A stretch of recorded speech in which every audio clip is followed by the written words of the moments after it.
Hello. Hello. Hi, hi.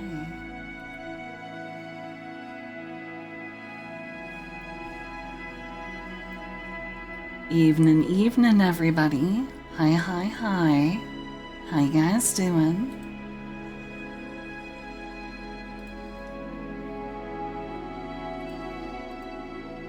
Go ahead and crank this music down, Soldier Boy. Okay, there we go. Maybe a touch more.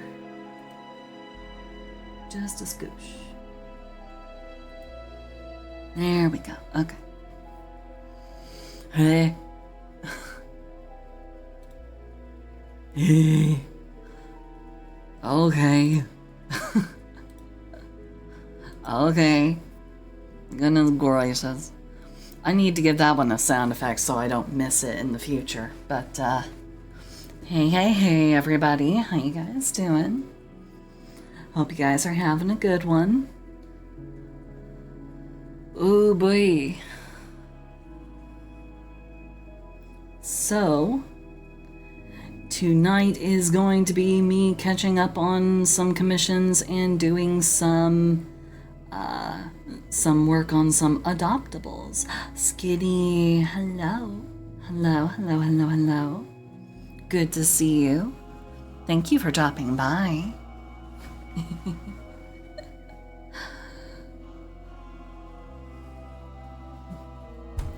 Yeah, well, that's Ragnar. That's Ragnar for you. Okie dokie. Well, I do have some interesting adopts tonight. So let's go ahead and slide on over. We'll just slide on over here into the Photoshop area. So let's go ahead and take a look at what I've kinda sorta fudged out today.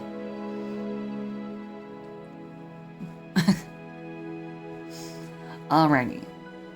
So the list of the adoptables I was gonna make tonight were a crystalline eldritch girl, a lamia, a demon, and a really milfy human.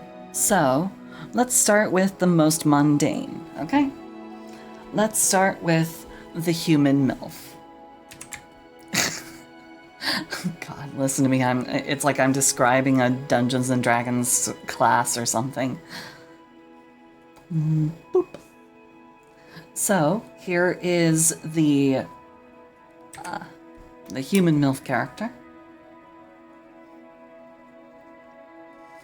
I was just doing really basic, really basic drawings, really basic sketches, just to kind of get myself dialed in so that I could make these really quick. So, yeah.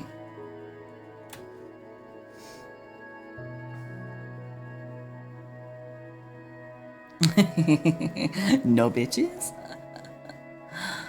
Oh, no maidens, unless you guys want to try and get them. Every one of the girls that I make tonight is going to be available. So let me just go ahead and make a layer where I express that.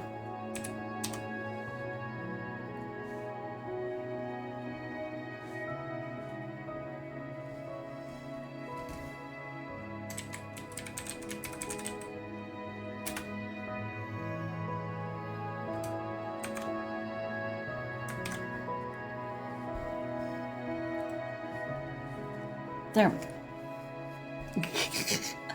I was kidding, Ragnar. That's just what Chadwick's emote is. It's the anyway. No, you guys are all sweetie pies. You're all sweetie pies and you are deserving of love and adoration.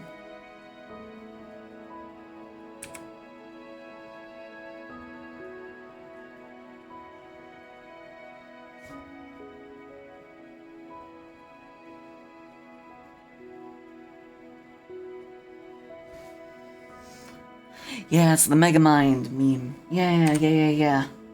I just often see it coupled with the, like, you know, with the no maidens or no bitches or something. That's what I always see it coupled with.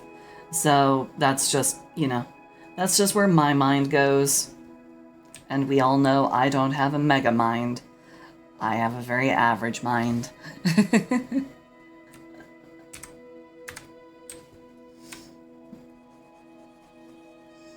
So yeah.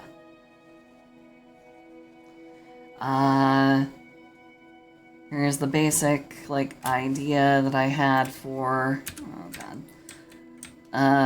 I'm not supposed to take my pen off, because the moment I do, this becomes a lot harder to fill in. So, give me a quick little moment here. Now, I'm also planning on catching up on some commissions, because I know I am very behind on those, and I need to start really seriously, like, churning through them, getting through them, so I can reopen commissions and actually make money. I've just I've been in persistent and back-to-back slumps, and I've been having to try and, like, focus on some IRL stuff. So yes, I know. That is one of the things that I hope to be able to get to tonight. I know. I'm sorry. Okay. So here's the human character. Real simple. I made a demon. Like I said, incredibly basic and rough. I should actually probably...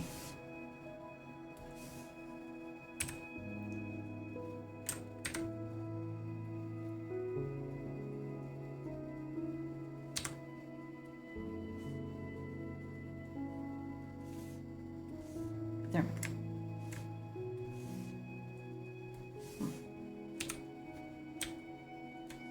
There we go. Now it contrasts with all of this stuff. Okay. I kind of wanted to give her, like, extra horn action, so I gave her not just normal, like, demon, you know, horns going, you know, off to the side. I also gave her a pointy horn.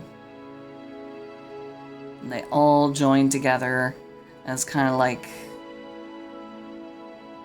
one great big old, you know.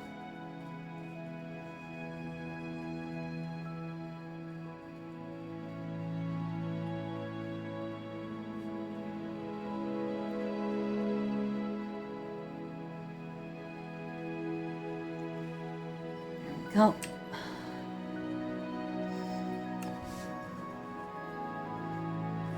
And I was paying a lot of attention to trying to make sure that at least the musculature was particularly robust. I wanted her to be very powerfully built. Oh, you can say anything you want.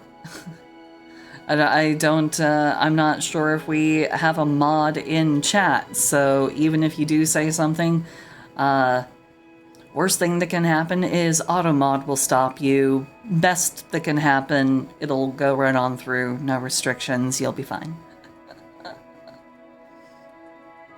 Oh yeah. So this is the, yes, I specifically wanted handlebar designs, but you might also notice the way in which the horns curve. They're not for gripping from the front. They're for gripping from behind.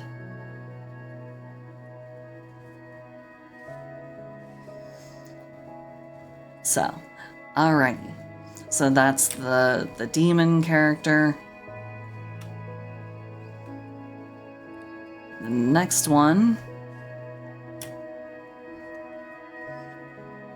is the Lamia character.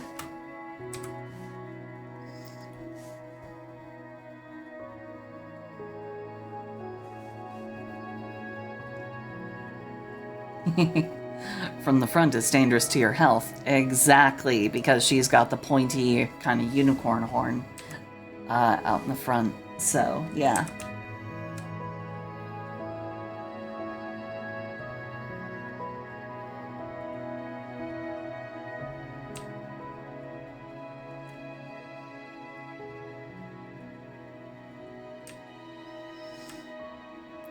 Like I said, these things are very, very, very rough. They were... I don't want to say that they were rushed, but I did basically make all of these in like the last... in about the last 3 or 4 hours. So, yeah. Yeah, she's a four-armed... a four-armed Lamia. This particular design idea comes from, I think, predominantly... JRPG games. For some weird reason, their iterations of Naga and Lamias are four-armed most of the time. I don't really see it anywhere else, so...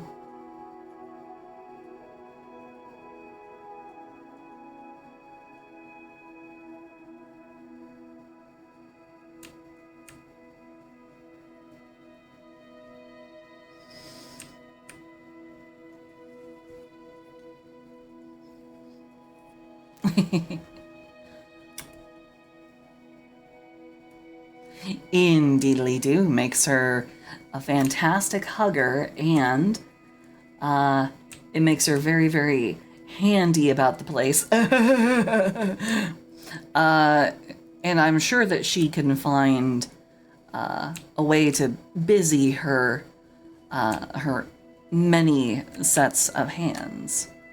I'm sure she can find many ways to distract herself, busy herself, keep the hands a-moving. And I leave that up to people's imaginations, whatever they want to,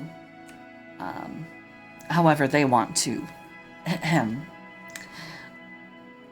So that's the Lamia. Still a very, very rough kind of concept. Dragon, hello, hello, hello. Hi, hi, hi. Have a good lurk, Skitty. I don't have that official thing, but yeah. Have a good lurk. Oh yeah, also, by the way, if you guys are here, because of Twitch being, you know, very, very, like, profoundly stupid,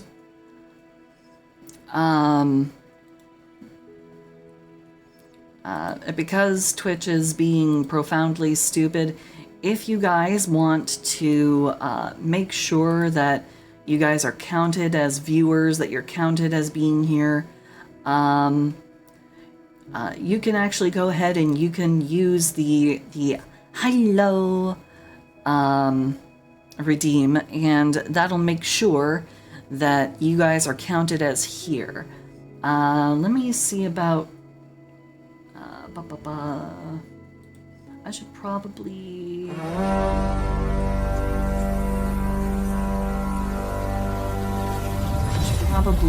see about making sure that the... Okay, I'm gonna edit this one to make it just 1 point. That way, you guys can get the credit as being viewers, and Yes, I understand. You can... I don't care about that stupid thing. Okay. So yeah, sorry for those who already redeemed it for 10 times the price. My apologies. I wasn't fast enough.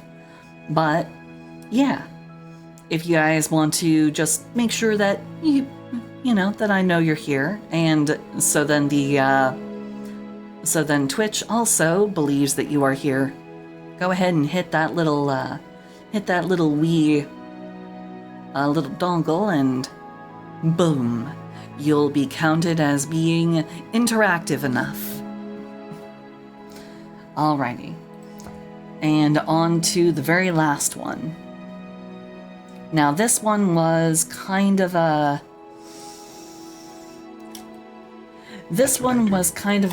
I drink and I know things.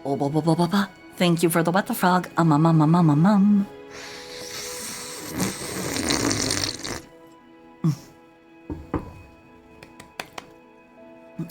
Thank you. Thank you so much, Kiwi Soda. Thank you. Mwah. So the very last one that I have here is this one. Now, this was a really weird idea that popped into my head for probably the weirdest, stupidest reason you can imagine. So I was going around on one of the manga reading websites. No, it wasn't a hentai site, I promise. Instead, it was I was over on Manga Dex, I think it was. Manga Dex? Or what is the name of this one? Manga Nato. Yes, Manga Nato is the... Thank you for the resubby. Thank you. And I love you too. Thank you. So the inspiration for this adoptable came entirely from a banner ad. The banner ad was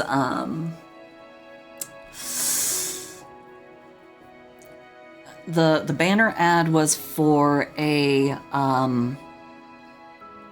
it was for a quote unquote healing fountain. I hope that your shower is very effective and efficient and gets rid of all the gunk and muck from your day of hard work.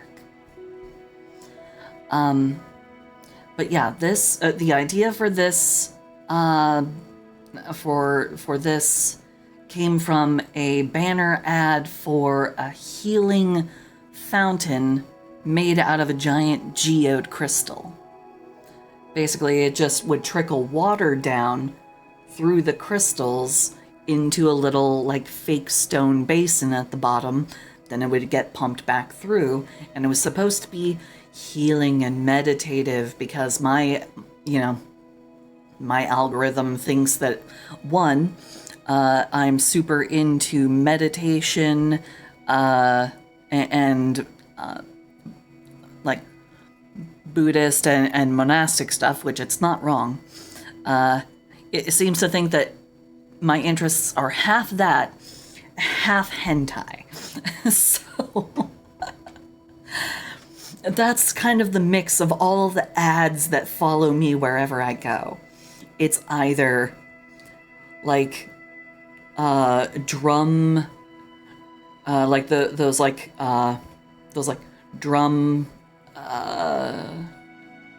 weird metal drum instrument things.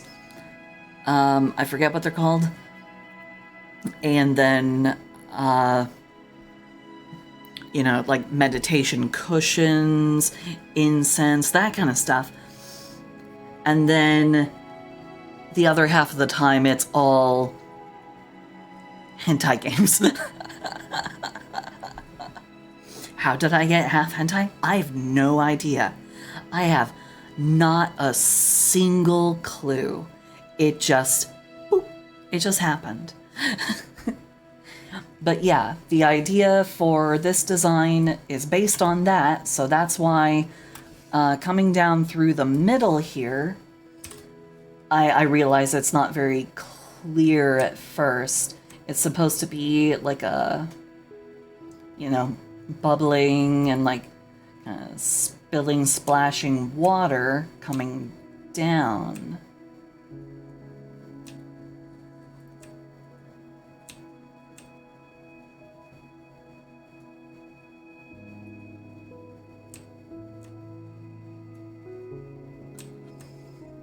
Basically, yeah, I was like, okay, I could make a water fountain girl, but I want to make it even more interesting. What can I do? And then I was like, well, it's got crystals. And then that reminded me of something that's been going on in my Dungeons and Dragons game. I'm like, oh, what if I made like a weird eldritch entity that's all crystalline? And then I was like, and I also want to do some Cyclops stuff. So yeah, call it a blending of some of my favorite little comfort zone tags.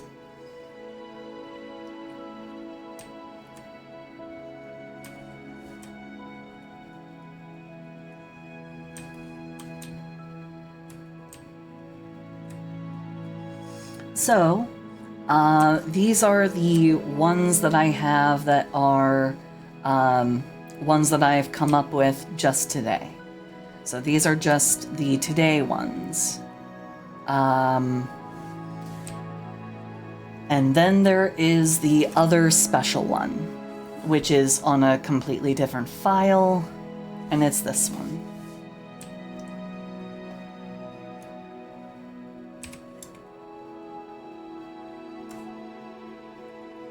I did not make the proper adjustment in time. That's my bad. I didn't put censor bars or anything. So again, that's my bad. My apologies. Please don't report me. But yeah. So I made a Hydra girl.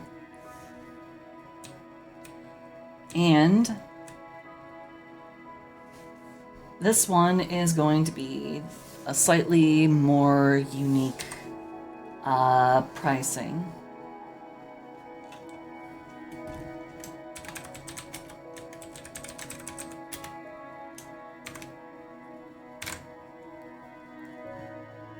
Because this one also comes with this back angle and with this little miniature profile view.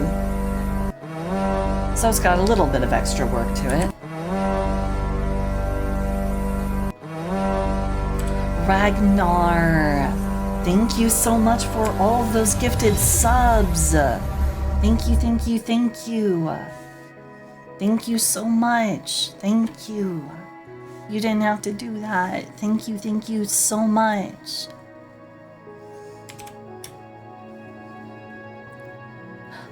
No worries, I will not forget to drink my beverage.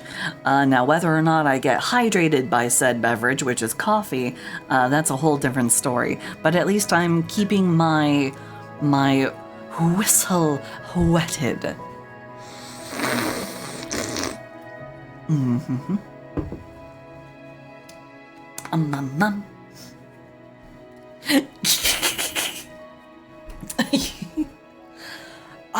Oh my goodness, I didn't even realize that. That is a perfect combination. Oh my goodness, that's a perfect combination of emotes. Oh, I'm so sorry, Skitty. I'm sorry that I get you wet. Wait, hold on. Scratch that. I don't want to get in trouble with your husband. Scratch that. Now, because I'm not sure if I'm going to get through all of the, like everything tonight, I only have one commission currently open that I was going to do a little bit of scratching on. And that is this one. Don't worry, your eyes are not deceiving you. There's nothing here except for one little color dot. So you are not being deceived. This is supposed to be work on. This is supposed to be work on Zam's commission. Zam has a. Sorry, a little bit of a few air bubbles. Oof. Not a problem, Ragnar. Don't even worry about it. Don't even worry about it. And I thank you very much for the subs. Thank you, thank you, thank you. But this is going to be for working on Space Zam's special commission, which is supposed to be for one of those characters who can, it's a little hard to describe and a little hard to explain, but we'll get there when we get there. First things first, we're going to come over here and we're going to make these just a little bit more cleaned up. It's just going to be some basic cleanup and some very basic colors. We're not going for super mega, like mega in-depth kind of stuff. Not tonight, at least. Hence why, you know, as opposed to my normal pricing for like commissions, which is, you know, in the $95 range, we're just going for nice little simple ones. Nice little.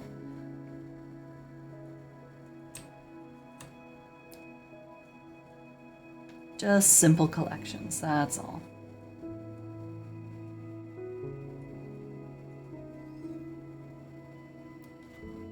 Let's, yeah, shrink my brush size down just a scoosh more. So, how are you guys doing? Anyone do anything? Subscribe star.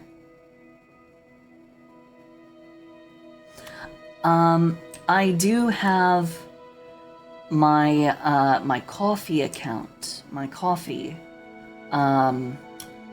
is where I do a couple of people have their subscriptions over there, and it's basically like free and open to, you know, however much you want to, you know, if you don't want to subscribe for the balance that that Twitch demands, you can always, you know, just $1 or $2. That's perfectly fine.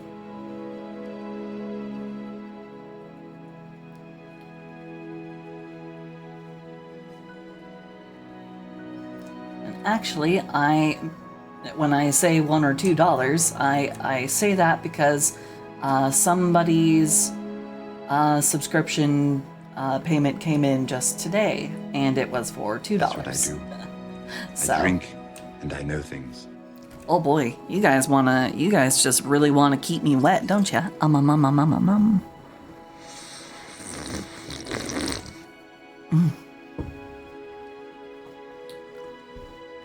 Thank you so much. Mwah.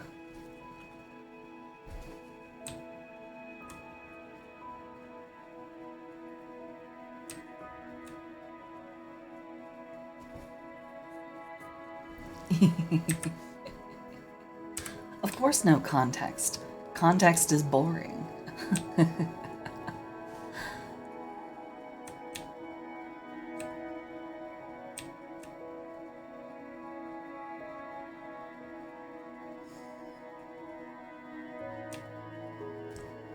Saying everything when you're, you know, giving everything context when you're a streamer, just, it's so boring.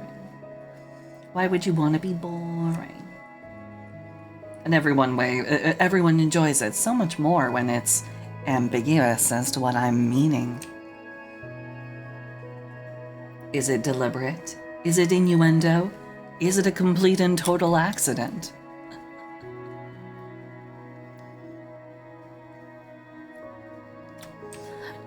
No worries, Ragnar.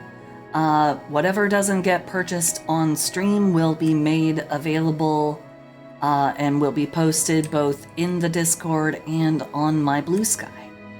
So, there will be plenty of opportunities for people to be able to obtain the characters if you want.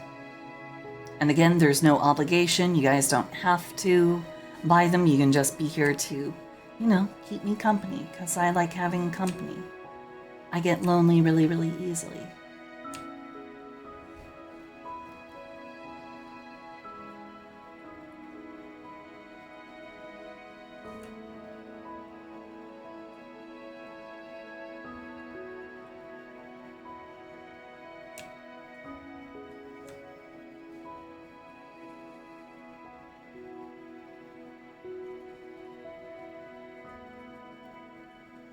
Well, we'll see.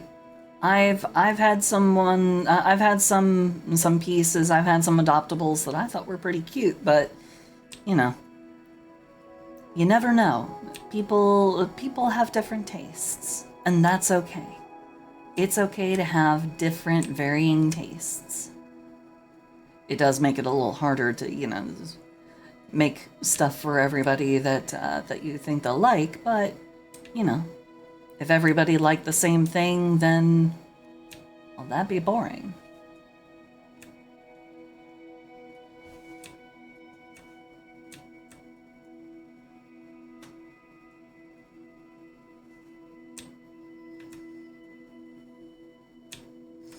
Actually, I wanted her to be eldritch. Just giving her a normal, like, slit pupil is kind of... There we go. Give her something like...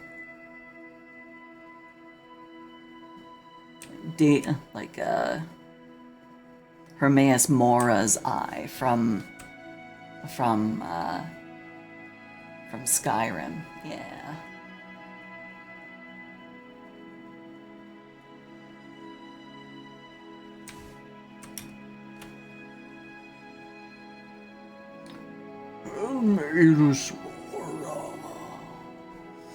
The closest damn thing to Cthulhu in that whole entire game series, but you know, the Ogma Infinium is a pretty good item, so it's worth the investment. Unless you're like me and every single time you pick up Skyrim, you're just like, and because I have the Dawnbreaker DLC, I have to go and fight vampires really early on, or else some very vital NPCs will get killed by random vampire attacks. So, you know. Anyone else ever have that happen? Like when you started playing Elder Scrolls and you got the DLC and everything, you had those moments where it was just, you know, you're just minding your own business, then you go through town, there's an attack, you hear guards getting all agitated, you run over, you take care of the vampires, and then you look around and you see, no, this NPC who's essential for a quest further down the line is dead. No. A new hand touches the... That is my favorite Daedric artifact, by the way. I love that sword. It may not be the strongest sword, but I fucking love that sword because of the Dawnbreaker DLC. Certain ones can die, not story vital ones. Like the ones who are involved in like the main world quests, and certain other NPCs that are vital for like certain item quests, you know, like certain Daedric quests or whatever. They can't die, but there are some who are related to other like smaller minor quests, and they can.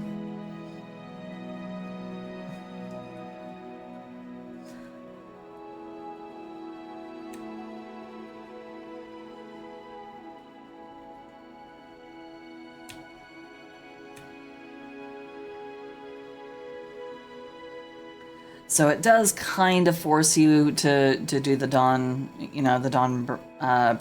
DLC pretty early on. Or the Dawn Guard. That's what it's called. It's Dawn Guard because it's for the name of the group that was created to fight vampires. That's what it was called. Dawnbreaker is the name of the sword. It's the name of the Daedric artifact. Yeah. Okay.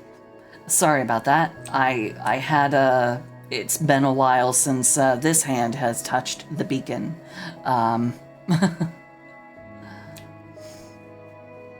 been busying myself with other video games. Mostly, the free ones. Actually, pretty much entirely the free ones. Because free is the best price. Most of the time. Most of the time. One of those things that you don't want for free is you don't want free shrimp. You don't want to go to like a supermarket and have them hand you free shrimp. That's bad. Especially nowadays, because did y'all hear about that radioactive fucking Walmart radioactive Walmart shrimp? Anybody here get any of that stuff?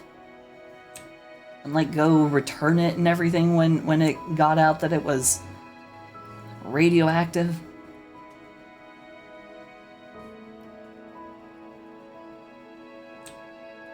I'm too cheap to be able to get get that kind of stuff, but what I can do is I can go ahead and smugly sit here and go, at least I didn't get radioactive shrimp.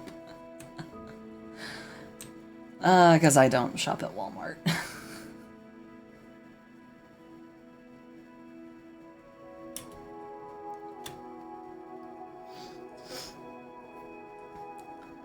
Yeah. They kept going, oh, no, it has a perfectly acceptable level of cesium. And it's like, I beggeth thy pardon? I get that medically, there's a certain balance that is considered medically not threatening, but at the same time, no thank you. My acceptable dose of radioactive elements in my seafood is 0. 0 grams. 0 milligrams. 0 nanograms if I can help it. Or Manalas! Thank you.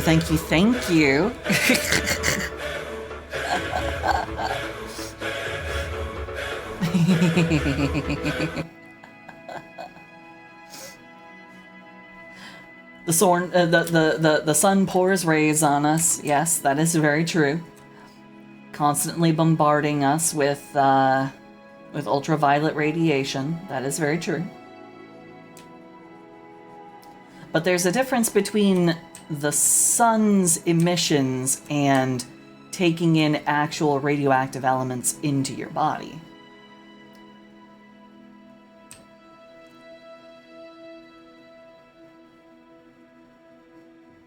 Because it's not really about its immediate strength of, radioactivity. It's about how long it takes to work through the body. Call it the slow burn. Oh God, that reminds me, I saw, my YouTube feed is just absolute unbelievable mash of like 100 bajillion different things, but one of the things that came back around onto my feed because it was there once before was a thing. It was a video about the history of people who have been hit by particle accelerators. It was a video on on particle accelerator accidents. Entirely different from, you know, like the guy who was messing around with the demon core, the unexploded nuclear core for you know, a bomb that was going to be used in World War II. They were like, oh, well, looks like Japan surrendered, so we aren't gonna need to go and blow this up over any particular city, so we'll just keep it around for experimentation. You know? It was different from that. Instead, it was some lab where a guy was, it was a lab that was doing like a small scale accelerator test, and a guy actually like walked in when they were trying to find out, what's going on with this machine? Why doesn't it seem to be working? It was running, but all the like indicators showing that it was on were not active for whatever reason. And the dude literally stuck his head into it, trying to look down its barrel. And yeah, some of the pictures of everything that happened after that were gruesome. So be careful if you decide to work in the field of physics, kids.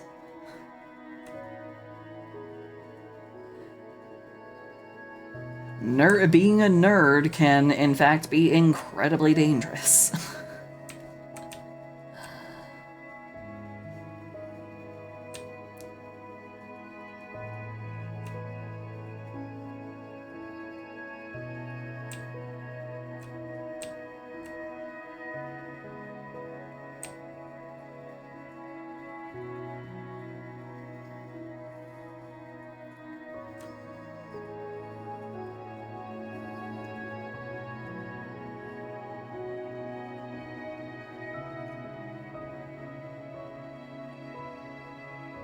There we go, like a little crystalline hole, and I'll make it like transparent and everything, and yeah, there we go. Chat community project making a mini sun. Well, it's gonna take them a hell of a lot of deuterium. It's gonna take a lot of, it's gonna take a lot of hydrogen. It's gonna take a lot of a whole bunch of things if they want to actually make a core that has enough mass to achieve fusion, because you have to hit a certain threshold, otherwise it will not be able to sustain itself. And the most you'll achieve is fission. There's a threshold before you hit fusion. And it's a hurdle.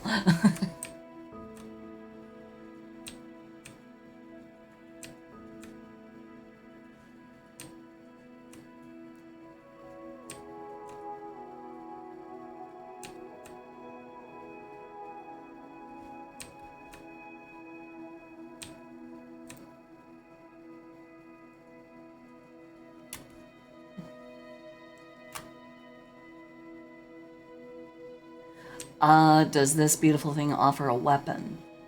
Oh, you mean, this one? This chick? I don't know. I didn't think that far.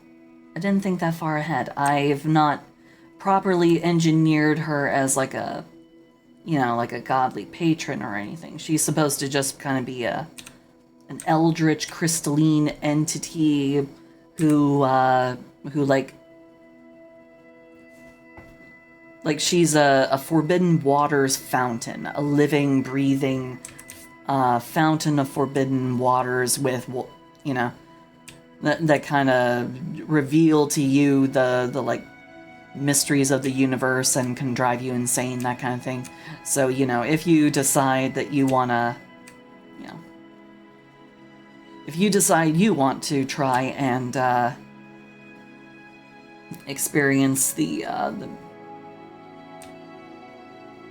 the mind-expanding properties of the waters of madness, you can always walk on up and be like, Madam, I would like to ask you if I may. May I drink the dark water coming from between your tits? you know, in the most refined and gentlemanly way, of course.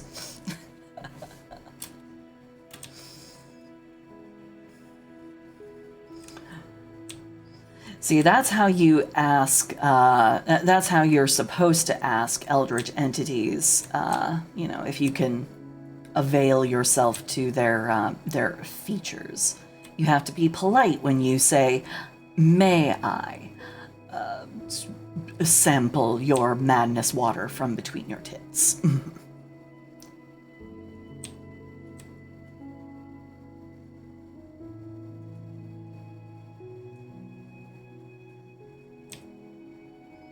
So be sure to take notes.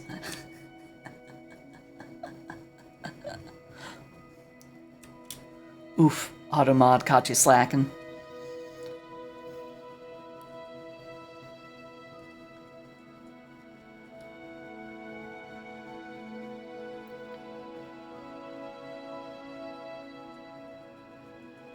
Huh, interesting.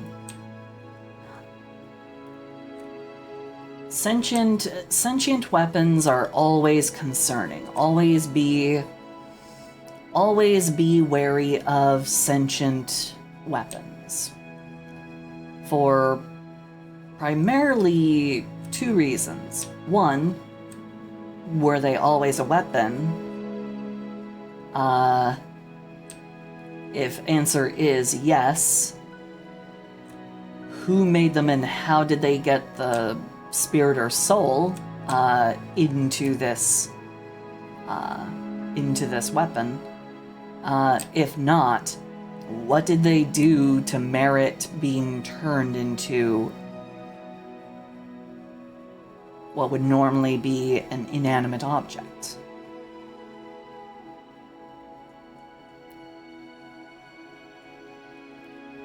Always ask questions. Totally not me being like a hypocrite, because my Dungeons and Dragons character in the Winter Everlasting game on Saturdays literally like fused with her crystalline entity, who is a well-known super powerful and incredibly dangerous dark magical artifact. Was like, oh, it's intelligent? Oh, it's magical? Gimme.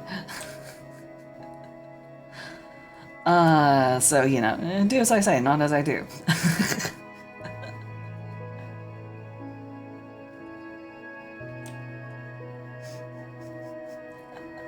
It is on my vocal cords now, because we had to find a way to try and explain and justify the addition of a feature that is only available with a book that recently came into Boss's possession. Froggy Captain, also known as Boss Tom, is my DM. But we had to try and find a way to make a certain mechanic that would have been present at character creation possible. But, I had a character who had a thing, and it really did. It matched up perfectly. Like, it was a perfect fit for what my character was, what she could do, all that good stuff.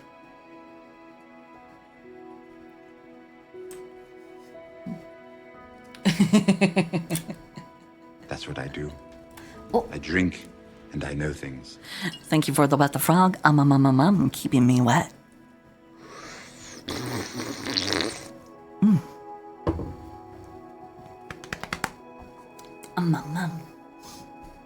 dog's got tits out to here, Carmen. I've never seen bigger tits in my life. I've seen bigger. Where? Go to hell.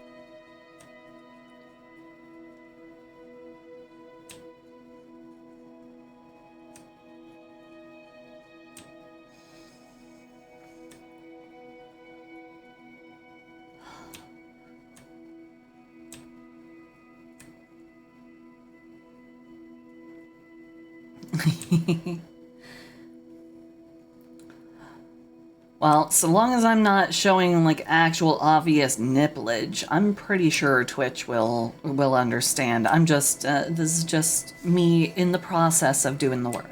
So, and as I said, any characters that aren't bought like during the stream, don't worry about it. And don't even worry if you're not able to like get characters, you know, at all. Even if you guys cannot, you know, help me out this time around, that's okay. I'm just happy that you're here and that you're keeping me company. So don't even sweat it. No pressures, no obligations. I am just trying to make sure that I'm able to cover my my electric bill, which is going to be due in not too much more time. I've got like about another week before I get the next bill. Yeah, so I have a, I need to make sure that I can at least cover that. Because I only have $6 in my account right now. So, yeah, that's a big chunk of why I'm working on this. Robin, thank you for gifting a sub to Ravel. Thank you, thank you, thank you.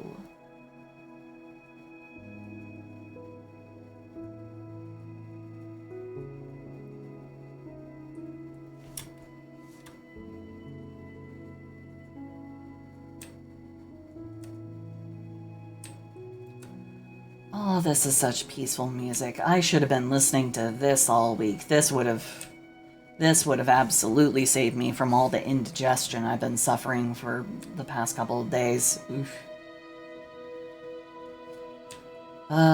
It has not been easy in the life of a frog. Have a good lurk, Maxius. Thank you for dropping by. Thank you, thank you, thank you. Mwah. Weapons and Wielders by Andrew Rowe.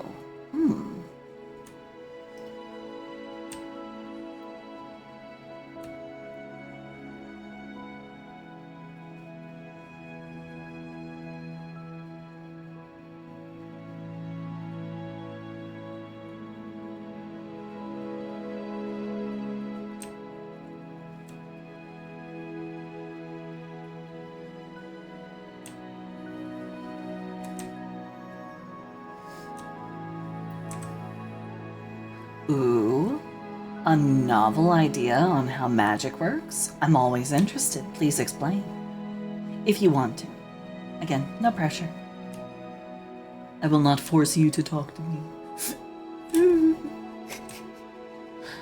I'm kidding. But also, kind of, sort of not. But also, it's fine. Don't worry about it. I'm always interested in hearing about what you guys are up to.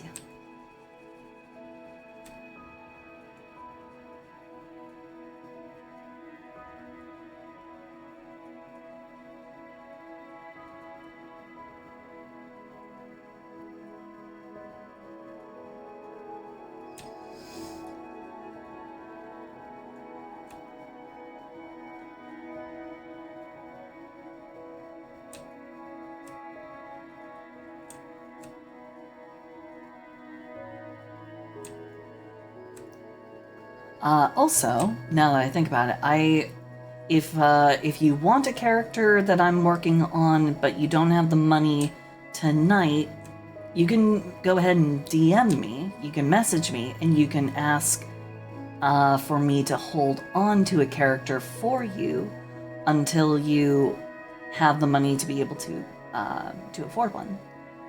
So that is also an option. You know, if you guys really, really, really want one but can't afford it tonight.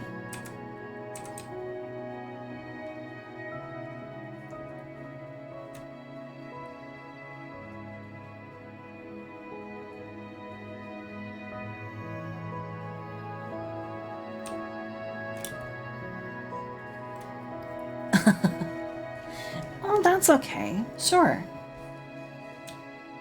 I mean, remember, other people may also want to reserve one.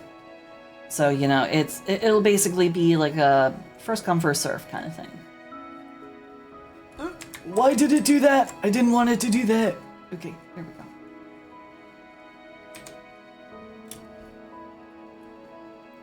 Okay.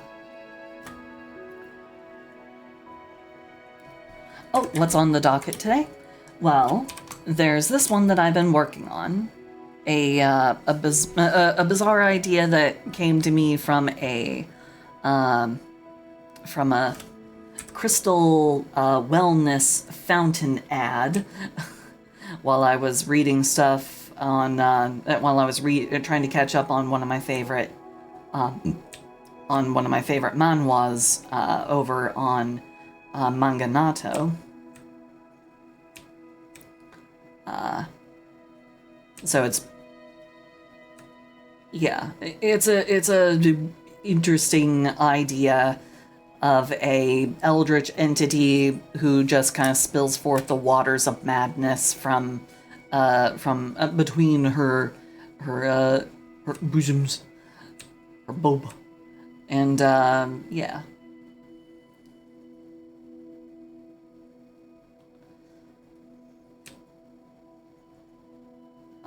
There's this one. Then there's a lamia that I was working on. Recco, hello, hello, hello, hello, hello. Nice to see you.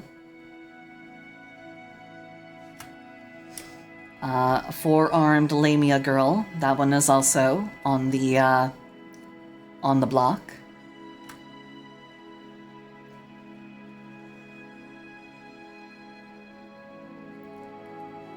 There's the demon girl, who I wanted to be kind of satyr-like, kind of like a demonic, like unicorn sort of thing. So she's got a unicorn horn attached to like ram's horns that kind of reflects back.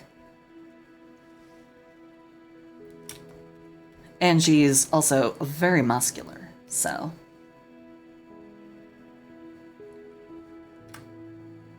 Oh, okay. Okay,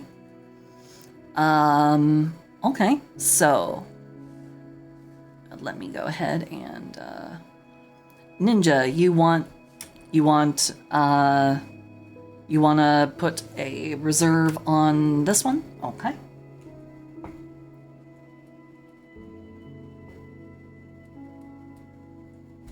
Not Ninga. Ninja. That's a J, not a G.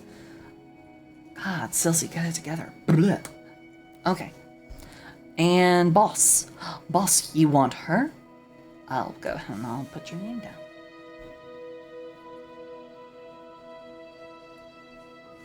Alright. So that's 2 of them spoken for. The demon. And then I have literally my most plain idea out of the whole entire, I have my most plain and regular design out of the whole entire bunch.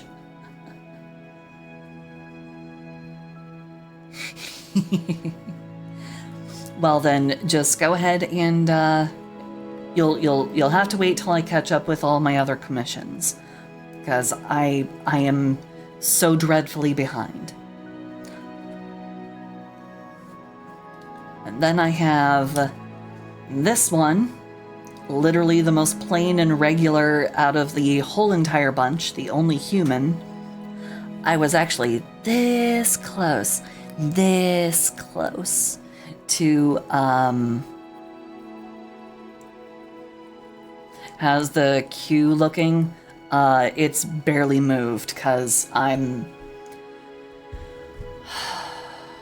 it's barely moved for a whole bunch of reasons, but I'm also really, really, really, really, really bad at being able to keep up with things. I'm a very slow worker. Once I've finished, like, the sketch or the outline, moving beyond that takes forever. So...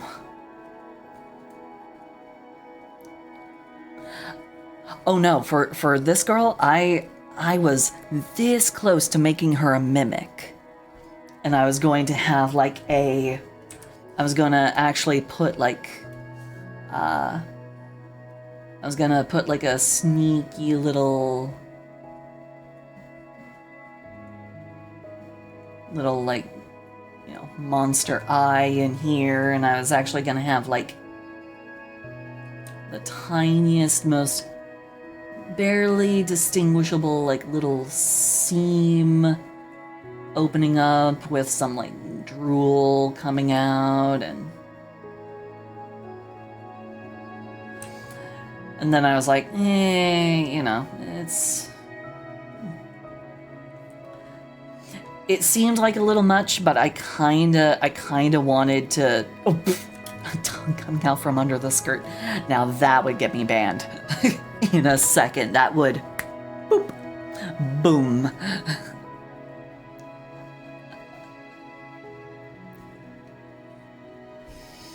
But, I really do kind of want to make her not just plain old human. I do want to, like, do something to her to, like, make her a little bit more interesting and outstanding, but I'm not sure precisely what.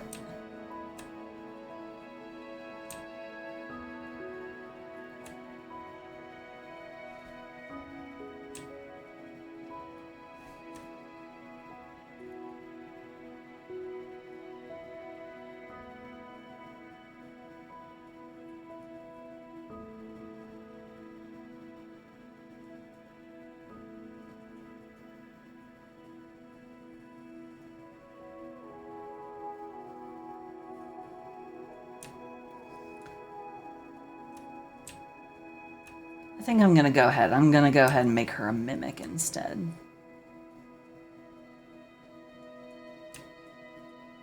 I'll figure out a way to like hide it a little bit better over in here, or like make it look more interesting a little bit better, but yeah.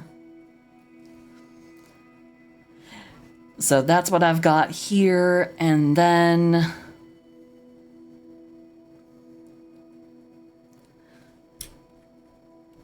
I could go with the Amazonian route, but I can also just make that a whole nother character, you know, concept altogether. And then we have, boom, we got ourselves the Hydra Girl. This one is definitely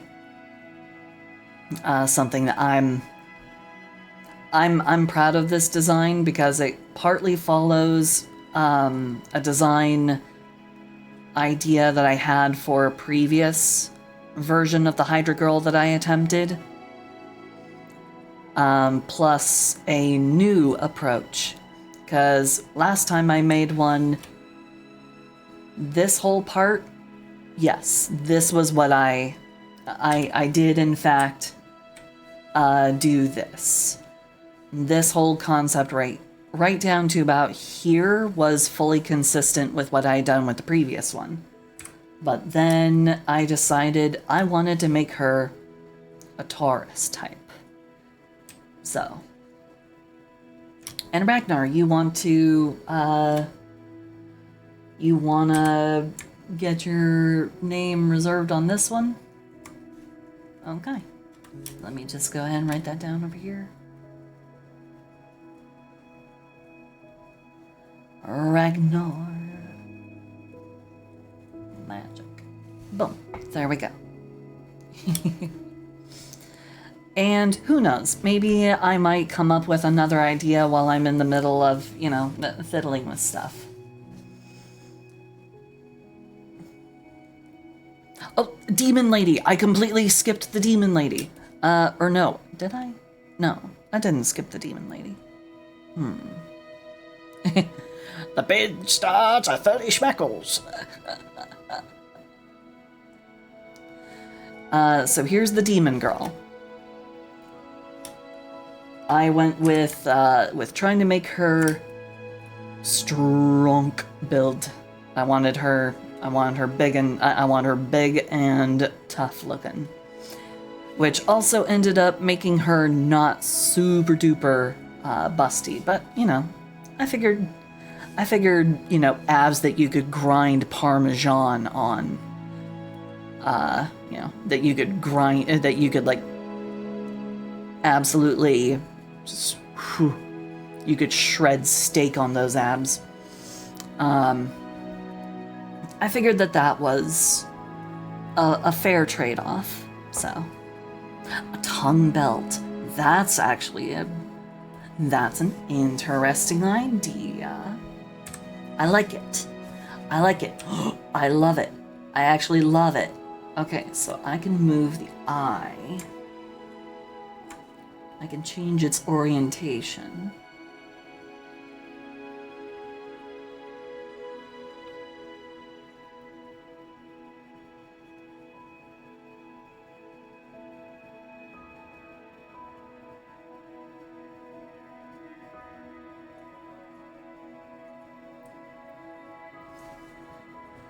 Then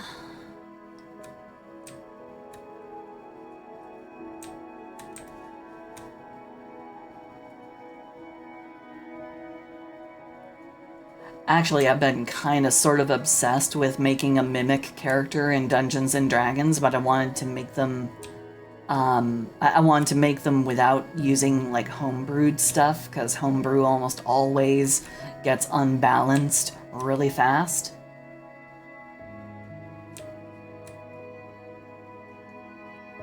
And they recently released a book that has content for being able to make monster characters, or have your characters transform into monsters. And I was like, oh, this is it. This is how it could be done.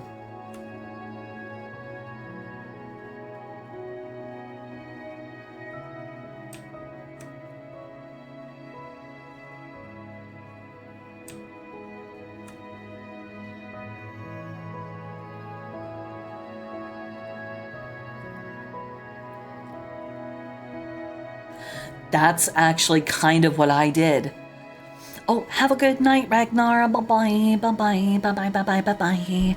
Mwah. That's actually what I did with the mimic character that I'm trying to make. She's a ranger. She's a swarm keeper ranger, and she uses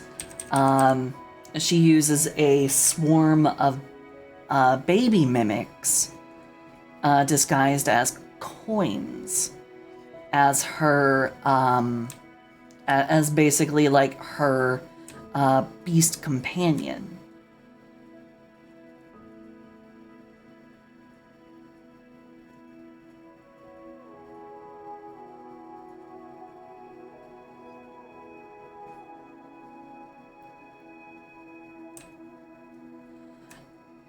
And she's a plasmoid, so she has natural like shape-shifting abilities, but the really big thing for her is while they don't have all the mechanics perfectly integrated into D&D Beyond yet,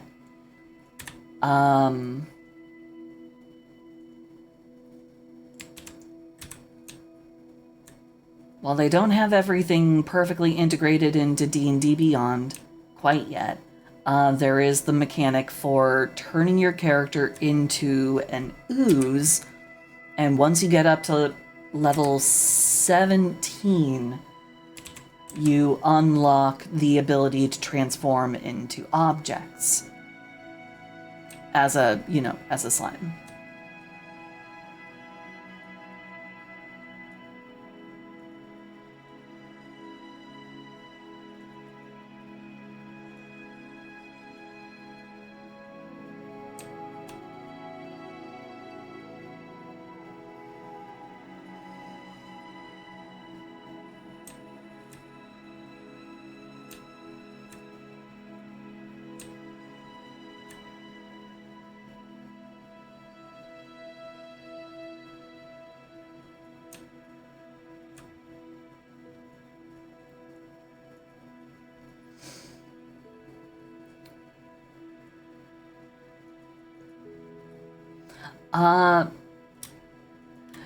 No, far as I know, no one has taken the human character yet, or the demon.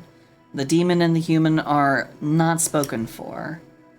The Lamia is spoken for, from Sound Ninja.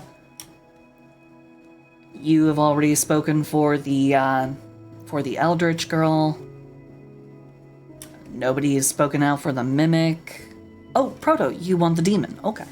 I will put you down for the demon girl.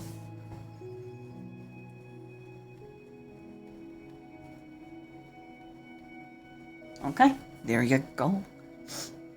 You need dangerous uppies.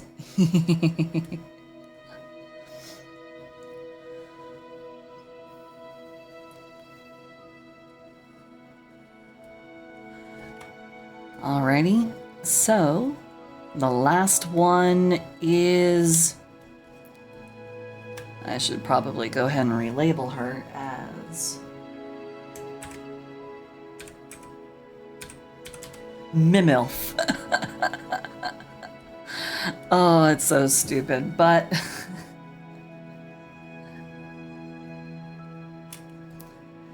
It is a creature that lurks within the most dangerous chest of all.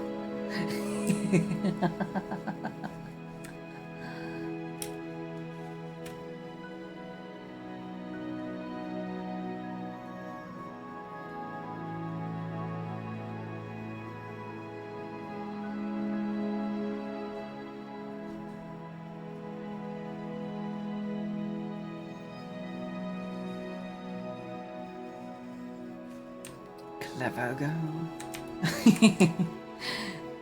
You're not wrong.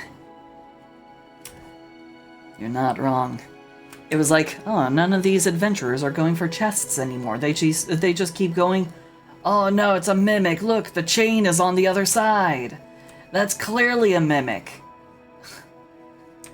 It's like, do you know how hard it is to transform into something and have the chain go on the right side? When you've never really even seen it? Because you're always hungry and you're having to turn into stuff to try and catch adventurers? Fuck you. It's hard, okay? And then it just saw a very, very, very voluptuous, beautiful woman getting everything that she wanted, and then it was like, oh, wait a minute. Wait a minute, wait a minute, wait a minute.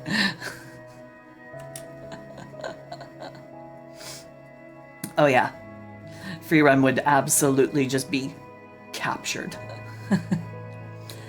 Have I seen the Giga Mimic? I have seen many different kinds of mimics, because mimics are like a favorite thing for people to like try and make different versions of. I've seen people's ideas for like mimic cities, for mimic alleyways. I have seen mimic boats. My favorite concept for like a giant oversized mimic was actually for an entire mimic canyon. It was almost Sarlacc-like. I was like, oh my lord.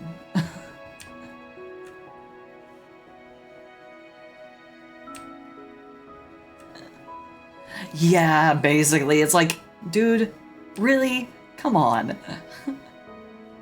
I'm out here busting my mimic chops every single day, trying to just barely get by, and this dude turns into a fucking huge titted woman and gets everything. Oh, the indignity.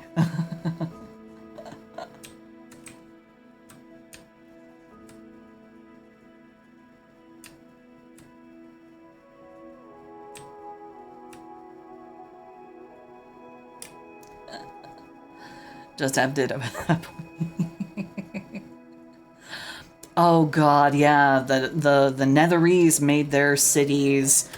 Okay, so in Dungeons and Dragons, my character is completely and totally by accident. My Bard Ranger character, completely by accident, looks like the basic description for the Netherese. I didn't plan this. I had no idea.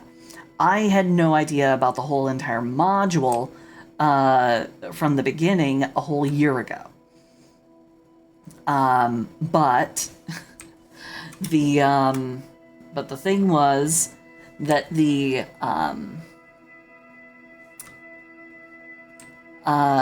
thing about the Netherese, since they were masters of magic before many modern spells were ever invented, there weren't spells like fabricate and that kind of stuff to like build their cities. So instead, what did they do? They created mimics that they would then train and coax into turning into buildings and shit. And then they would magically compel those mimics to remain in that state for like forever, or they would petrify them, turn them into stone. So the Netherese were kind of sort of monsters.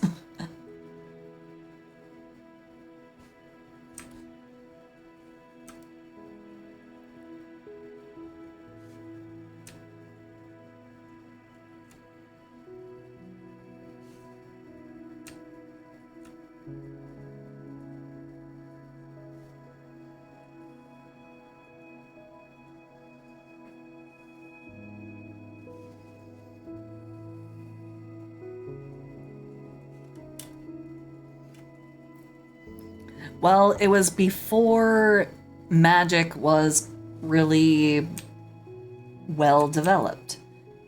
In the Dungeons and Dragons universe, it was like literally 2,000 years ago.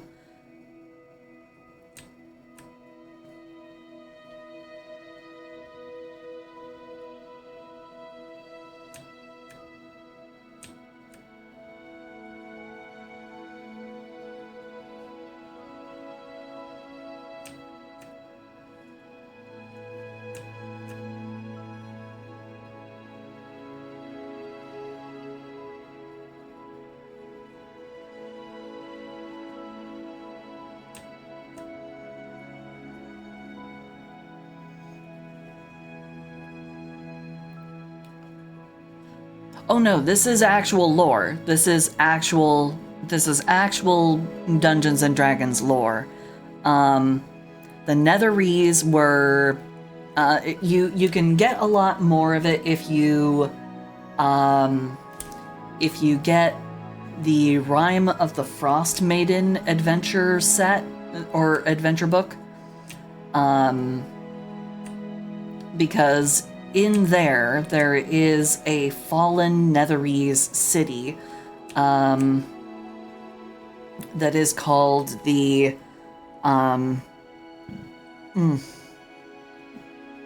it's called the Necropolis. It's an actual official it's an actual like chunk of things. But it like links off to a whole bunch of other like supplementary material and other bits of books and stuff.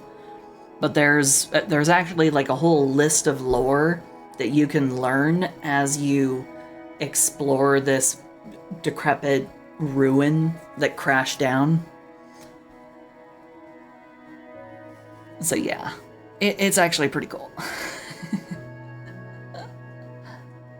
It's actually pretty cool.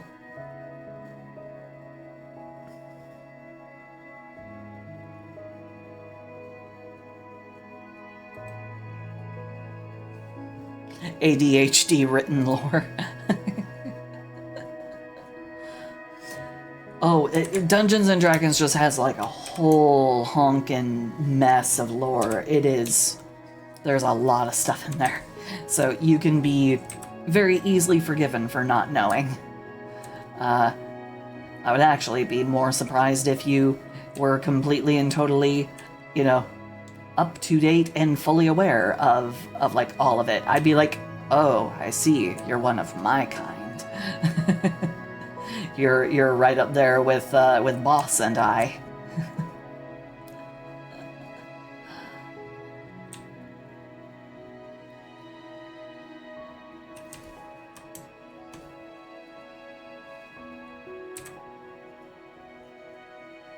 And let's make her.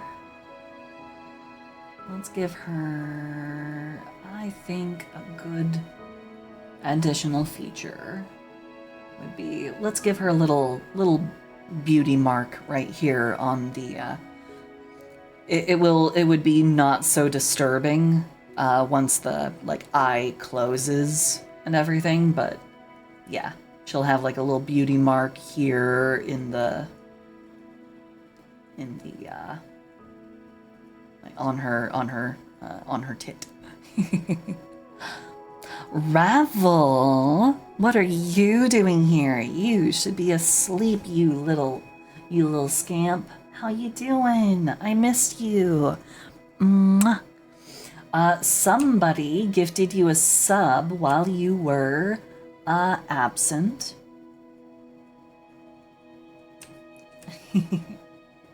So don't worry about it. You were just gifted a sub. I'm glad to continue to have you as a part of the Star Pond. Happy to continue to have you.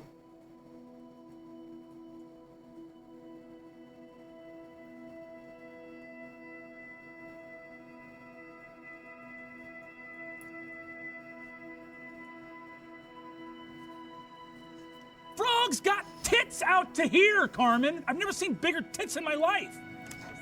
Where? Go to hell. Oh, you have D&D burnout. I had to step away from a couple of games, otherwise I was gonna have burnout. I was like, I can handle being in 2 games. I've taken on a small additional challenge, and I do infrequent one-shots now on the alternating weeks when I don't have my normal D&D games. Scratch the itch, but don't have the commitment. But I am the DM for that game, so actually.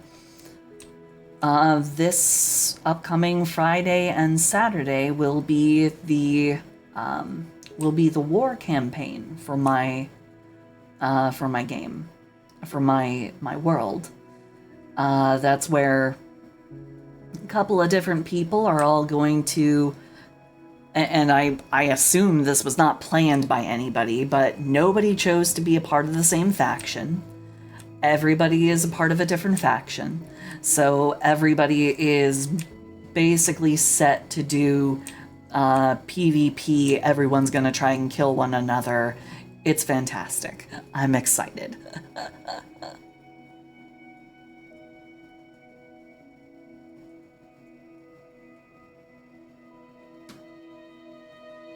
But I'm not allowed to know that because we haven't been there yet. We haven't been there, boss.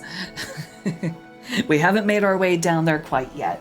We only know that they are kind of like that because of clear evidence of extensive inbreeding. But yeah. For those who are now very confused about why I'm talking about inbreeding completely and totally out of the blue, there is a town in the Rime of the Frost Maiden adventure that we're playing. There's a town that has been basically there's a town that is basically it's really remote. It's got like 50 people total. It's called Dugan's Hole, and everybody basically looks the same. And when you read the place's description, they actually describe it. They dead ass describe it as it looks like there might have been a little bit of inbreeding. So, yeah.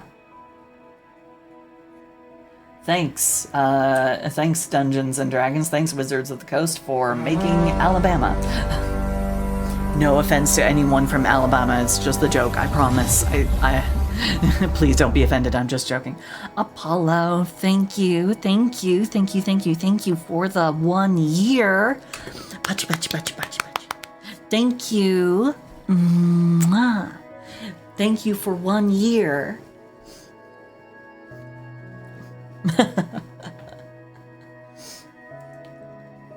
You know, I'm not sure if it's the British inbreeding nose. The way that they're described, how are they described again? They have like kind of almost rat-like faces and sharp teeth.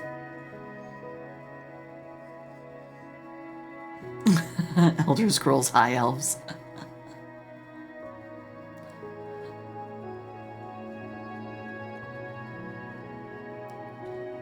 Oh, there's a lot of different conditions. I know that there's one that was only like observed because it's something that we know about today, but when they first found like the examples of the when they first found the examples of it in ancient Egyptian artwork, there's this whole entire period, there's this whole dynasty where they went from making everybody look basically the same, and they use like the typical like size hierarchy with their glyphs and their statues and their iconography. But they changed. They changed when this particular dynasty rose to power, and they showed this guy with an elongated neck, elongated face, pooched out stomach. Basically, when you take it all in all together, it's basically emblematic of intense inbreeding. And yeah, it's in, oh god, I want to say that it was, I want to say that his name was Amenhotep. I want to say that his name was Amenhotep. But oh, thank you, Dinosaur, for the 2 years. Oh, thank you for the 2 years. Thank you. You didn't expect it to be, you expected me to fail so much sooner. Nobody believes in me, not even me. I'm kidding. But yeah, we actually got here. It's because I'm not giving up. I may have my struggles. Daily life may get me down, but I'm keeping with it.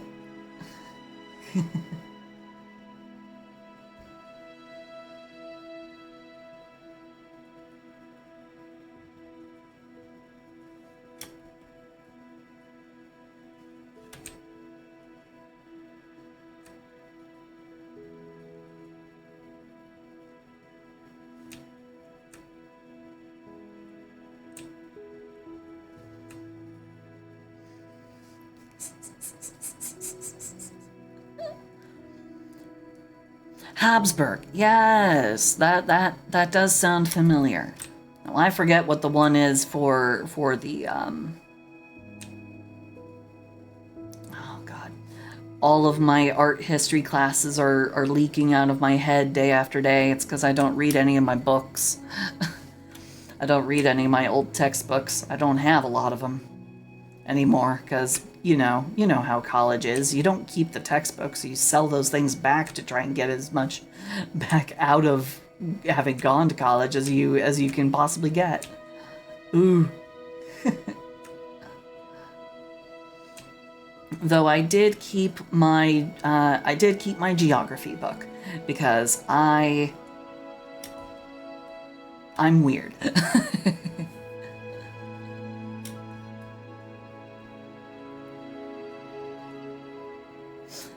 And notice where I put all of the tears.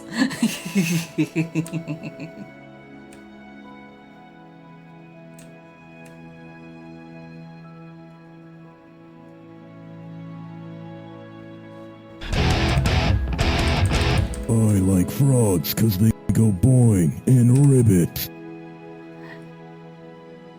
And frogs like you guys because you're chill. Because you are the gigatads, and so you are frogs. And frogs are, of course, the coolest and most powerful of all creatures, so. And that's just a scientific fact. Even though we do like to make a rather big dramatic show of certain things, you know, it's like, why are you picking me up? Ah! That's what I do. I drink and I know things. Thank you for the wet the frog and keeping me wet. Ribbit, ribbit, motherfucker, I'm a goddamn frog.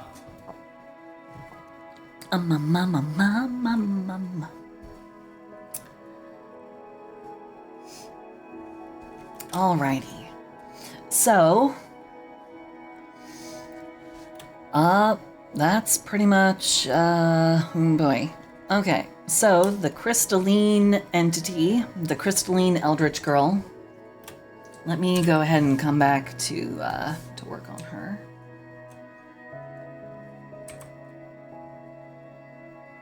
$6969. Hello. Hi. Hi. How you doing? It's been a while. Automod, calm down. It's basically permanently set to being,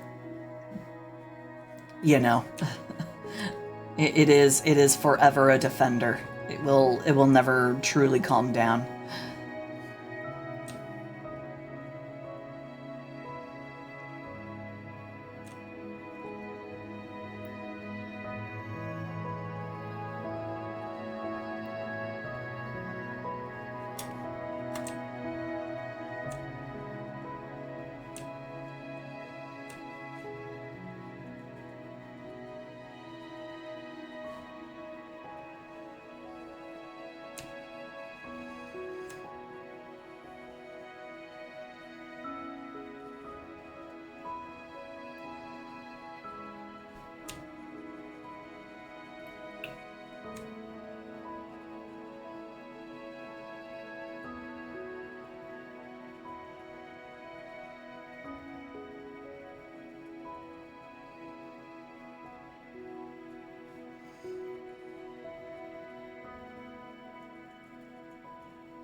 I cannot hate on Automod because ever since the collab where I was doxxed. Ever since I was doxxed on a collab stream, I was like, I need to take Automod and I need to enhance all the settings to unforgiving. And ever since then, you know, Automod may be harsh, but you know, it's there primarily for my protection.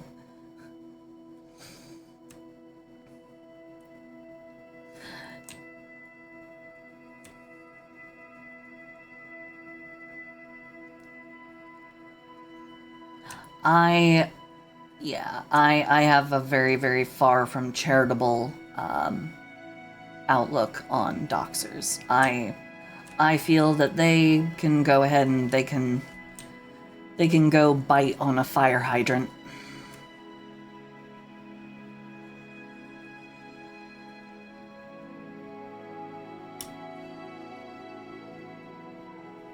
I got that popular that I got doxxed?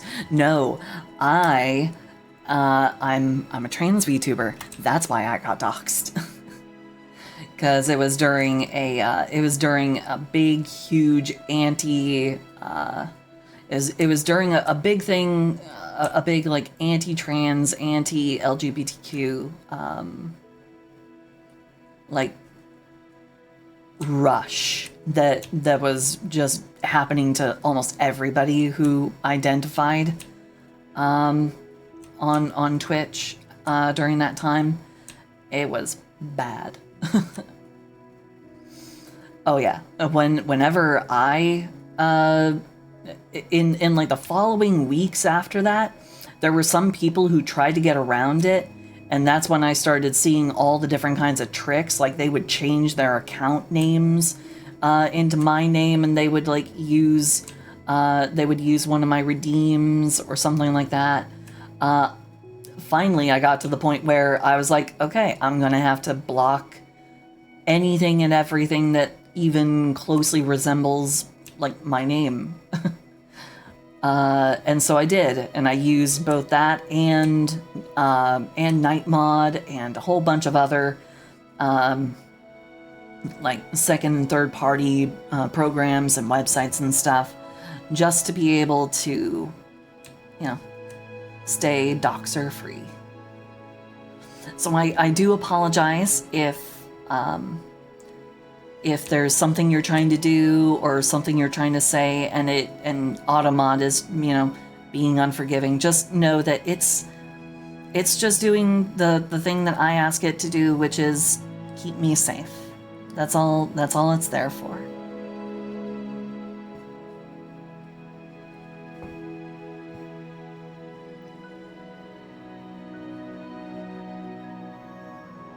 Unfortunately, ever since I only have the coolest people on the, entirety of the internet, I have only the coolest people now who drop by my streams.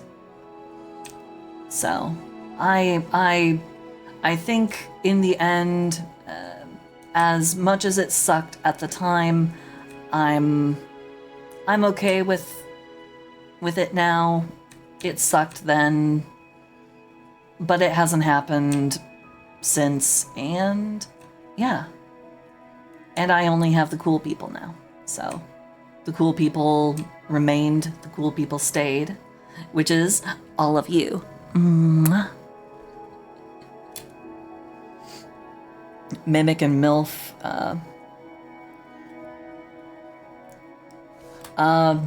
The Mimic MILF is still available. She's still sitting around. Smoosh?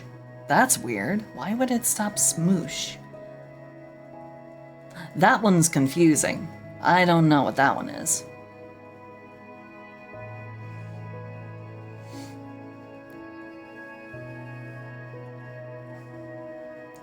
But yeah, the MILF Mimic, I came up with a stupid conjunction of the two. I call it a MILF.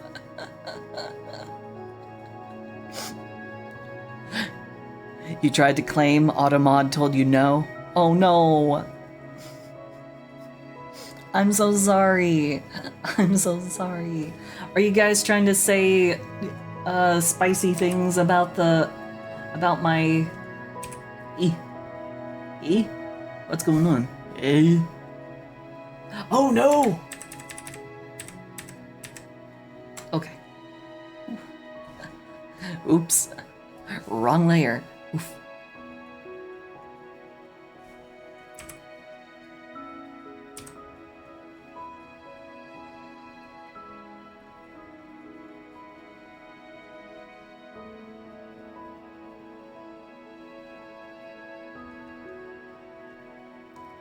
I challenge you to tell me that this is not a perfectly acceptable conjunction of the two.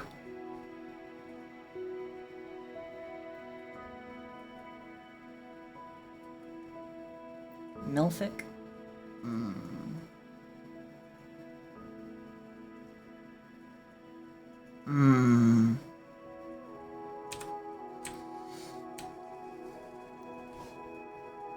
It's okay.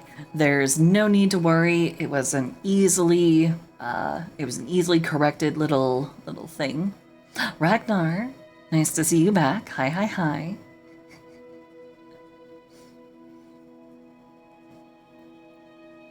Why is trying to turn Pokemon into women hard? Gaijinkas. That is what you're talking about.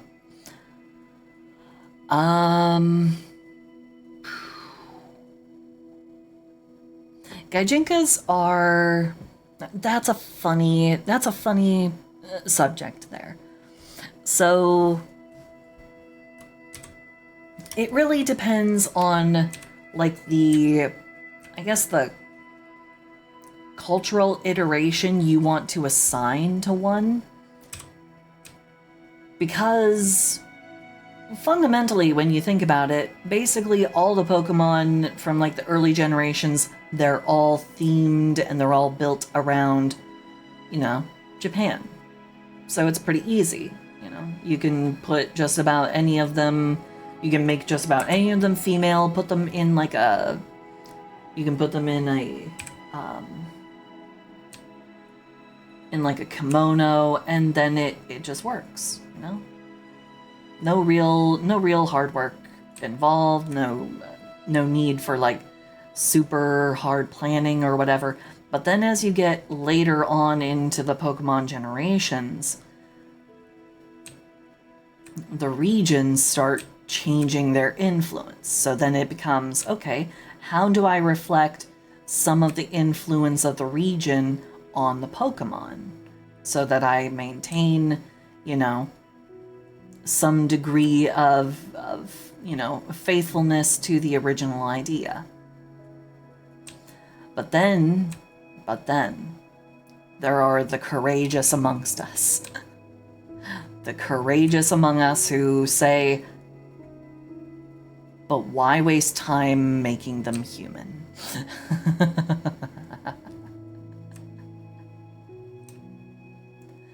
There are some among us who proclaim themselves pokefuckers. Not my term, of course. Apparently, a lot of them like to call themselves that.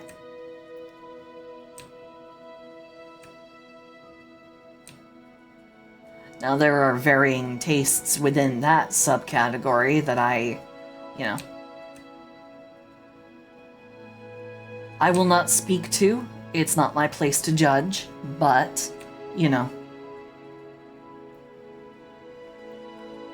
there are the people who are absolutely serious when they talk about Vaporeon, and then there are the people who talk about it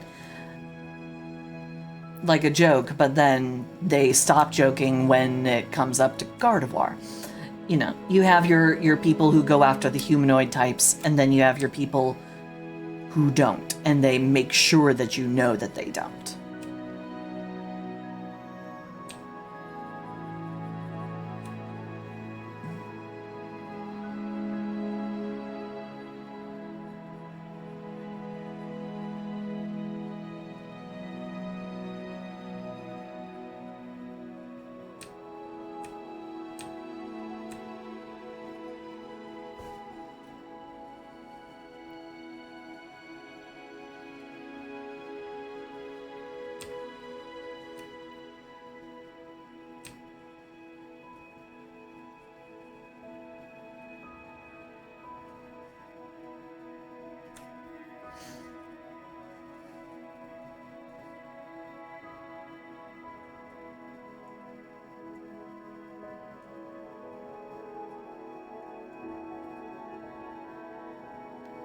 Yes, I know, 6969.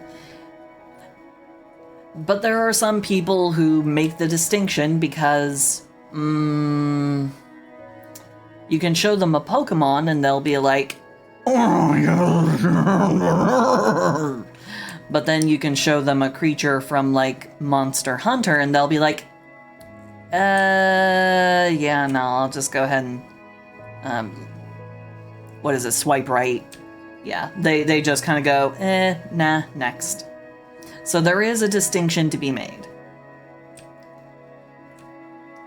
You know. Put the labels on people that they ask for. If they ask for a particular label, it's respectful, but, you know, within reason. I still maintain that if someone says that, you know, I still maintain, if ever you meet someone who says, on all levels except for physical, I am a wolf, mock that person. Don't mock them, but, you know, mock them. Because that's crazy talk.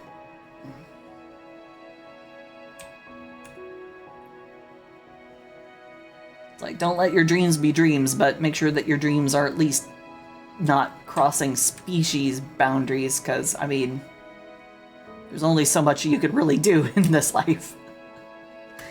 So yeah.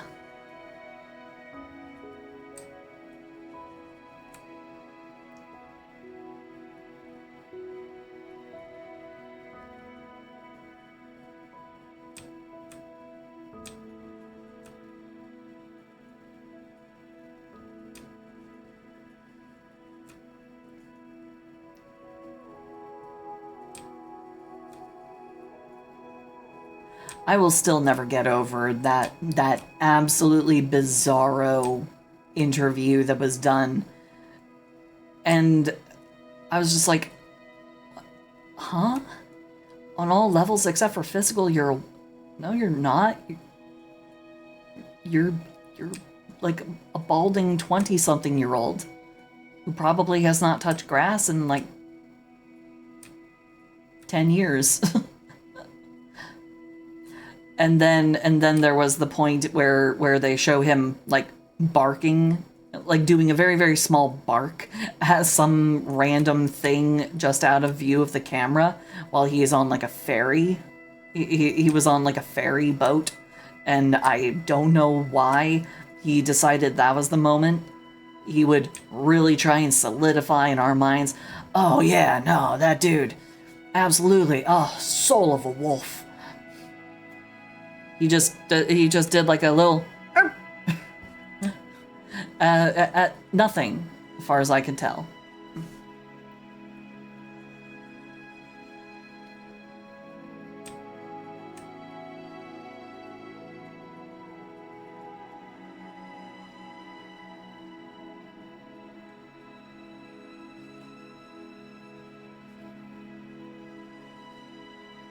Like, it was the weirdest thing.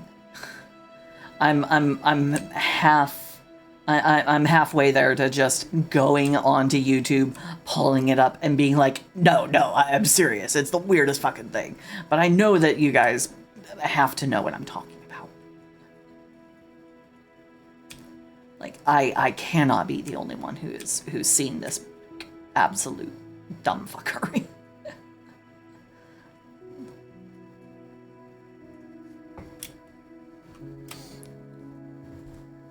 It was an actual interview, by all things that I'm able to by all things that I'm able to be aware of, it was a real interview.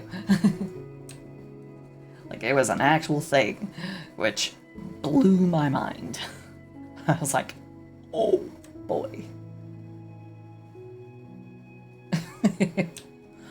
on all levels, especially physical, I am cheese eating.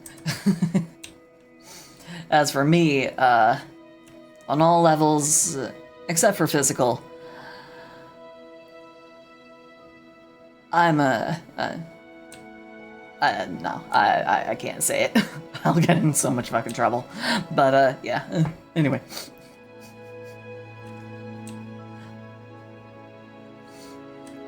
On all levels, including physical, I'm a horny ass bitch.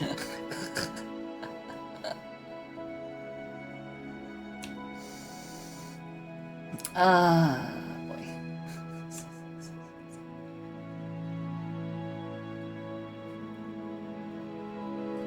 The British bank robber who was all like, for eating a meal, a succulent Chinese meal, Unhand me, sir. That is my penis. I know the one you're talking about. Oh, I know the one you're talking about. Oh.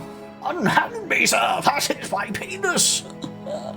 Frog's got tits out to here, Carmen. I've never seen bigger tits in my life. Where? Go to hell. Because they re-interviewed him. What? Oh, they actually found him again? Oh my lord. How did they find him? Like, he was not young in that video, though. He was not young in that video. That, oh my lord.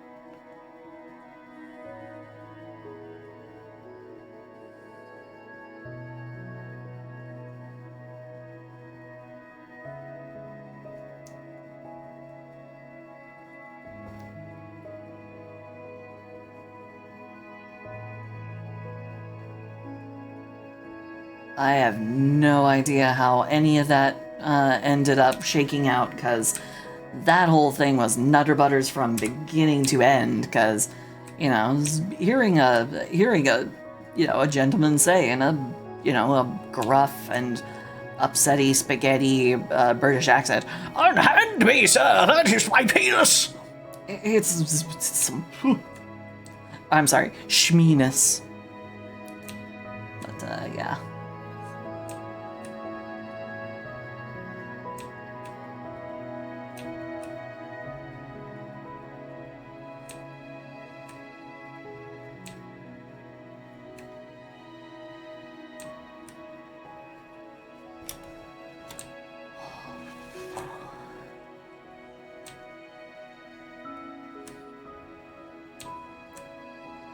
So what are we thinking for the color for this one?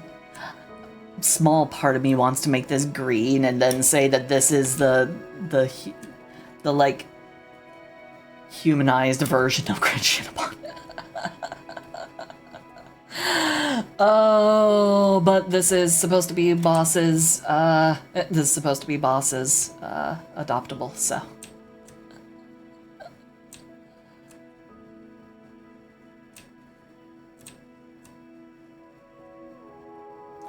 Purple? Purple.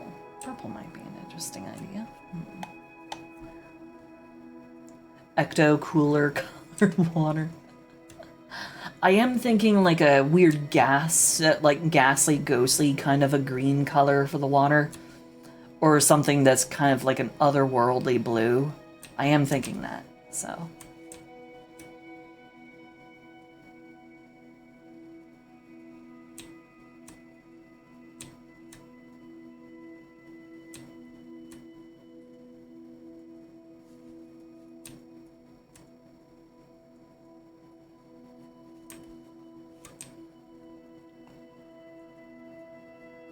I guess Boss must have finally gotten his D&D game together, because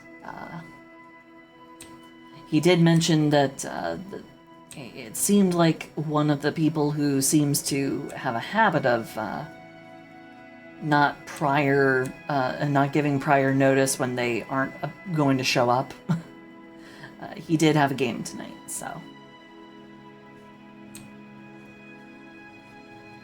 If he's not currently given me his idea of what color he would like, then that means he must be in his game, and that's a good thing. Because I like when Boss gets to have fun. He's, not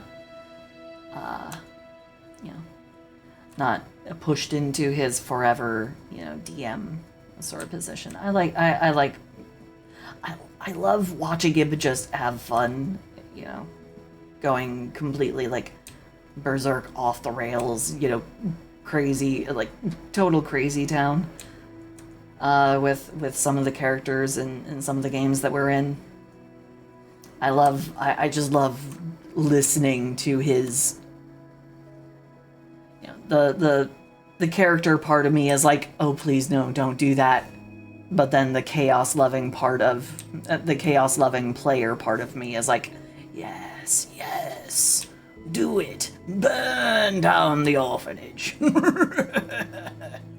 Oh wait, no, you're burning down the entire city square? Oh, well, yes, do it.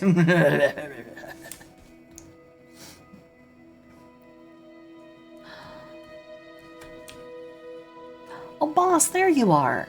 I thought your game had finally convened. I thought that's why you didn't have like an opinion on colors. I thought that you had finally managed to make your way off to your game. Did the person not show up?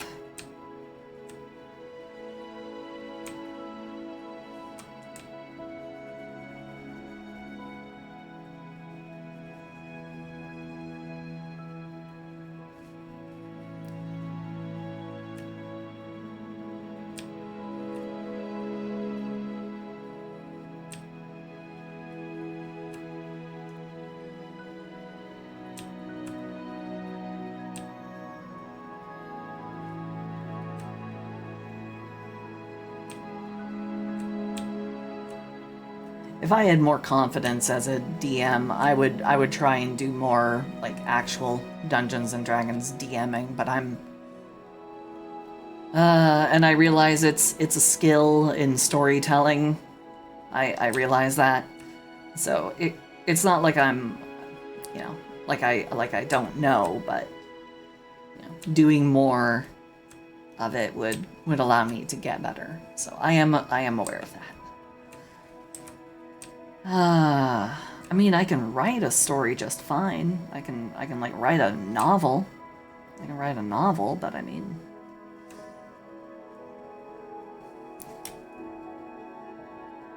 it does. Oh boy, there's all kinds of let's see. There's subclasses that grant you animal spirits. There are spells that grant you animal spirits. There are items that grant you animal spirits. Oh yeah. There's the druid class where you can turn into said animal spirit.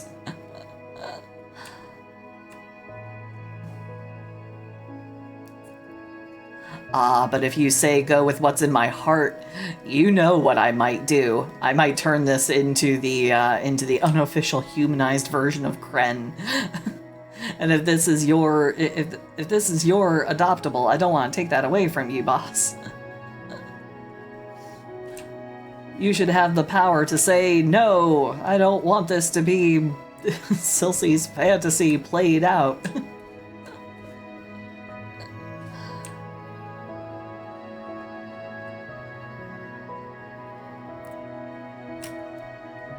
Yeah, Crenshinabon.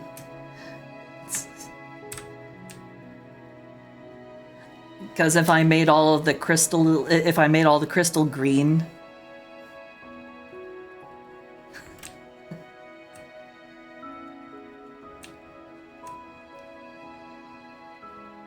tourmaline.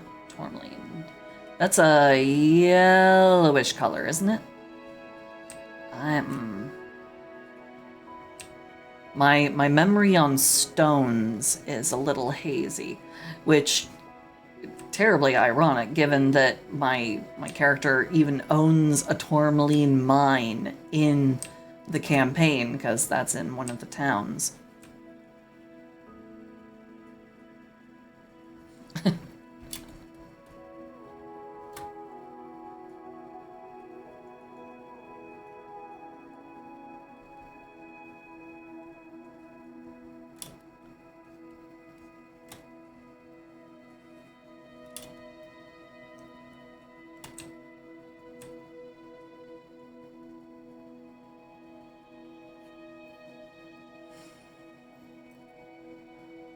Watermelon gem. So green and red? Or red and black? like red with black flecks. I'm bad with stones. I just know mine. I know my stone. I know my birthstone. My birthstone is topaz, but, you know.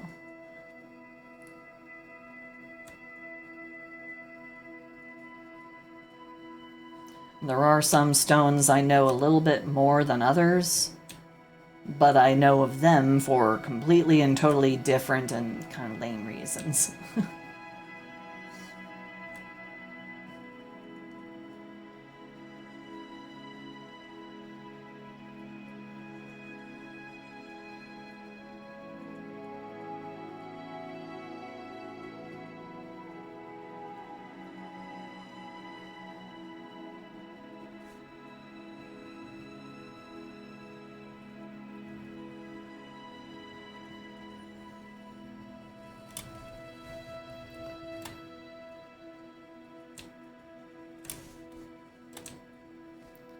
Okay. I say okay, and then I go straight back into it. Yep, this is totally a Silsey stream. Yep. Like, okay, and yes, that's exactly it. 5 minutes later. Yes, precisely. This is what I had in mind.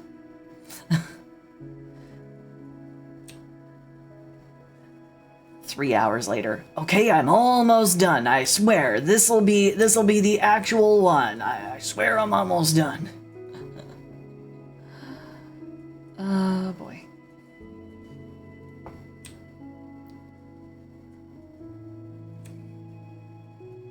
I really do suffer from one more thingism. Sometimes you get into it like a zone, man, and it's like it's really hard to disengage because you're just like, wait, I got this really neat idea, or like, oh wait, if I just put a line right over here in this totally like banal tiny area that no one's looking at, only me, I can make the whole entire picture look so much better, so much different. Oh boy, yeah.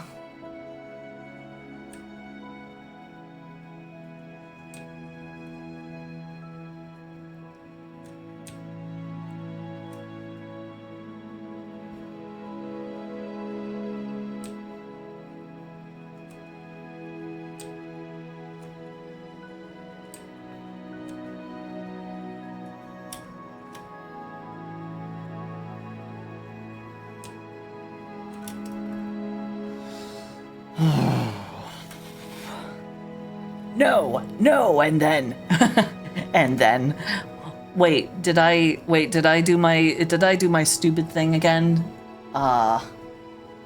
Did I do my stupid thing again where I start a sentence and that I don't actually continue it? I'm sorry. Oh God. I know that I do that sometimes. I'm sorry. Or no, it's exactly what we're talking about. About doing the more... Oh, I'm sorry. Sinful Shapeshifter, hello. Hello. And hello, Raiders. Thank you so much for dropping by. Thank you for coming and visiting the stream. For those of you who do not know, I am Silsey Starfrog, the star-loving cyborg dragon frog, and tonight I'm working on,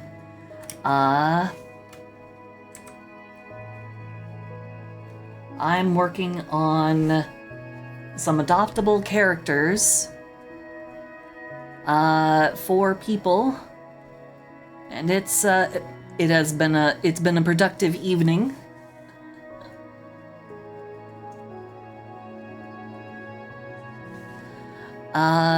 So I hope that you guys are having a good one. Thank you so much for dropping by, Sinful. Oh. Cyber mode disengage. I think you mean cyber mode engage. Oh, thank you. Thank you, thank you. And let's see if I can give you the...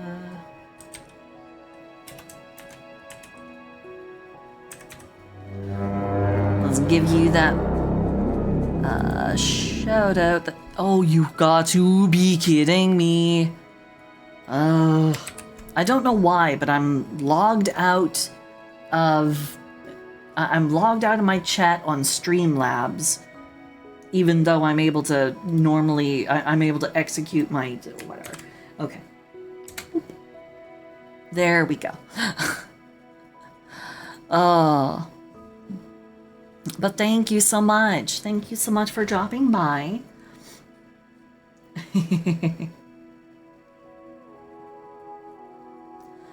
But thank you so much for coming by.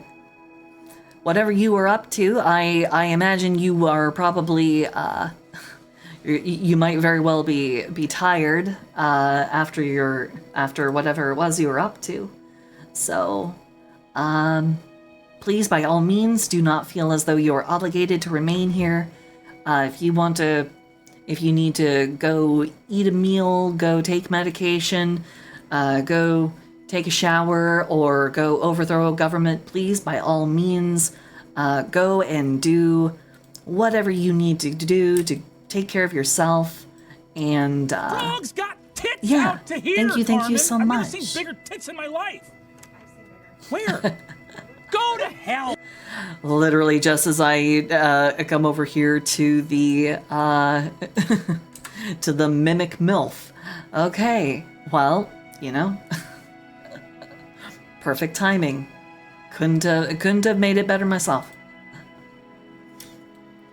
And then this one. So yeah.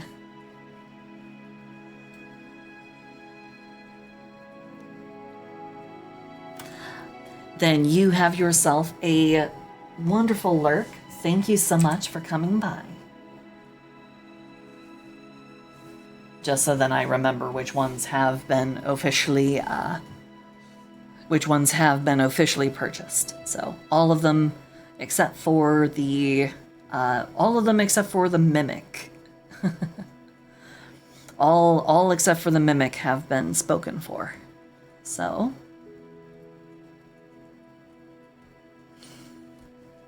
okay, let's see. Oh.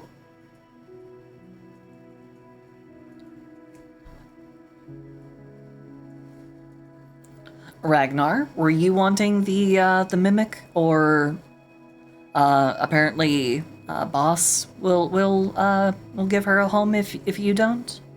Either or.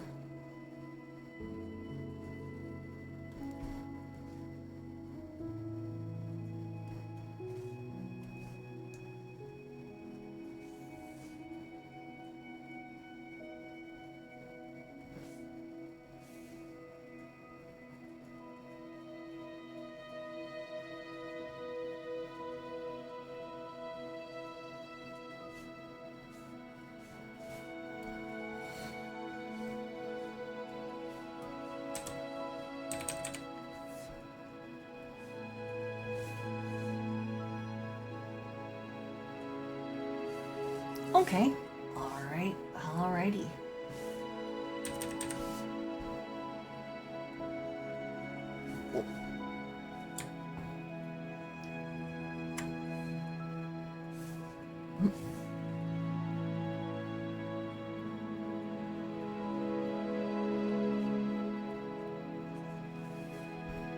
Okay. I will make sure to have these ones properly cleaned up on all their edges, and they'll all get basic coloring. They'll all get, well, I'll see how I'll see how far along I get before I get myself locked into another, you know, spend 2 hours just refining the micro, like, crystalline structures coming out. Okay, alright, let's...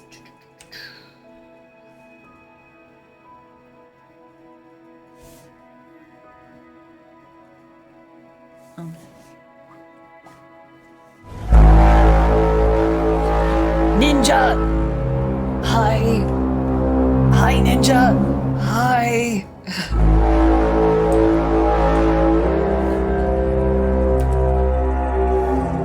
Hi! Hi, Ninja! Hi!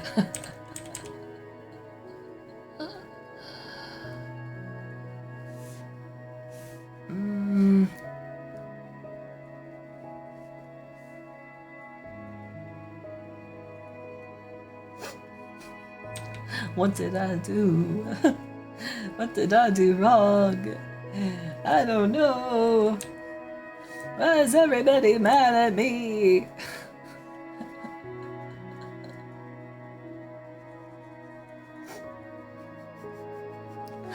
Ravel, hello. Hello, hello, hello, hello.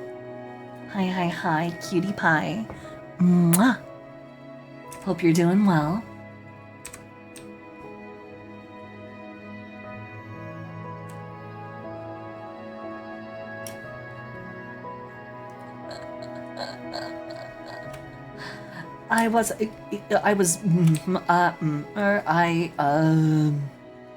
Okay, you got me there. You got me there. Okay, yeah. No, you're right. Oh, but I mean, it's my charm. It's one of my charms. That's why you guys love me, right? You guys love me for my neurotic behavior.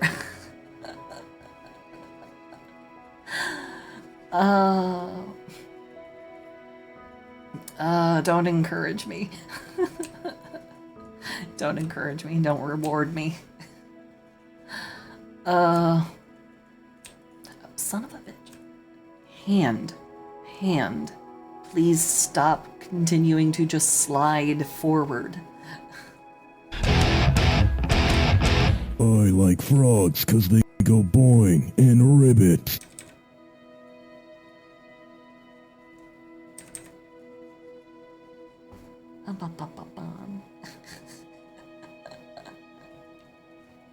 You love me for my awful takes. Oh, let me guess. My awful takes. So you mean my take on Red Velvet? On Red Velvet being the best cake. I'm gonna let you in on a little secret. Proto. Do you know why German chocolate cake is not on my tier list for favorite cakes? Oversaturation.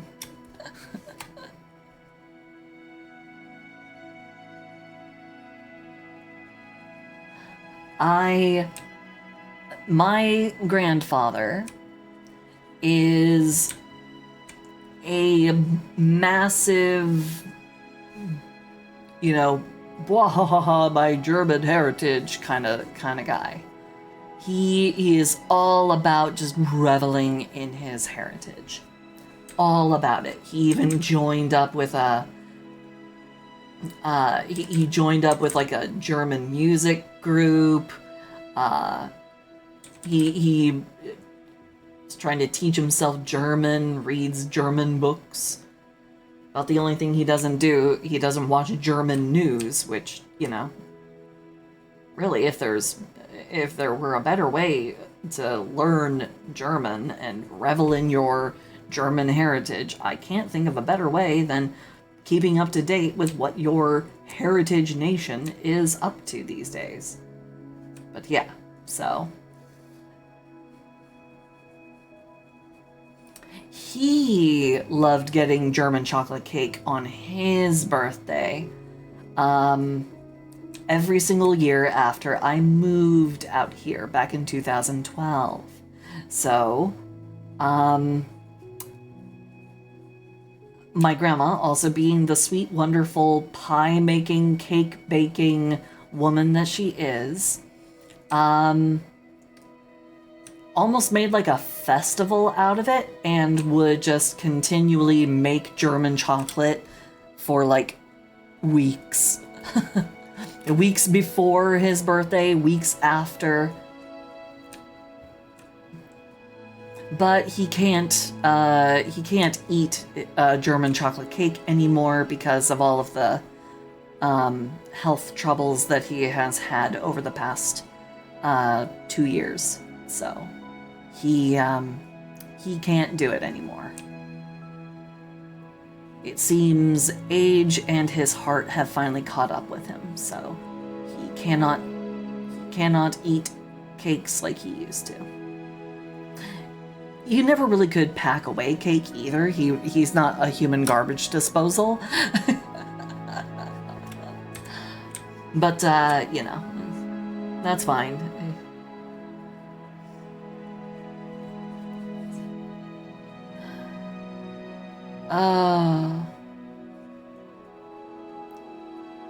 Honestly, he's actually a super light eater.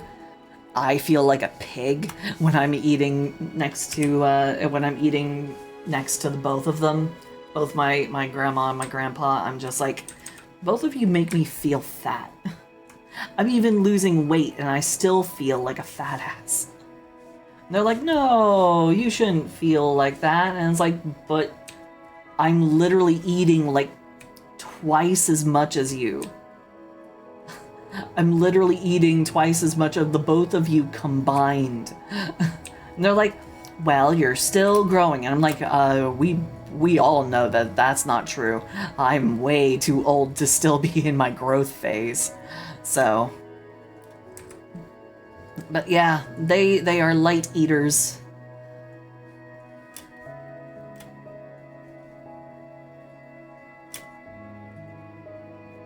Now, I'm not going in and doing like extra detail. What I'm doing here is I'm making sure that everything is closed up because I'm gonna try doing something smart.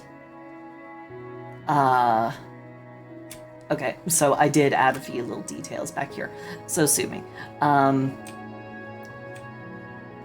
I'm trying to close up the outline so I can do a selection of the whole thing and do like a color, basically do like a color fill.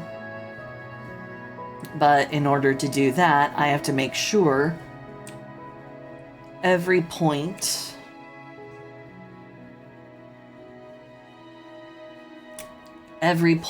of the outline is closed.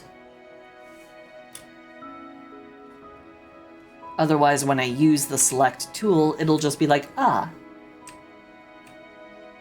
is this a doorway into somewhere you don't want color? You don't want to select in here? Well, then you should have closed the door, 'cause I'm coming in!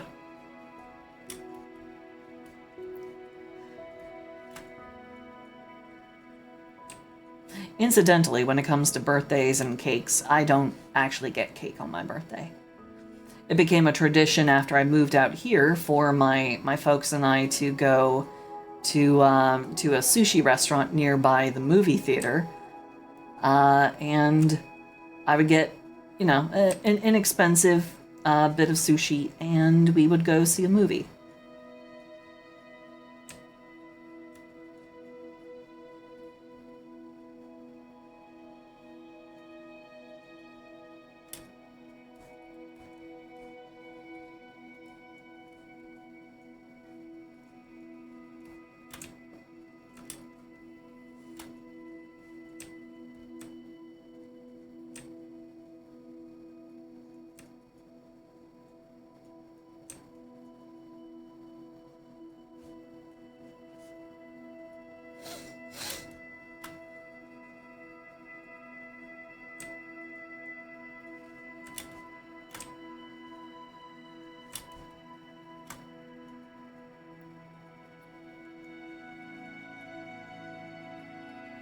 And hush, I know. I know. Shut up. I know. I'm adding things that aren't closing up lines, and shut up.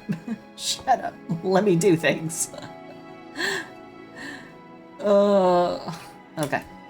Alright. I think...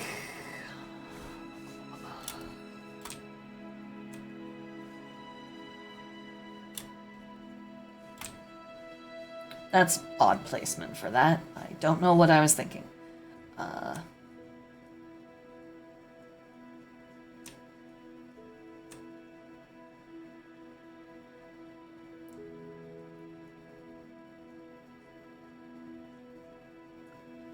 There we go. That should do. Yeah. Oh, that did not do at all. Huh.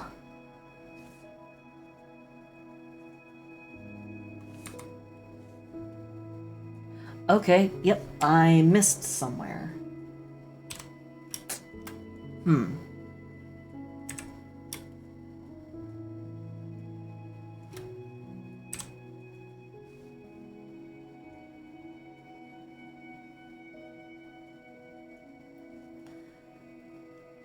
Where is it? This is the disadvantage of using a textured brush. Because now, I don't know where there might be like a single pixel open. I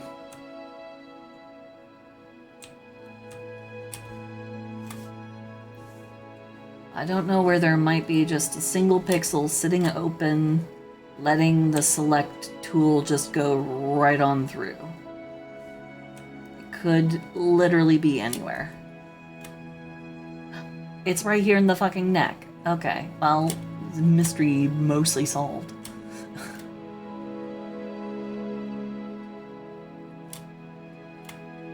The neck and the head. Okay, well, I should have been paying more attention.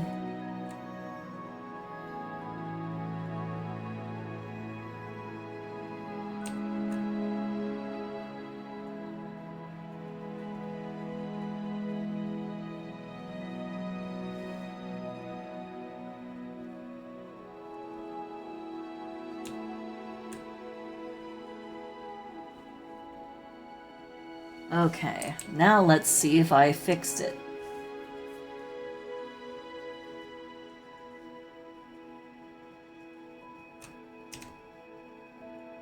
Fuck! Where did I miss? Okay. Somewhere in here.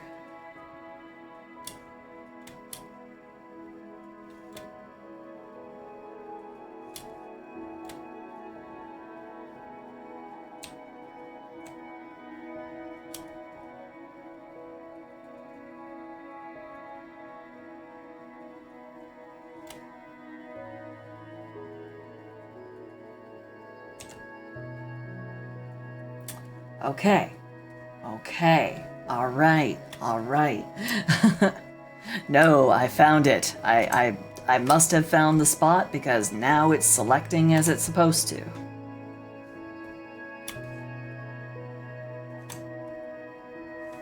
Okay. And I can claim a victory now because all I do is select, modify, expand by 2 pixels, Control-Shift-I. That inverts the selection, so now I'm selecting everything that was inside. Let's not do that. And let's come back over here. Boop, boop, boop. Boop, boop. Okay, now I have a good base down. Let's work from there. Okay. Actually,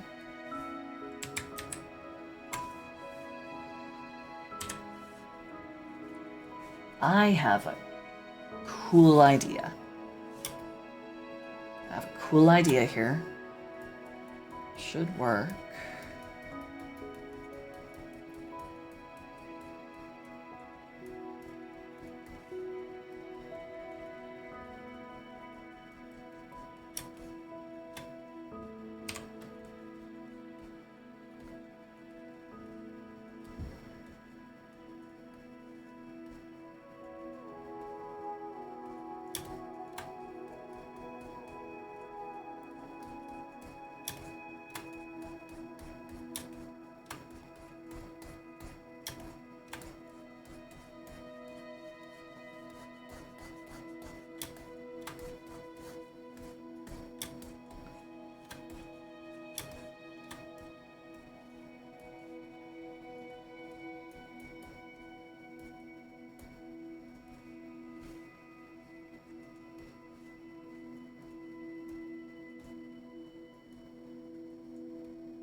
Why, hello, yes, my dear, sweet, lovely kitty cat. I love you.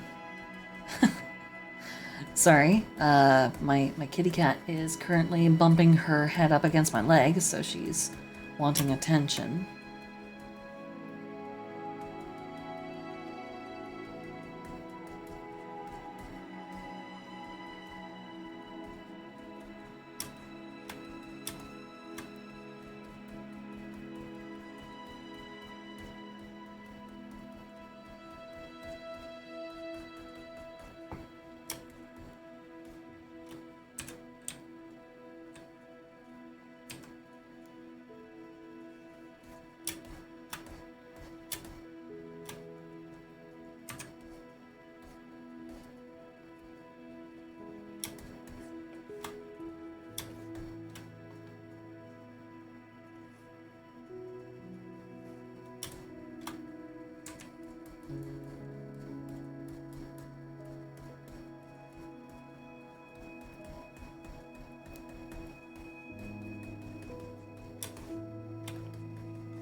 Okay.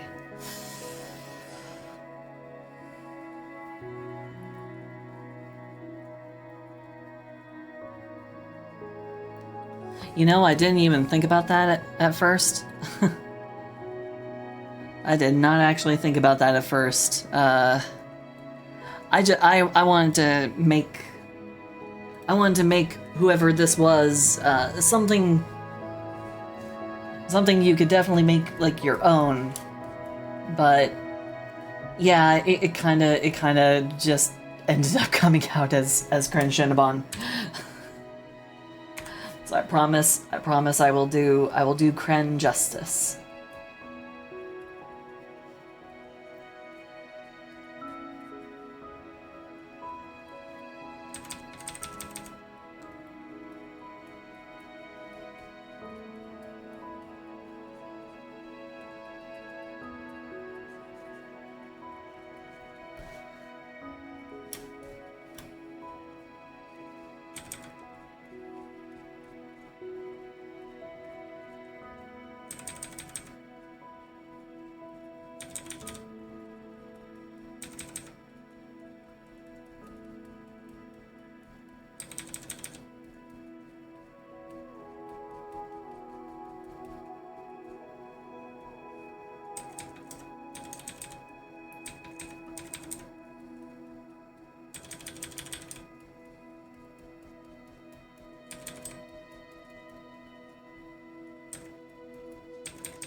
Leave it up to me, though, to take something that doesn't even have a physical form and consequently make them hot.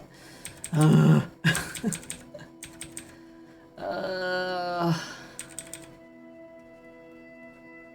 mean, I guess it's a talent.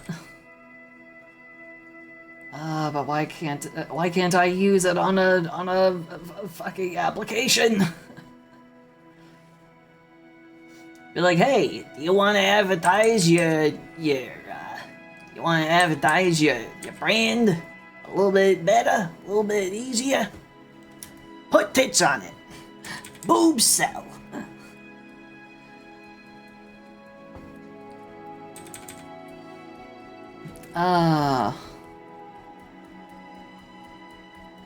That's actually my favorite bit of wisdom from one of my favorite webcomic artists of all time. A gent by the name of Philip Jackson. Some of you may know him as Jolly Jack. And if you don't know him, you should definitely check him out. You can find him on Blue Sky now. He doesn't post there nearly as often as he posts on Twitter, but he's on Blue Sky now.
No, I'm having to do that. I'm having to do an and then here because I'm specifically working on the coloring. Okay? There's a legitimate reason for it this time. I'm specifically working on the coloring. The fact that I have stopped doing anything and everything on the outline is a true indication that this is where it will remain. It does not change from here except for colors. And as we all know, coloring is my weakness, so I'm having to muddle through it as best I can. Like there's smarter and more intelligent ways to, do this, but I'm very monkey with a hammer when it comes to this sort of thing. I will brute force it as much as needs to be brute forced because I don't know better. Actually, I do know better, but I refuse to do it because it's more complicated than I feel like dealing with. Oh, I'm terrible. I have such bad artist ethics. Ugh.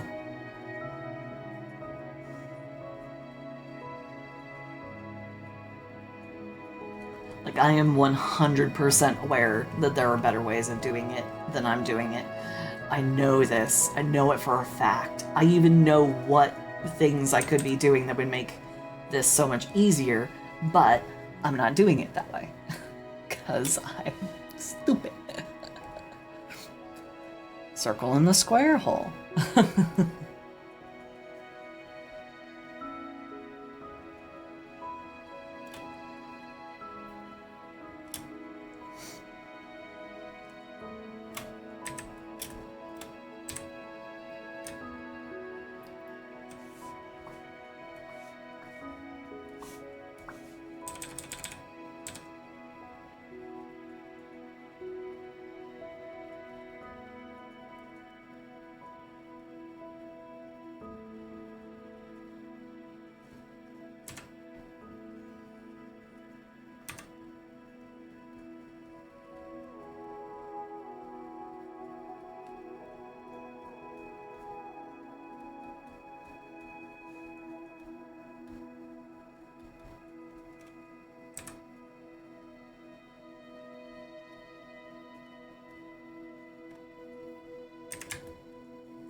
If it fits, it fits.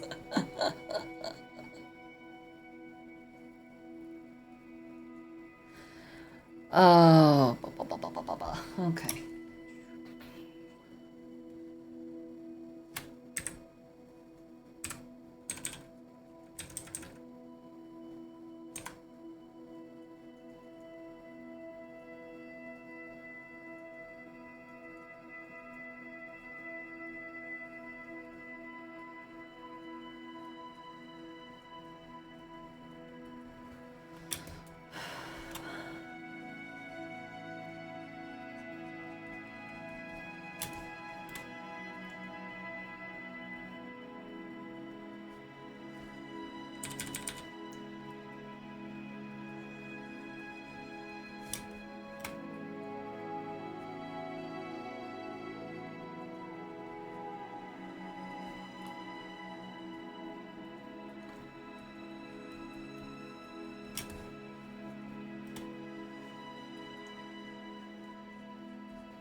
Almost like it almost looks more like I'm making a character who's like made out of freaking kryptonite or something. Someone's gonna show up and they're gonna be like, "Ooh, are you doing Superman art?" And I'm gonna be like, "No. No, it's not Superman. I haven't even seen the movie. I mean, I know what happens, but..."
Oh, you're going to the movies next Friday. Ooh. It's been a while since I've been to see a movie.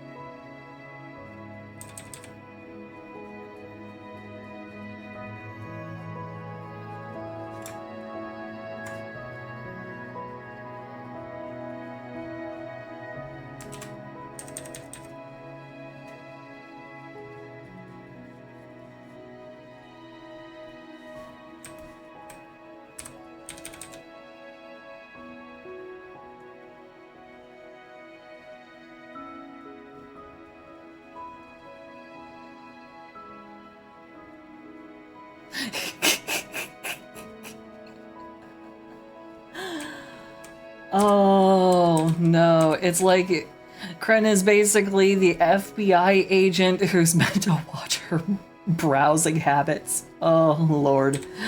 Oh no.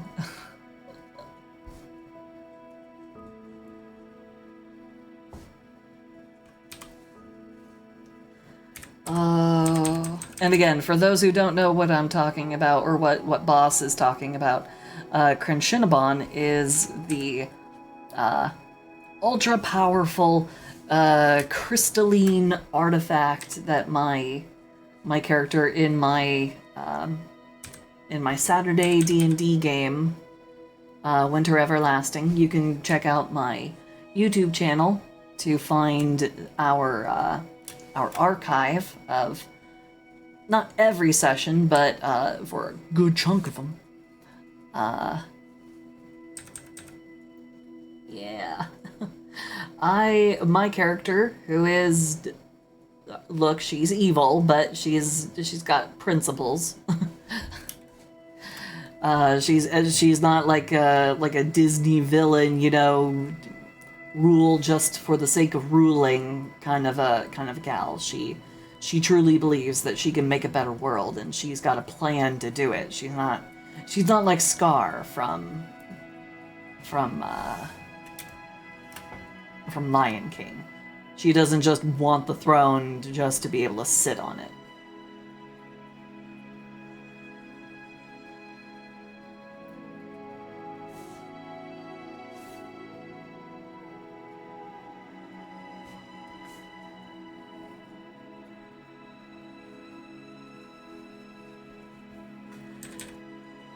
And Crenshinabon is basically a very powerful crystalline material, crystalline object created by a bunch of liches.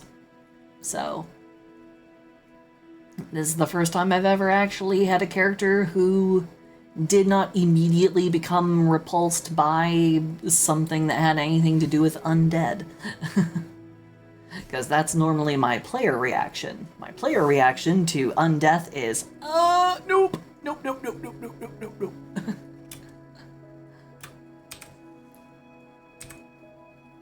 I'm highly averse to,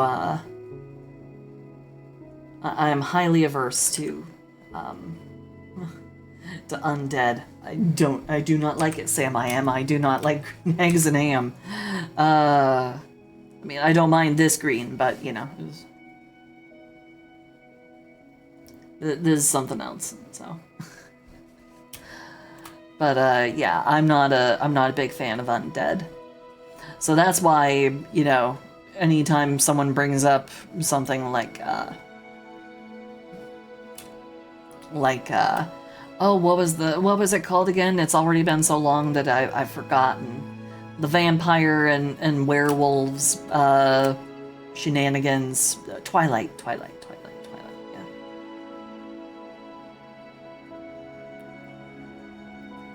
yeah. I was not on Team Jacob or Team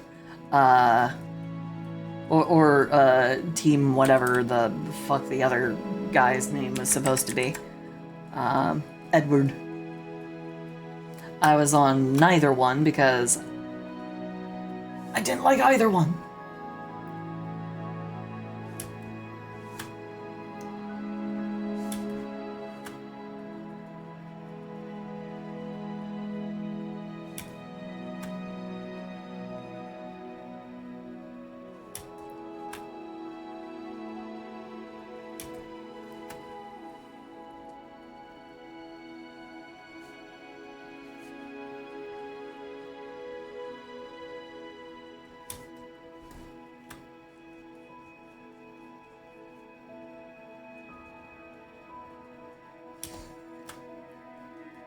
Yeah, Crinchinnabon is super powerful. Oh yeah. Two dudes fighting over one half committed goth girl.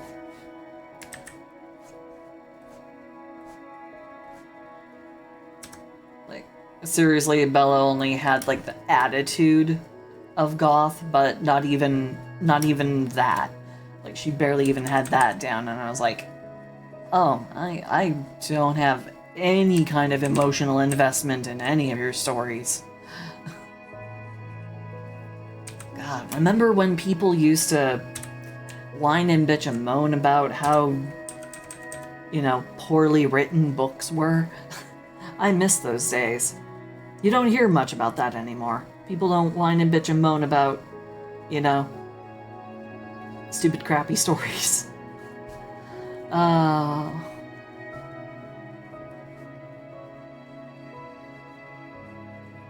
Simpler times.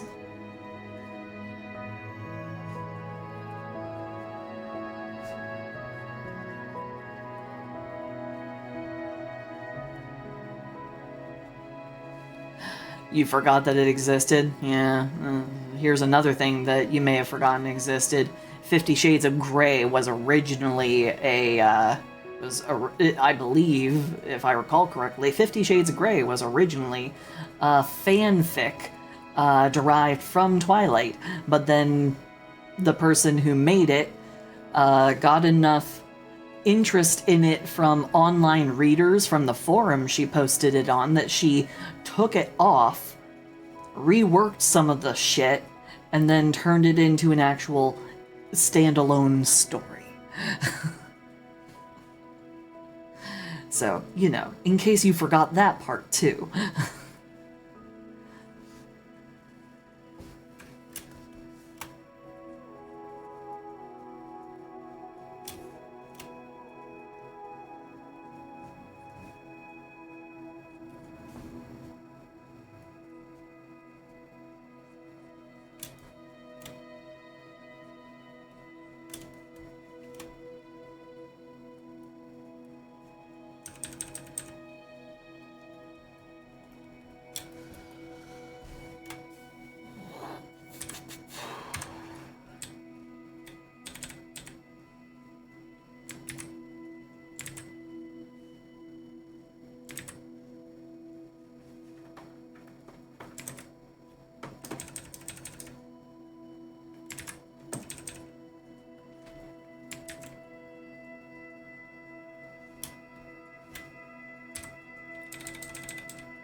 Oh, the Gilbert Gottfried reading. Oh.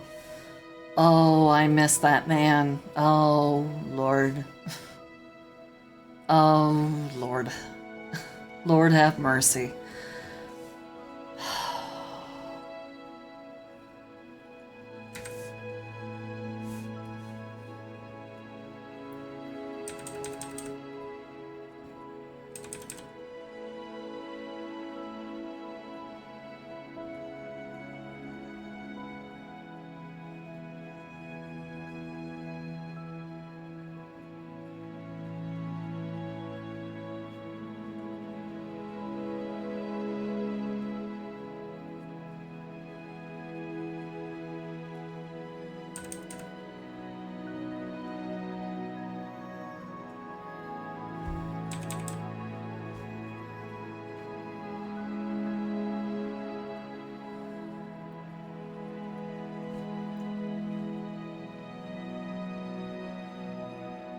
Blah, blah, blah, blah.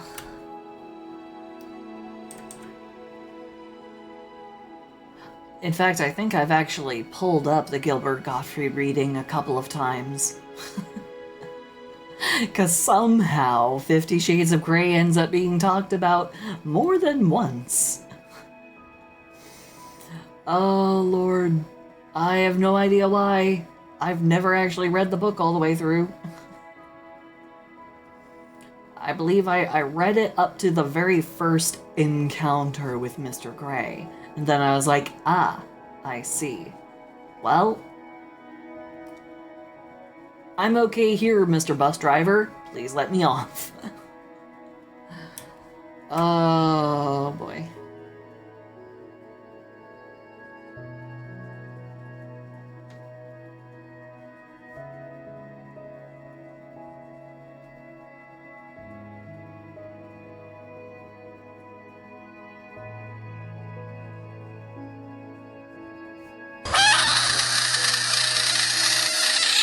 Jesus! Oh god, that was not expected. Okay, well, if Boss is still here, then his dogs have definitely gone running for the hills. Oh lord, I forgot that was there, and man, I had gotten so cozy in my own head. Yikes. Ugh. Oh, that redeem is a mistake.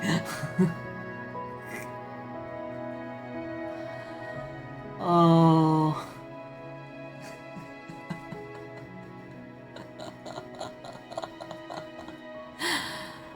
Yep, I'm sorry.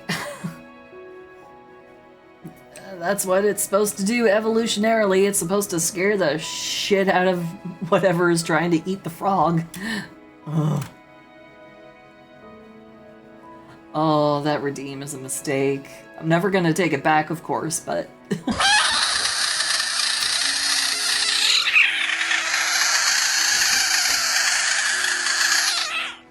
See, I was expecting it that time, so the most it did was it does break a little bit of the peace of the mood, but it's not the worst thing. You know, it's not so bad the second time because you're expecting it. You've already had the bejeebers scared out of you.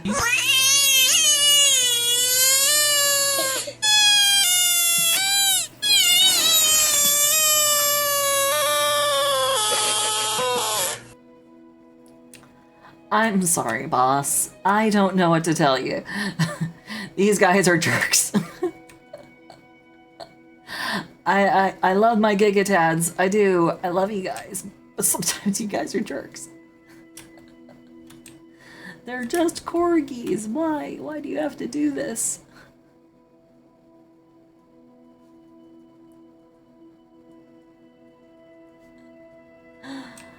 Oh.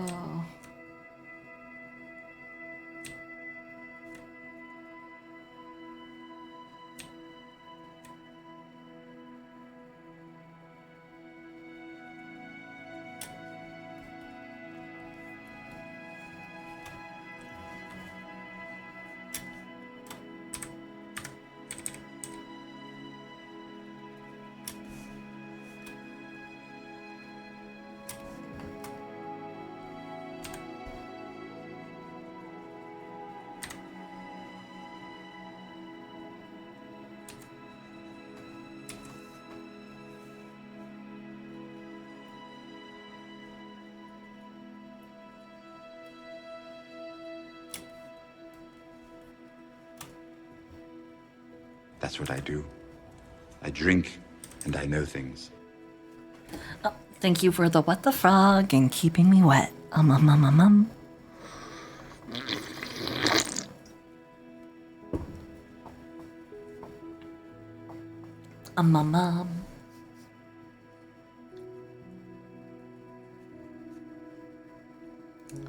Zed, hey, how you doing? Nice to see you.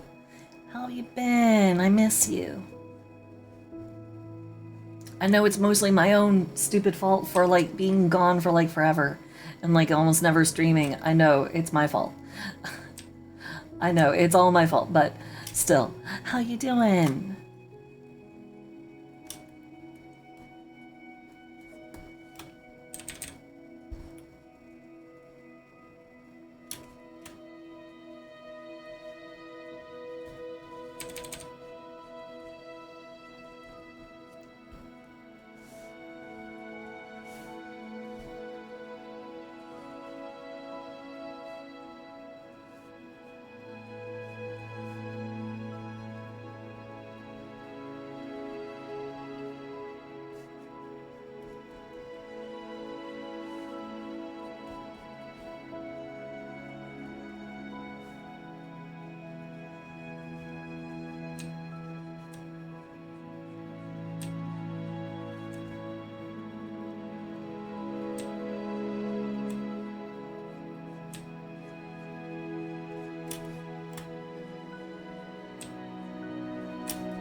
Yeah, oof, I hear that.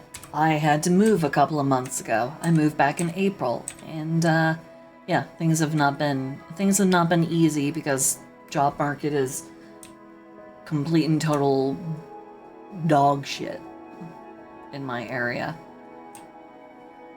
Not for a lack of positions, but apparently just a lack of companies actually being honest when they say that they're hiring. And it's like, no, you're not. You're just doing that to inflate numbers for, you know, for hiring purposes, but you're not actually hiring. How am I doing? I'm alive. That's my benchmark for success right now. I'm alive.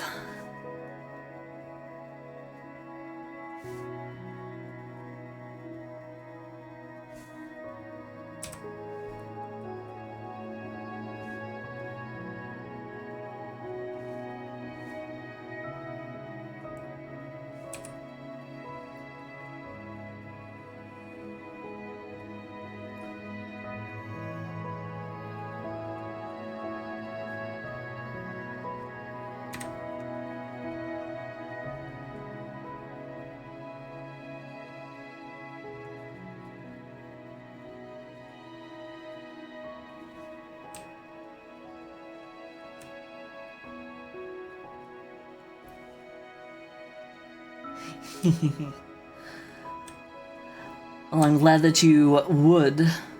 I'll be honest. I would as well. Not to toot my own horn here, but this is a fine, lovely piece of crystalline ash.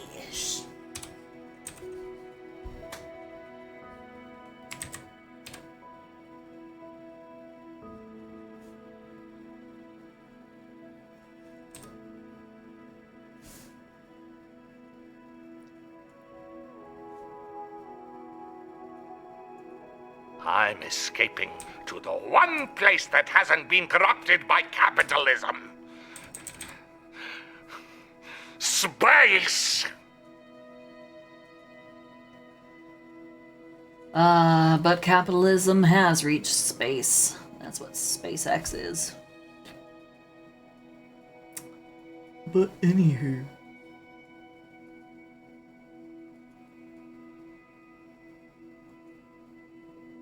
Frogs got tits out to here, Carmen. I've never seen bigger tits in my life. I've seen bigger. Where? Go to hell.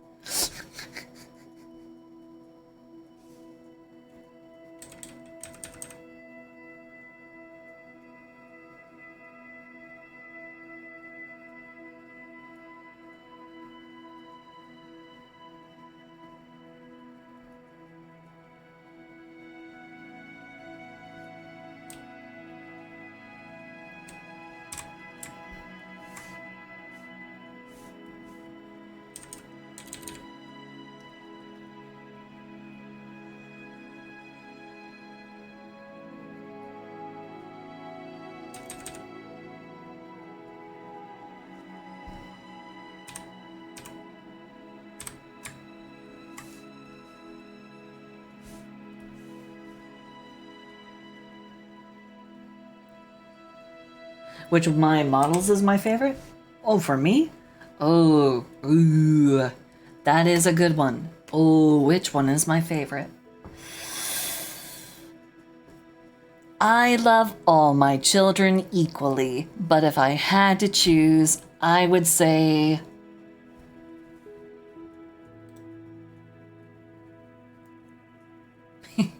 there's something about being a shitty little brat that's just kind of fun. So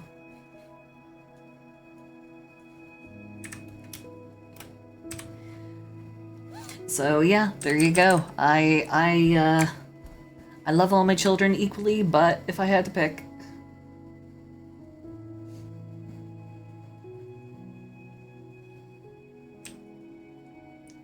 it's the shitty brat.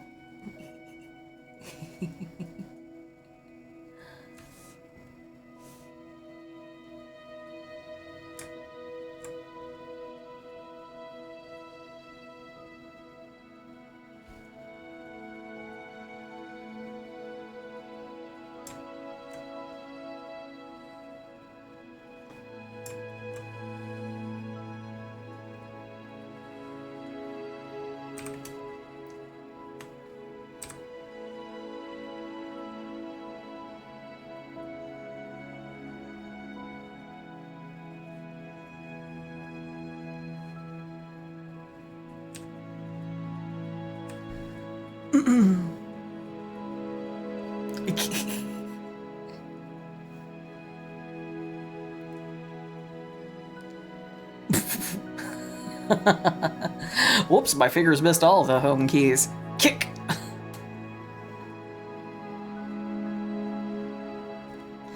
I've been having a lot of that problem recently in when I take some breaks and I start playing some of my various gacha games. Which, reminder for everybody, I am a proud free-to-player, so anytime you hear me talk about my my gacha game addiction, just know that at the very least, I don't put any money into it, 'cause I can't afford to.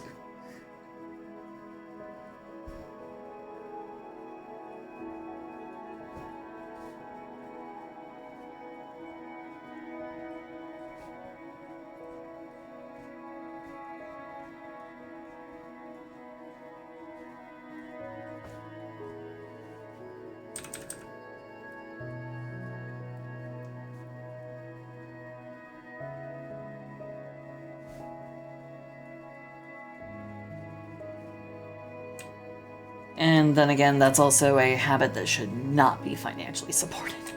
So, it's okay to like gacha games, it's okay to have fun, but, you know, don't let it become an obsession that ends up fulfilling like all your spare time. Everything in moderation.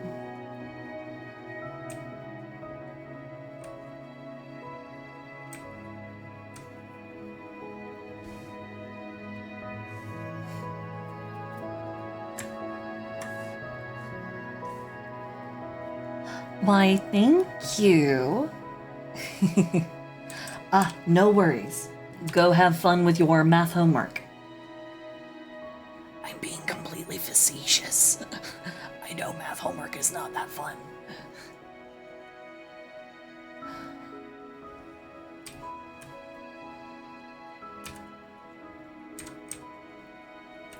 Having been somebody who had to do math homework at one point of her life. Can confirm, not my strong point.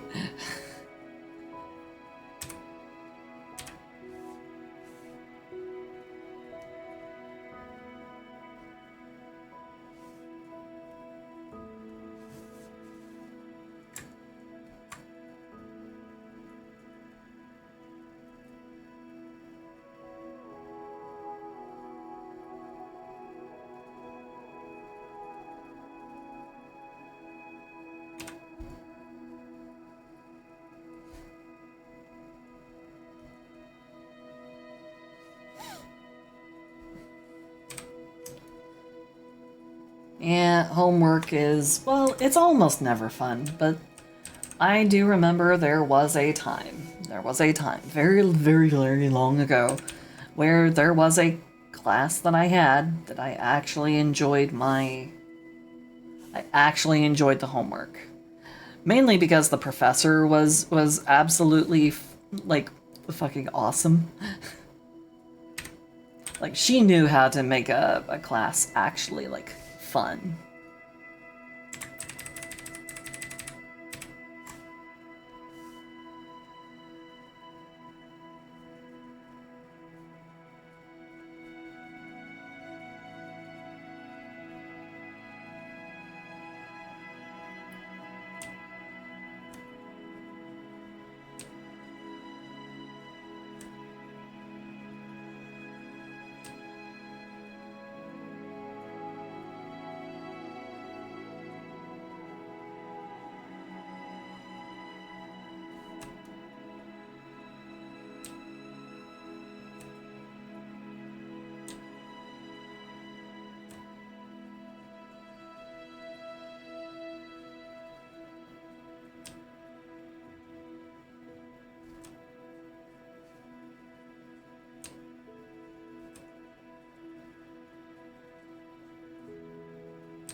I need to confirm which one of these. Okay, so this is the water. Okay.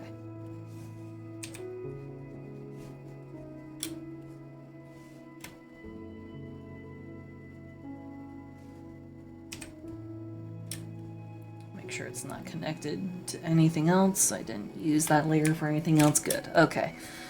So let's come back in here. Duplicate the layer.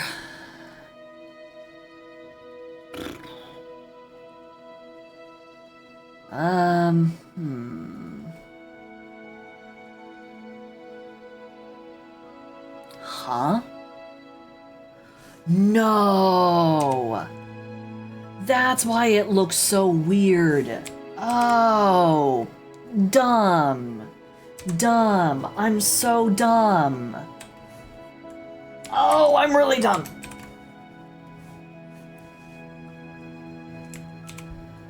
Oh, no. No, that makes it look like definitely not what I want.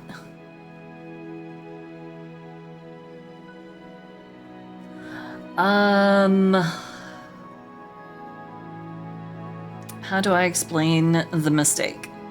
I don't know when or how it happened, but something got resized in my windows. I'm gonna guess Photoshop got resized a little bit because it's crowding out stuff.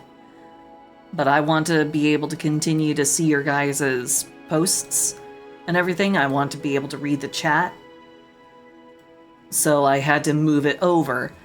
And the little the little color swatch selection was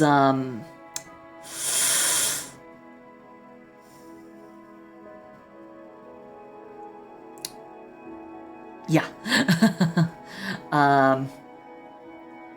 I wasn't selecting the right color swatch when I was using the brush. So instead of the water that's supposed to be coming out of her torso being bluish, it was green. Because I had the green color active when I colored it, which is completely and totally wrong. It also means that this is the wrong color.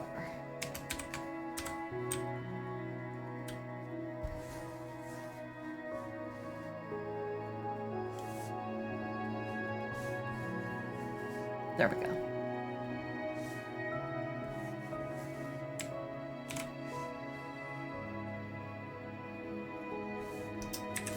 Yeah, see the difference? I was using the wrong color.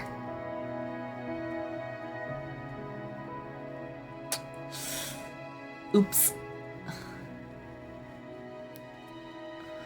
Oops. Because I'm stupid.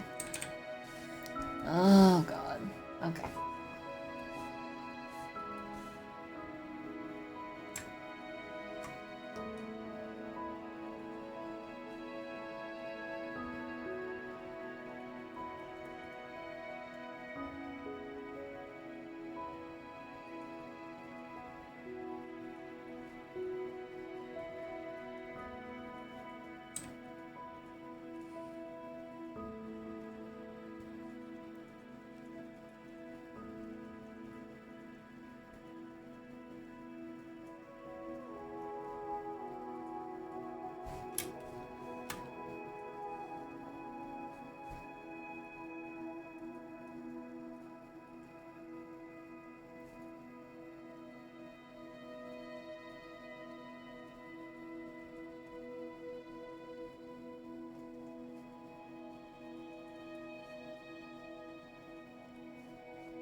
Oh boy, I really got into this one because I made it complicated.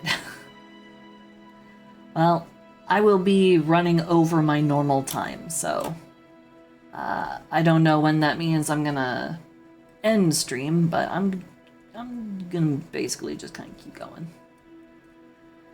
That does not mean that you guys have to stick around. You are free to depart whenever you see fit. I'm just, yeah.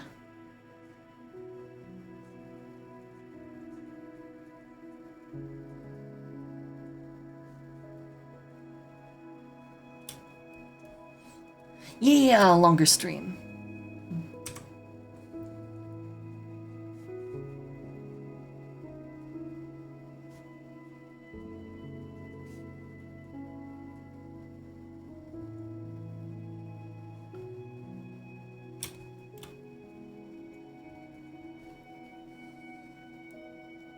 You're trapped here forever. Oh, hey Grail, how you doing? It's been a while. Hope you're doing good.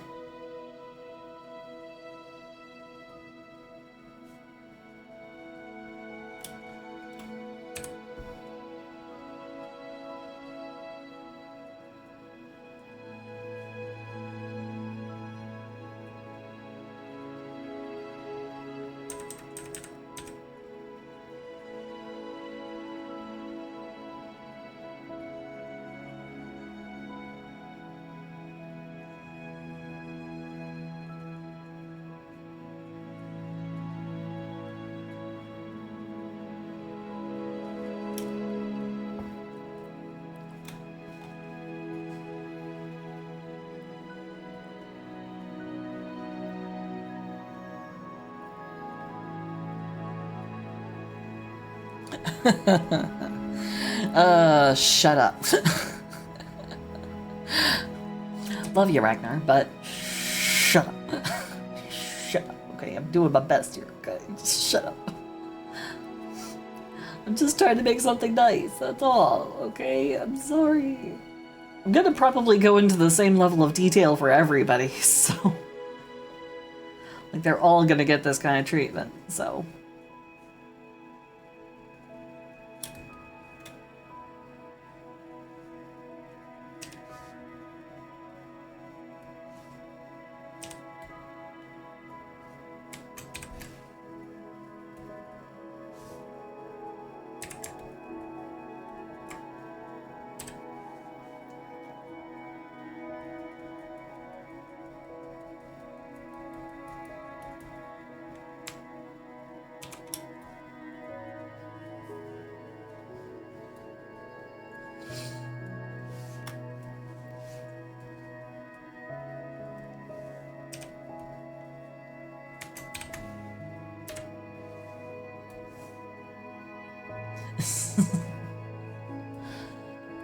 Oh boy, oh boy, oh boy, oh boy.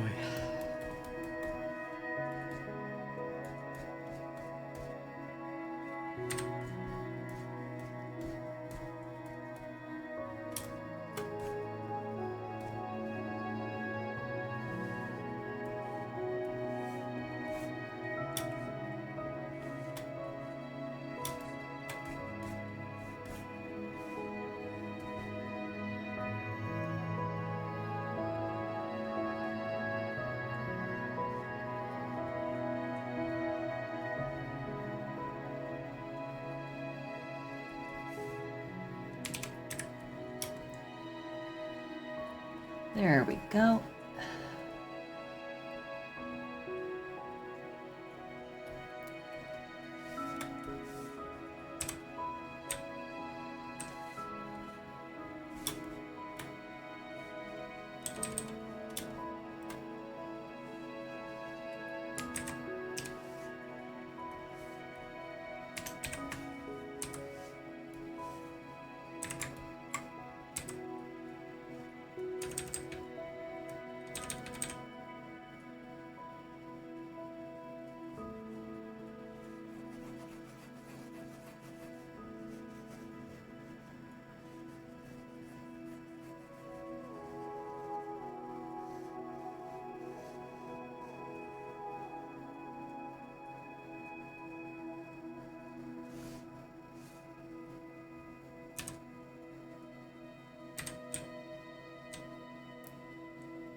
Okay, I think... Yes, this should be fine. Yes, yes, yes, Yes, I'm going to. Yes. Okay. I'm gonna go ahead and declare this one done. This one's done. That's what I do. I drink, and I know things. Now I just have to find which layer that's on. Where did I write boss? Ah, that's where I wrote it. Okay.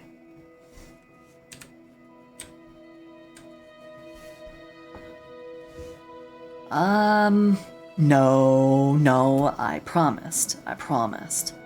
So no more details. Just one big old contrasting blob in the background to make this pop just a little bit more.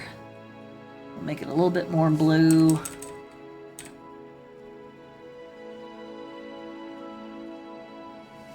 There we go.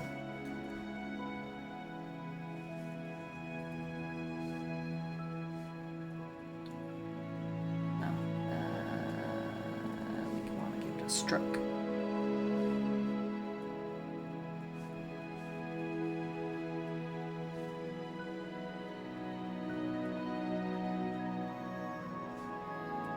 No, we don't need to do that either.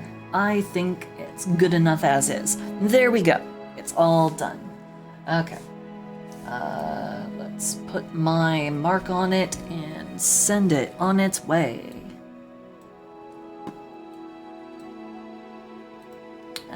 Let's put my mark in the proper place. Way the fuck up here. Okay. Then we turn that into a soft light filter. Reduce the opacity so it doesn't overwhelm the piece itself.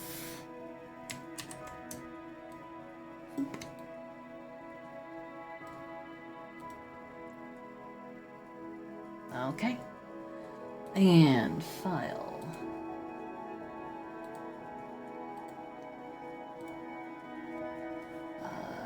We'll save this into the work folder and we'll put this. We'll just put it over here.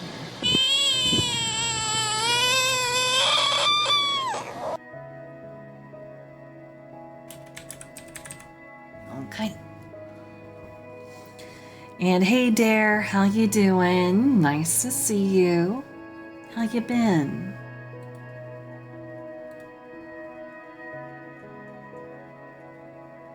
And let's also do a version that doesn't have the big obvious thing in it.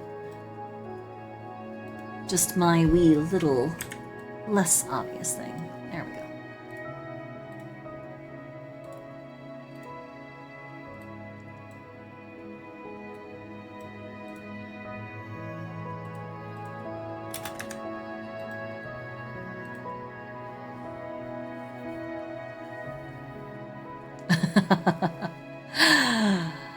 Oh, what was that? That's my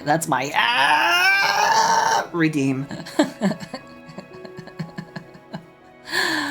Oh, it's not a popular one.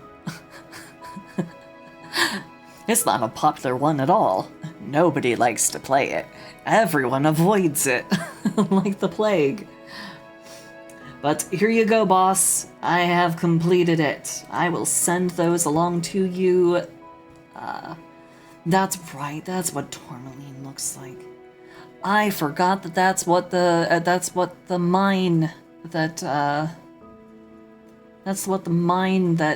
Octavia owns Motherfucker, I'm a goddamn produces.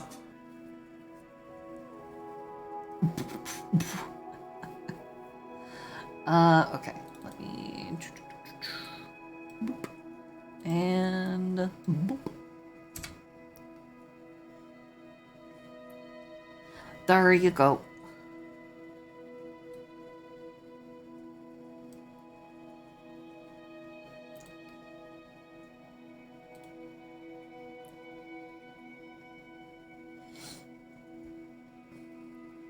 Well, for a really for what was a really weird but kind of spur of the moment concept I came up with, I'm pretty happy with it. I think it turned out lovely. So, that's the Crystal Eldritch Girl done and sent. Next one is working on Sound Ninja's Lamia Girl. So let's go ahead and get my lily pad out of the way.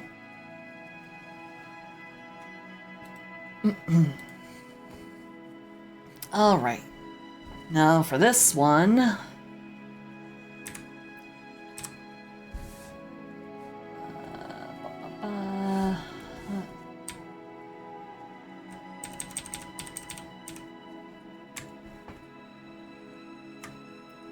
let's make sure I've got all the right things set up.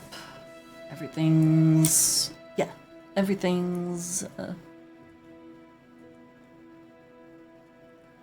like a leaf-scaled viper. I will need to look one up and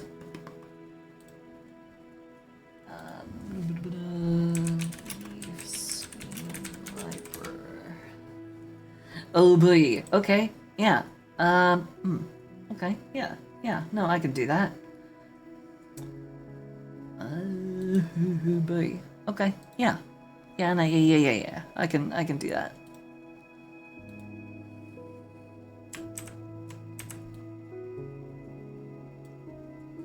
Okay. I'm just looking at the that's going to be a lot of added geometry. But I can do it. It won't be a problem. Okay.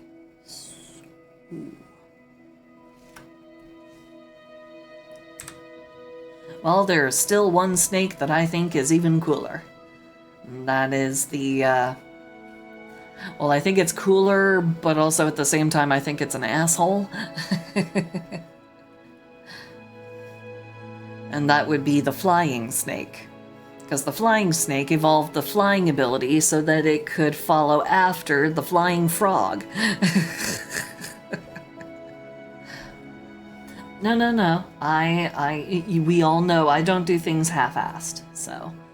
Okay.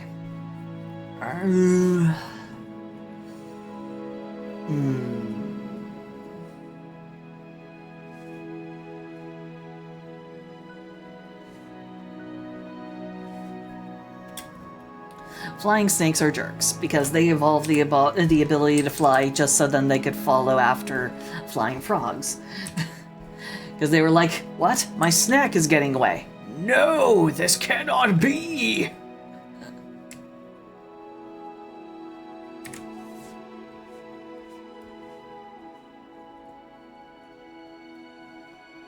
Okay. Unfortunately, with this custom brush I made, sometimes I have to do weird stuff like that. I have to jump over to another brush just to be able to, Okay.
That's what I do. I drink and I know things. Thank you for the wet the frog and keeping me wet. Mm.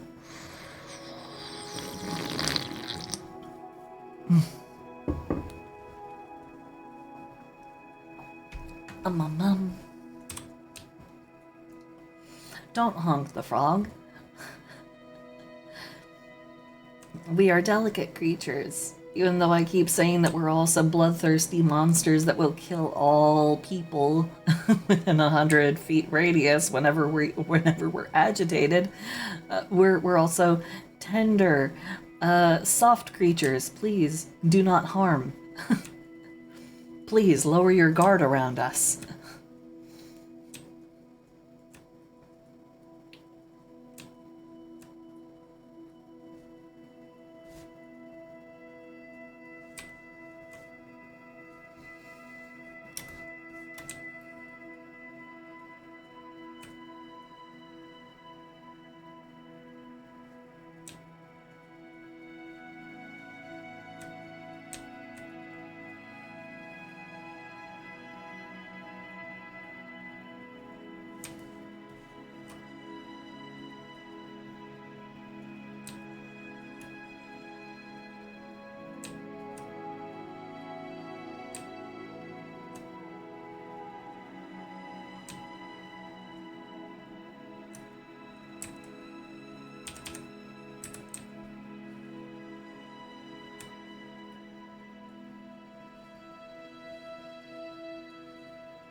A delicate honking.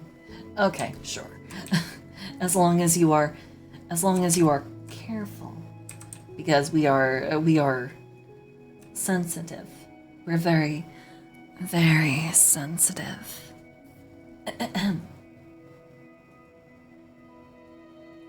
I mean, what?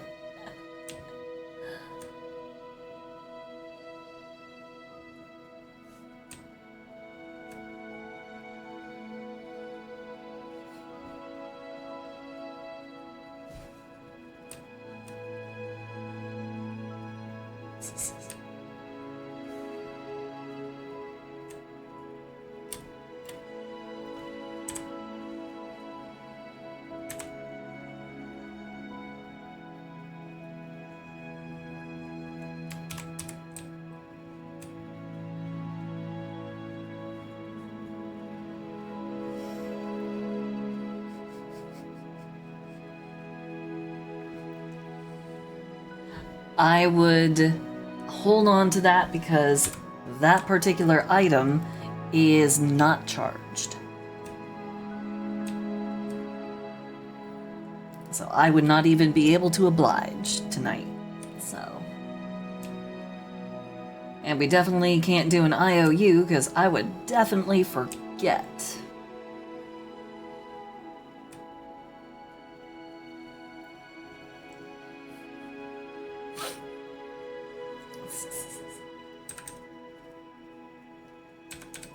Oh, you want me to give a warning before I do it? But where's the fun in that? It's so much more fun when you aren't expecting.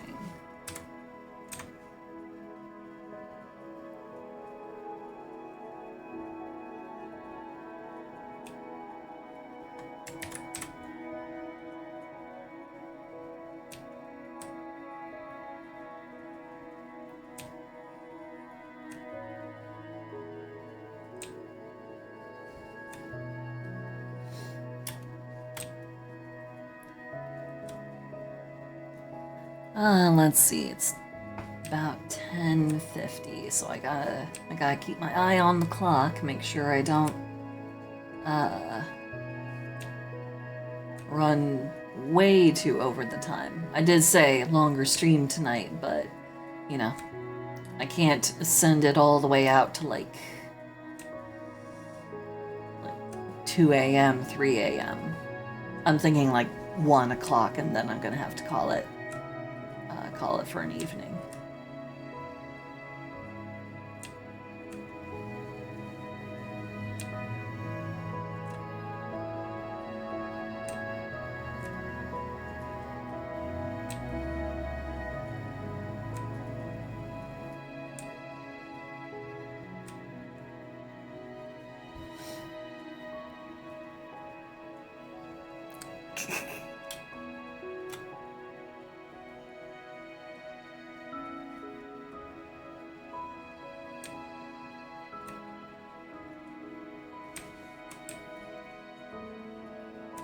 But you guys need to be careful. You need to stop being such cutie patooties. Because you know frogs. Some of us will eat other smaller frogs. So unless you want to get eaten, you might want to watch yourselves.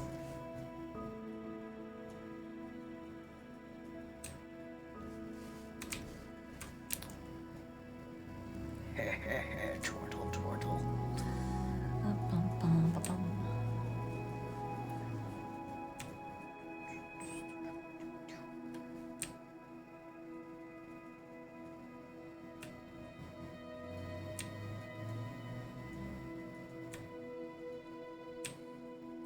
Like, don't threaten me with a good time.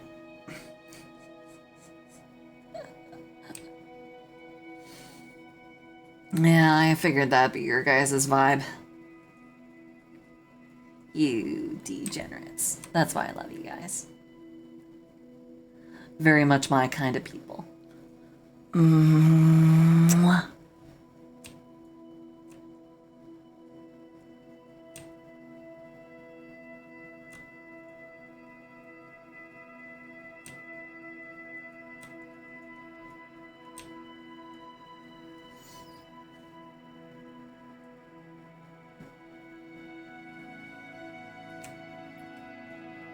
Well, I don't actually have a smooch redeem where I make you guys pay for it. That wouldn't be fair. Everyone gets free smooches. Mwah, mwah, mwah, mwah, mwah. Well, actually, there is the one smooch redeem. There is the one. I'm surprised nobody's redeemed it tonight.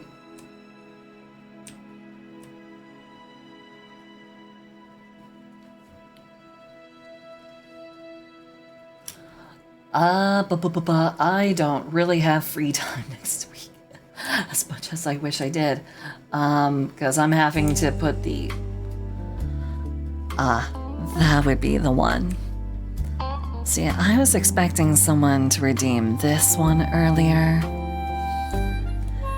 because this is the one that makes me get all up close to the mic. I get low and sultry. I get real up close, and I tell you, I enjoy this. Mwah, mwah, mwah, mwah, mwah. And there you have it.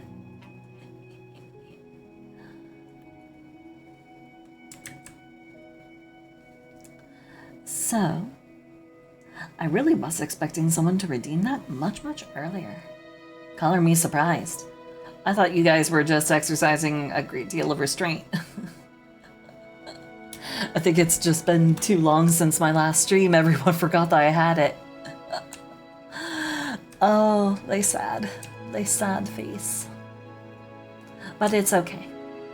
Because you guys also get a bunch of free smooches in between, because I love you guys. Mwah.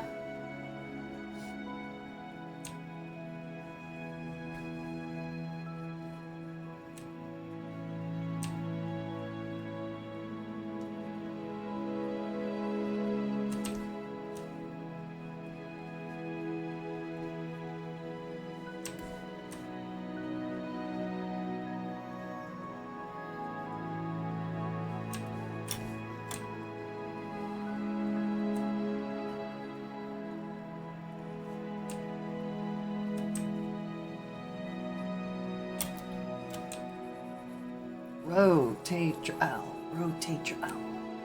Rotate your owl. Oh boy. I gotta be careful with how I rotate my canvas, otherwise I'm gonna spin myself into seasickness. Even though I don't really get like motion sick or anything. Unless I'm on a really, really long car ride and I don't have a window seat. Never put me in a non-window seat for a long car ride. Because that is a surefire way of me getting absolutely sick. Especially if my grandpa's the one driving. That man does not know how to drive.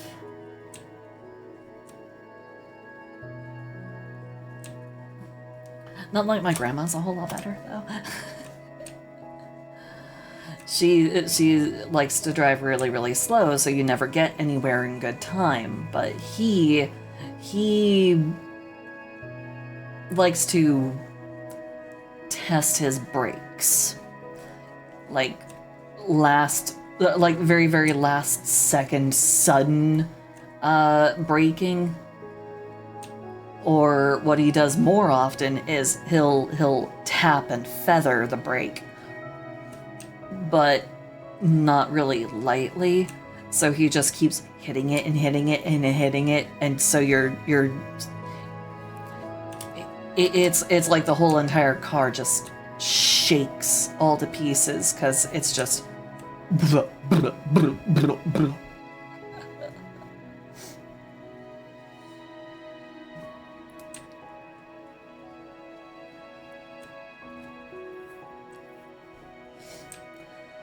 Yeah, definitely be sure to save your points, because like I said, I do have the thing for the really expensive redeem, but it is not currently charged, so I don't want you guys to spend points and not end up getting what you want, so...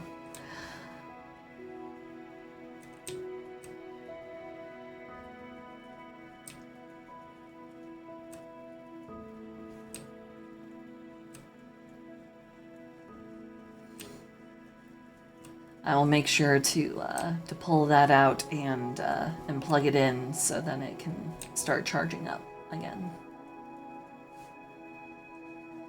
I had to put it away because my grandmother was coming over and visiting on a somewhat frequent basis.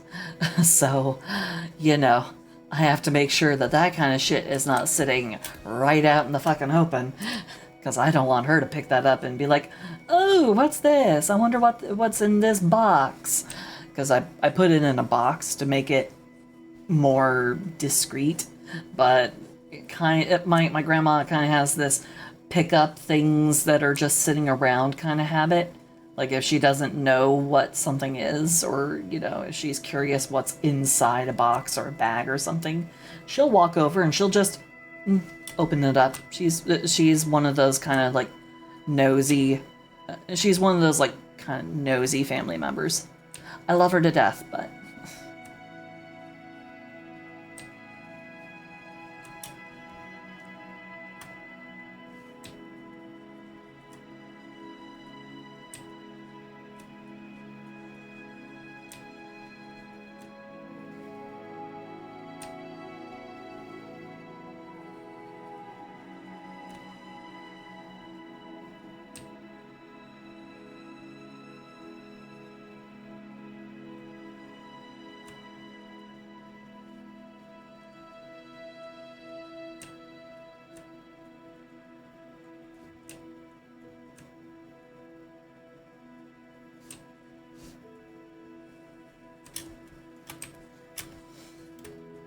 Cross, hello, hi.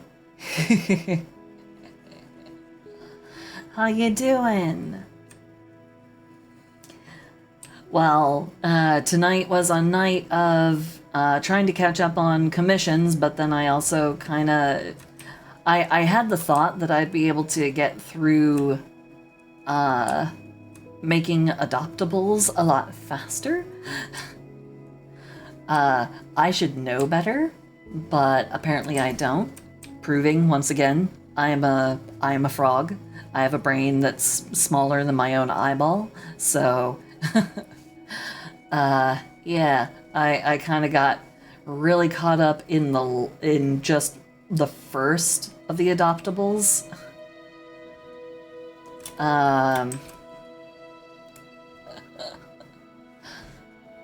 Because here's the first Adoptable I worked on, Cross. I think I did a pretty good job, but also at the same time, I spent a lot more time on this than I was hoping I would. So, boy.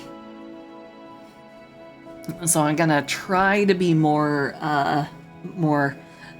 quick and efficient with my writing and my drawing for the lamia here. I'm gonna try being the operative phrase here.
I need to make sure that I zone this area properly before I do this. Okay.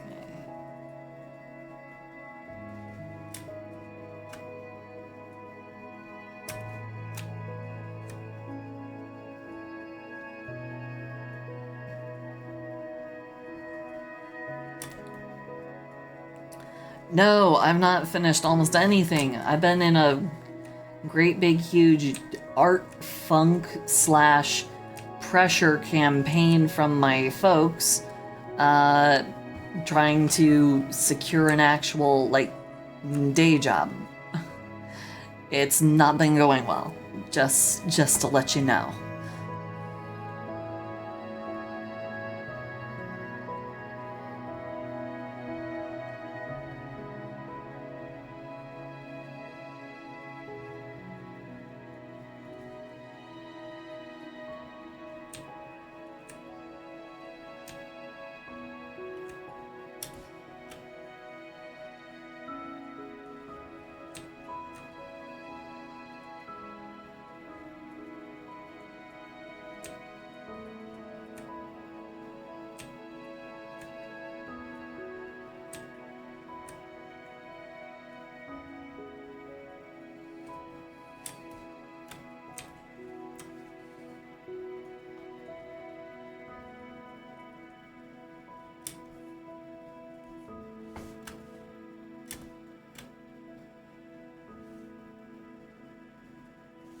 Okay, there we go.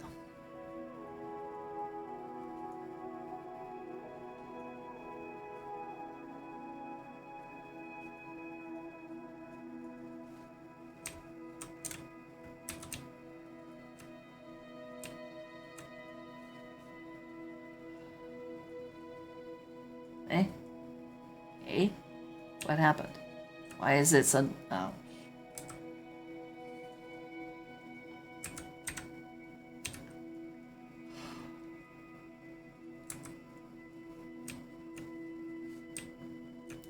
Fat fingering my stupid keyboard even though my fingers are getting steadily less and less fat.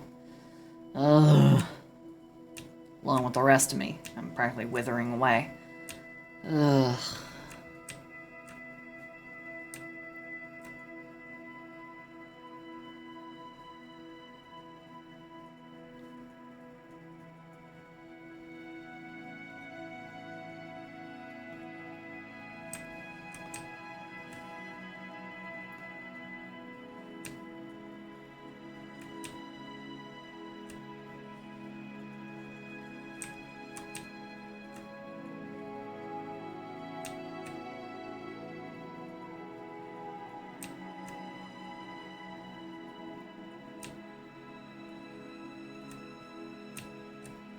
Kitty cat, that's my leg.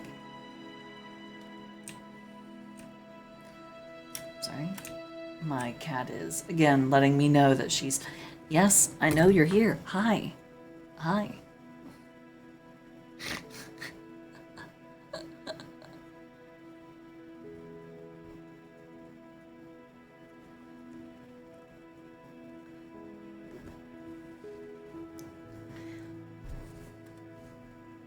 You're making me sound like I'm a fucking criminal. I'm not. I promise. I promise, promise, promise.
Dumpier, hello. Hi, hi, hi. How you doing?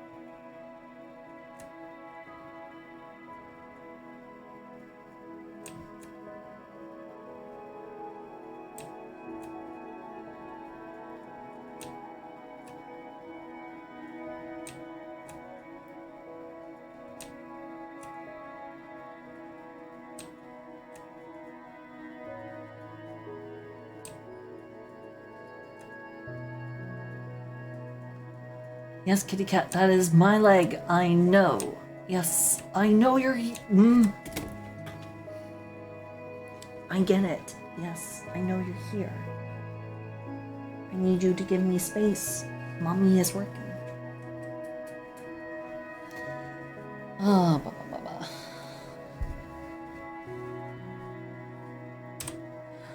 Thank you. Thank you, thank you, thank you, Raymond Legs. Thank you.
lost track of which part was which.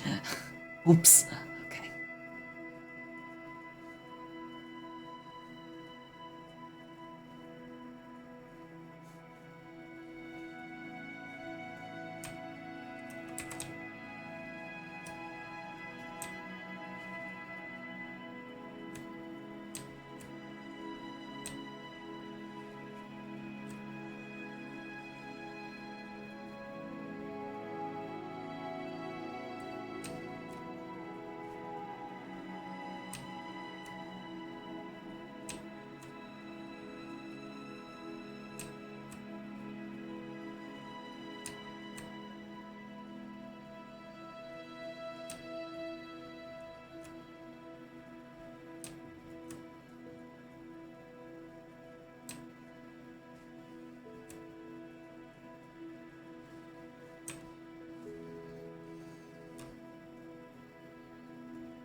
I was reminded of how much I like to draw snake girls when I found one of my old composition notebooks.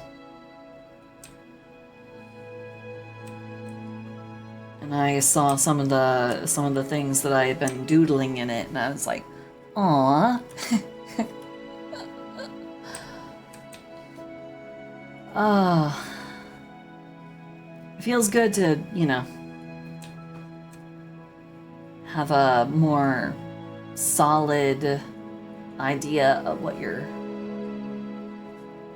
trying to draw.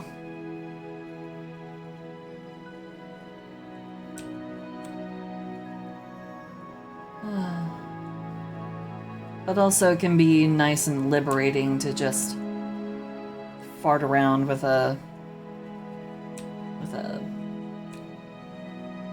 composition notebook and just let the ideas flow.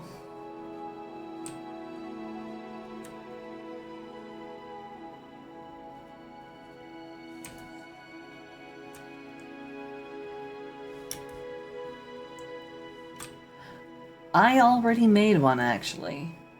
I made a Yuan-Ti.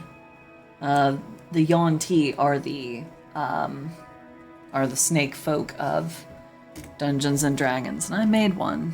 Let me see if I can pull her up, just so you can see. Ba, ba, ba, ba, ba.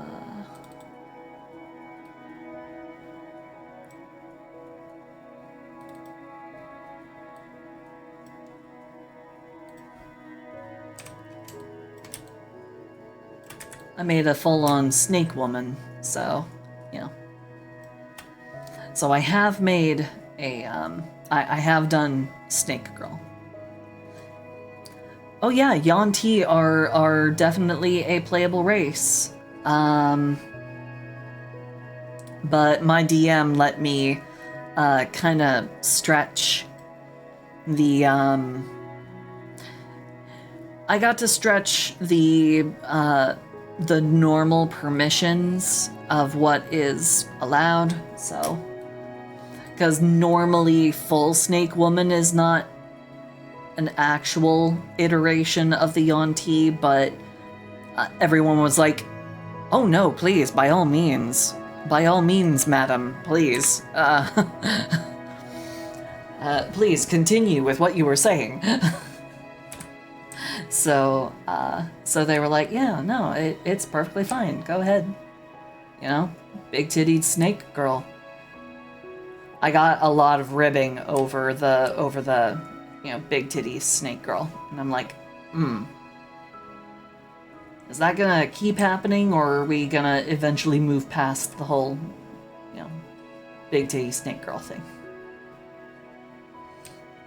I know they meant it in good fun, but, you know, after a few weeks of it, it did get a little tiring.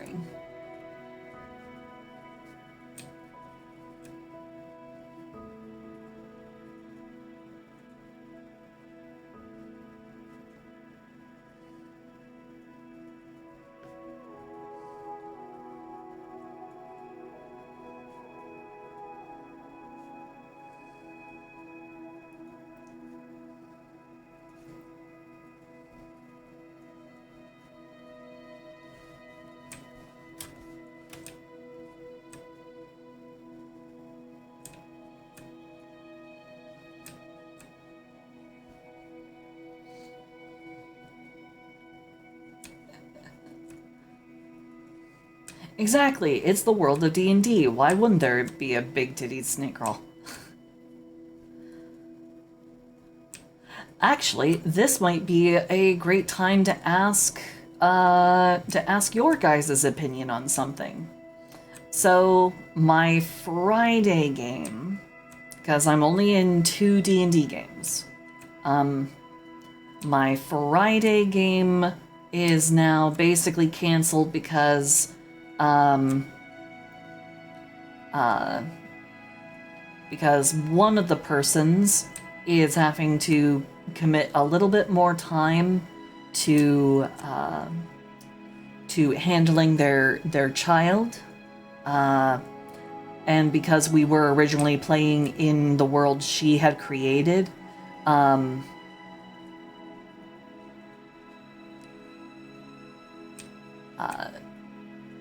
her husband, one of my buddies for the Saturday game, said he was no longer really comfortable running the campaign and using the world that his wife had created if she couldn't be in the game.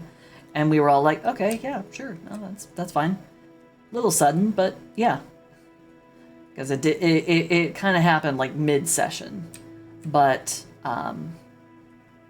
the announcement was kind of a mid-session thing.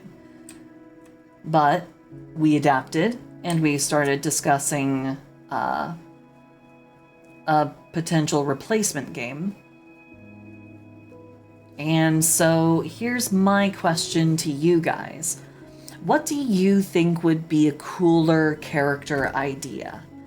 A anti-magic barbarian built from top to bottom to be almost completely immune to magic and even able to like deaden magic around them.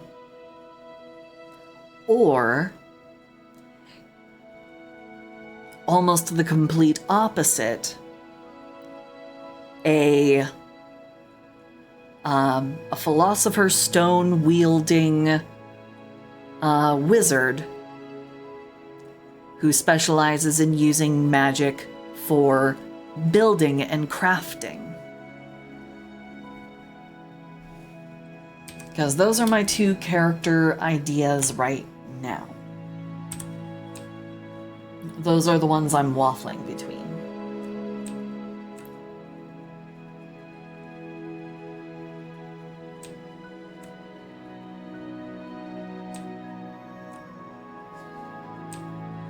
I'm not gonna make like a poll or anything out of it, you know, just people's insights, opinions, whatever you might think of the idea.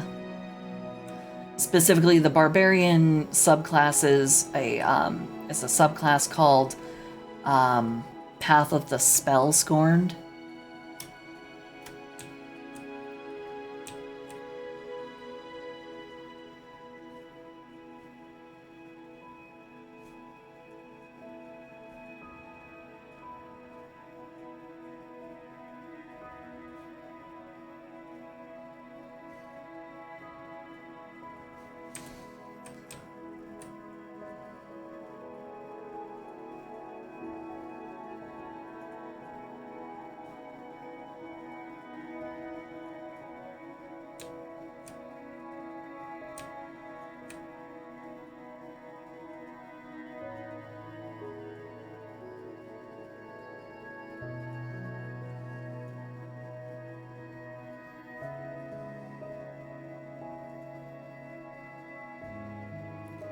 I've never managed to successfully, like, play out a barbarian.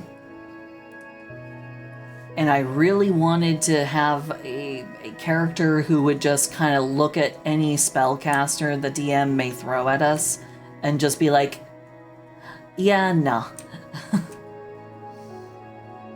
Oh, you're casting magic at the whole party? That's cute. Oh, power word kill? That's amusing. Because there's a way to do it, and I've kinda sorta got that combination like on lock for the character, but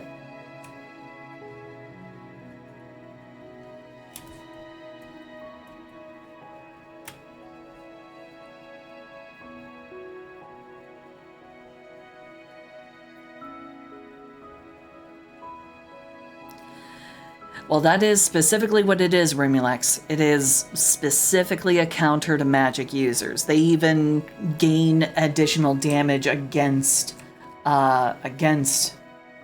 individuals who have like the spell casting feature. So if you even have the ability to cast magic, the spell scorned barbarians hit you for more damage, and there's not a whole lot that you can do about it. They have their rage literally puts out a field that increases the spell save resistances of their allies who are close by and themselves. So it really is full-on anti-magic caster.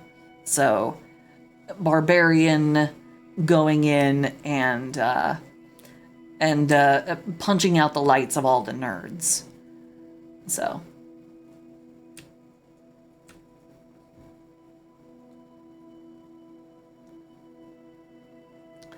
isn't this the Dungeon Soup Bard?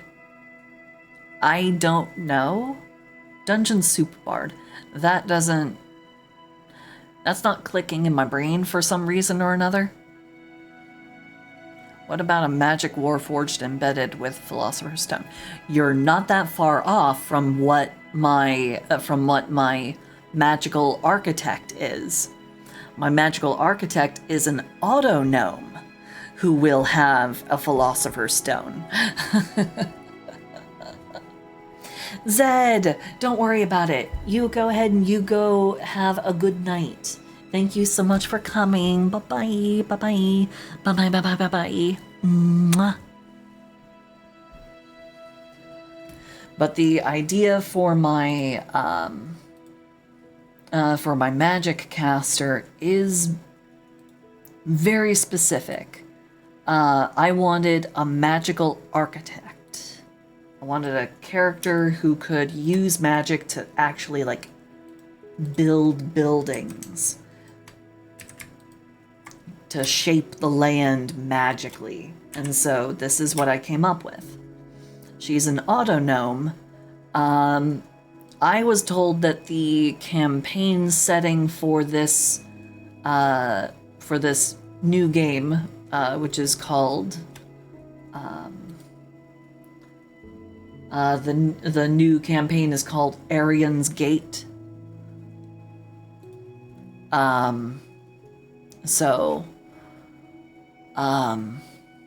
Or Arion's Gate, I guess would be the better way to pronounce it so that it doesn't, cause misunderstandings. Oh yeah. This character's name is Horizon, but she was originally going to be a ranger, a Horizon Walker, and I named her Horizon. It felt a little too on the nose, but she's basically supposed to be like an ultra advanced auto gnome magical architect.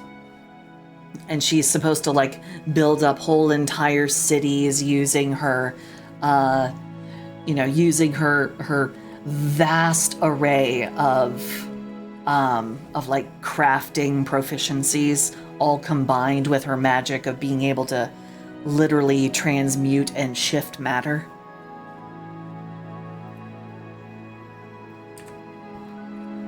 And my barbarian in question is, I'm reusing a failed art trade between me and a former friend of mine.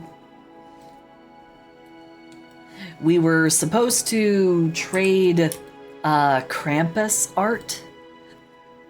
So I made a Krampus, but since my art trade partner bailed on me, she ghosted me, never made her part of it. And the two of us eventually had a falling out. I was left with a really pretty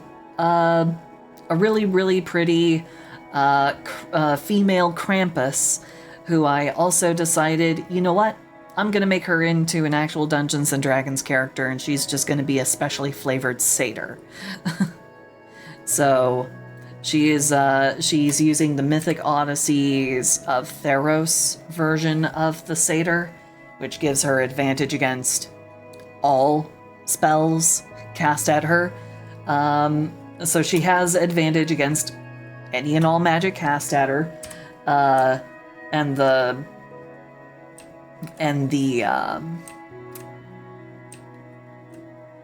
delightful part about her, about the spell-scorned subclass, she'll gain the ability to, she'll gain bonuses against magic casting. She'll gain special damage against casters, specifically against casters. One of the feats that I intend to grab as soon as possible is called Iron Hero, which allows me to actually counter legendary actions, which is something that has never existed in Dungeons & Dragons before.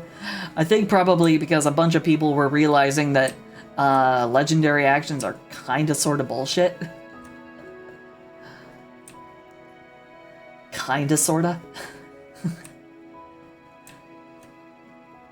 There's also a Witch Hunter feat, so those are like the two feats that I would be going for straight off like the bangle with my barbarian. So yeah, like there's a good solid plan for them, but it would just be mega ultra. I would be the designated spellbuster. I'd be the designated go kill the wizard. Which of course would suit her just fine, because that's her whole motivation. She wants to destroy all magic though, so maybe her ultimate goal might not be wholly consistent with Sil C is other QT, members. press 1 if agree. No, you're not allowed to do that. You're not allowed to do that. Nope. Completely and utterly rejected. You guys don't get to do that. So nope.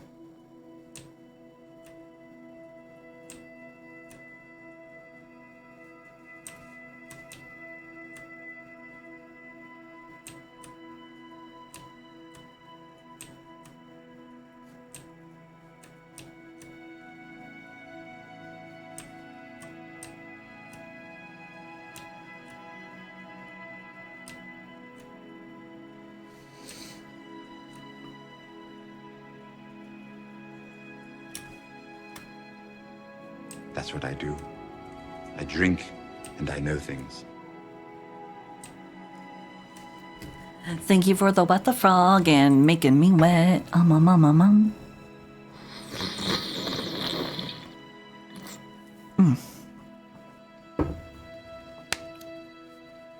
And that's the bottom of my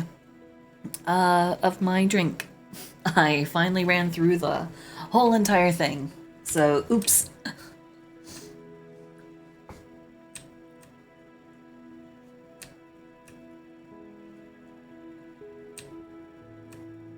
I'm escaping to the one place that hasn't been corrupted by capitalism. Space! Phrasing Tim tears Curry. of joy and looks like the ones have it. Rejected. I have ultimate veto power. This is not a democracy. Oh, a little too close to life, I guess.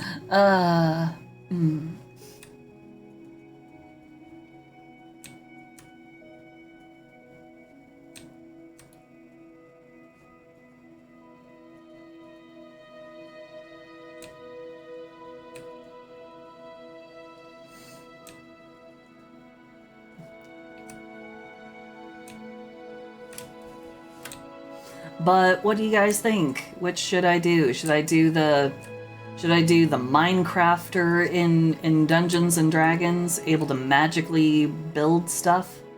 Or should I do the I'm going to destroy all magic, ultimate vengeance, barbarian, trying to kill all sorcerers and wizards and all that stuff? Which one?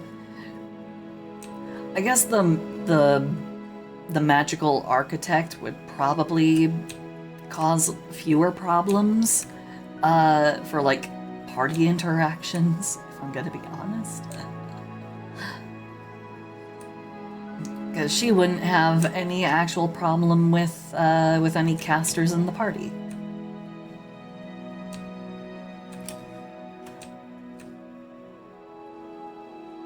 Or should I completely eschew all of that and make myself a cleric because we don't have a healer in the party, not a devoted healer.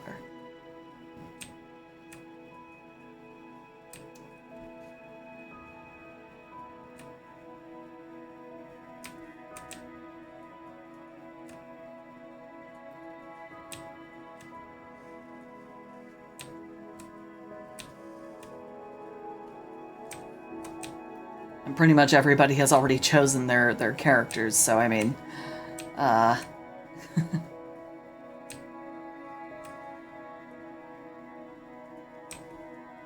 it's gotten to the point where it's speak now or forever hold your peace. So I'm just like, we're not gonna have a healer again. Shit. Crap.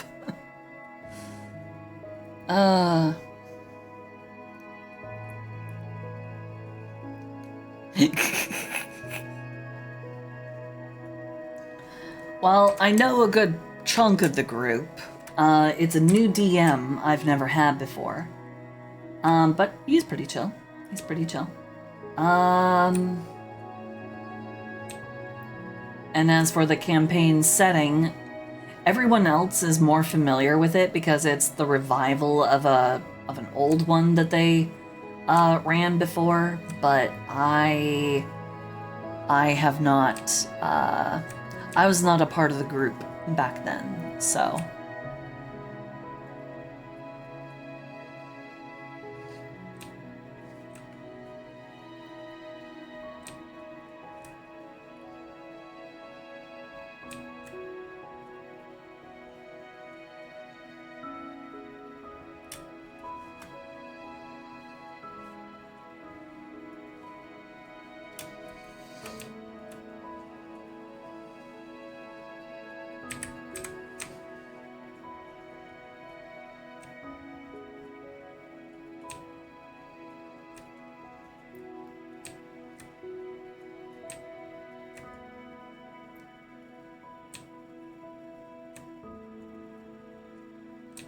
So I don't think we're gonna really have like any conflicts of like, no personality conflicts that I can foresee. We were doing pretty fine with the previous game.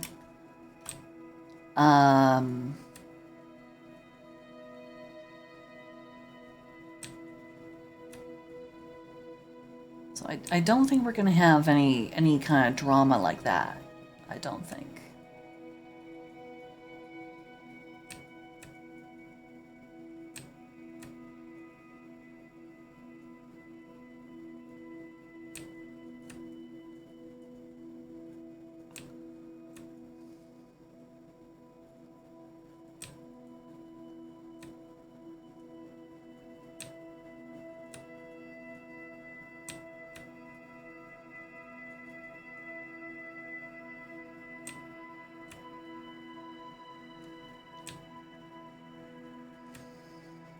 So it's really more just, I guess, what sounds cooler? Because I'm really up for trying anything. Either one of these would be a new experience, because I've never played a wizard, and I have played only one barbarian once before, and that did not go well.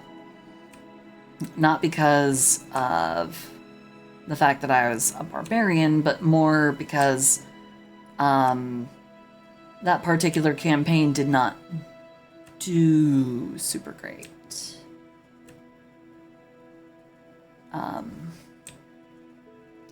There was kind of the like incompatible approaches to how storytelling and role playing was being done for some people, so we did not all see eye to eye.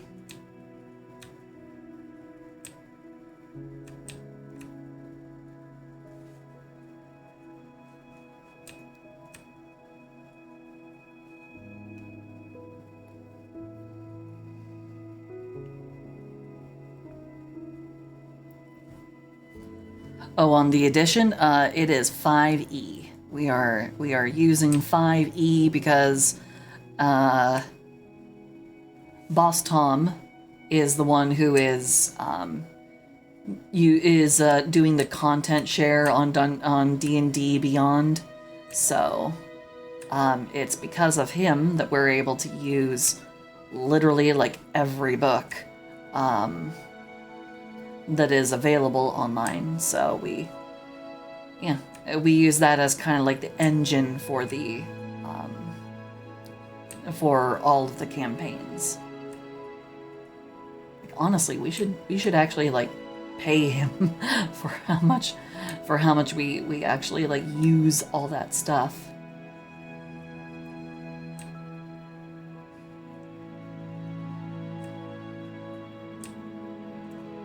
Pay him back for his investment in what has become like everybody's like shared use of his resources. So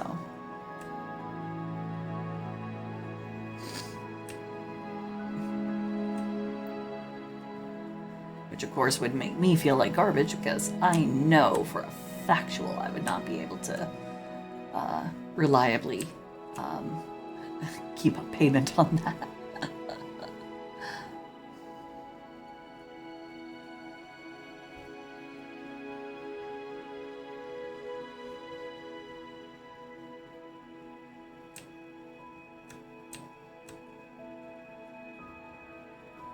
Yeah, true enough. I guess we don't really need a dedicated healer. It just, I don't know, it is part of me always goes, it's a good idea.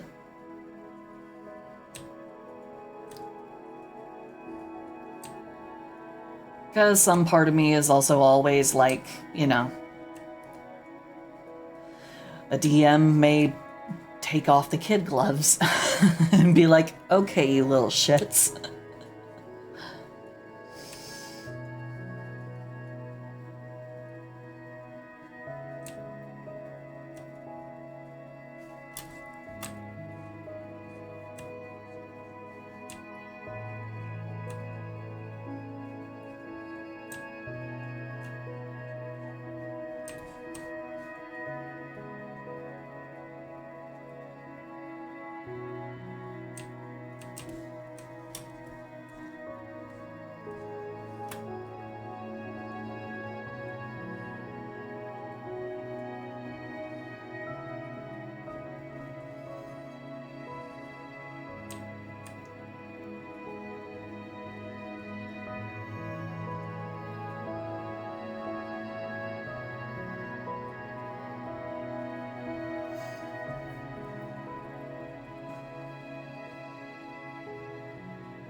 Oh yeah, for everyone's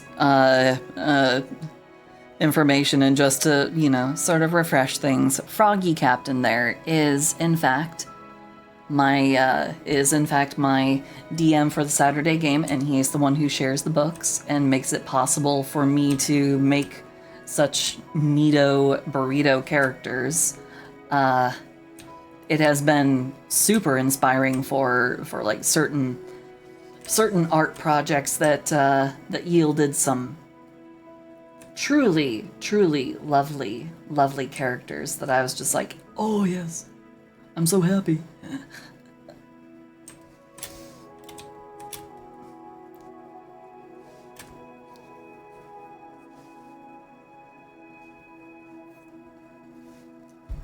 Ugh.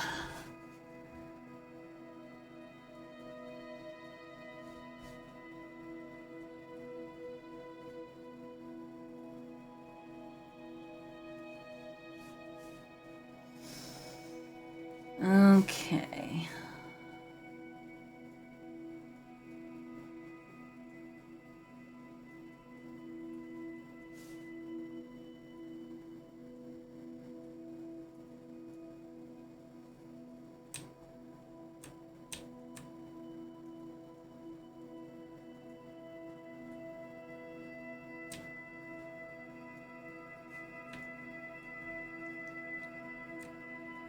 I guess for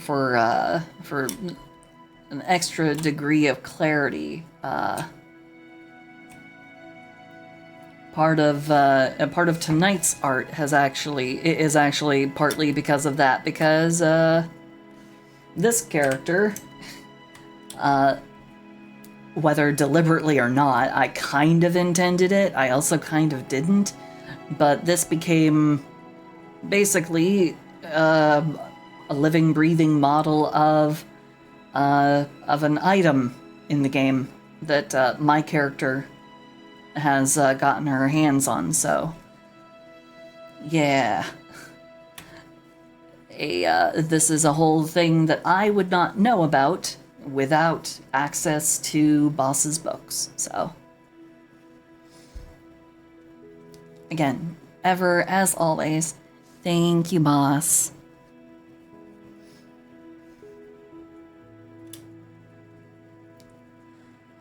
Yeah.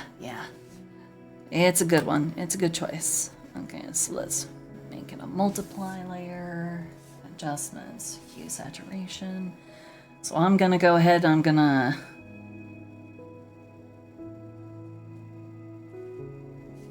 do that.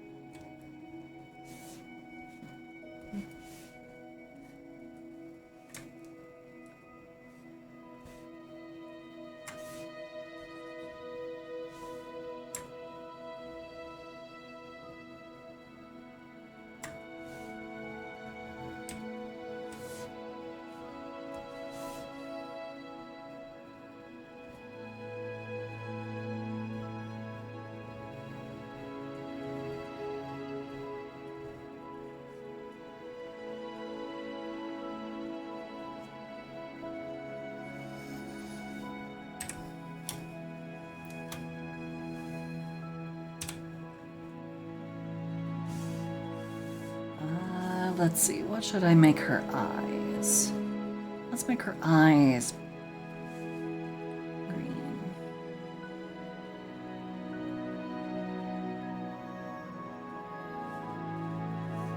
And she needs to have some skin going on, so let's find that skin tone.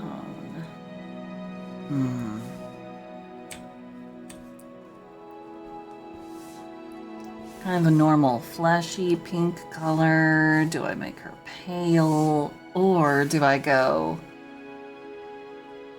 a little bit off and make her dark colored?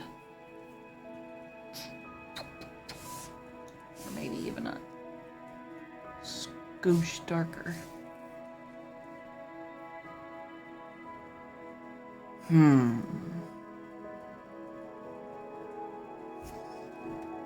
Pink and gold would work if I wasn't using a tree snake. A snake for, going through like a garden or something. But this is very specifically a tree viper, so.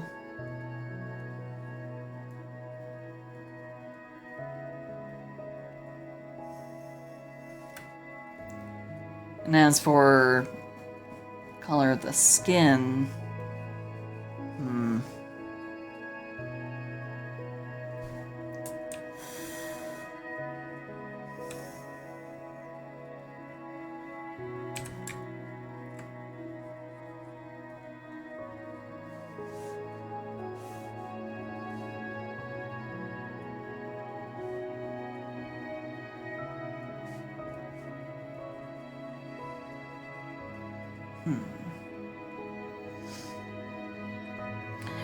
Ninja, this is a perfect question for you to answer because it's yours.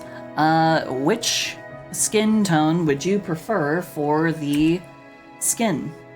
Would you like the slightly darker, like sun-kissed, or like, you know, kind of sun-tanned skin, or would you prefer the you want the Brazilian? Okay, Brazilian tan. Here we go.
Ooh, would you like her to have tan lines?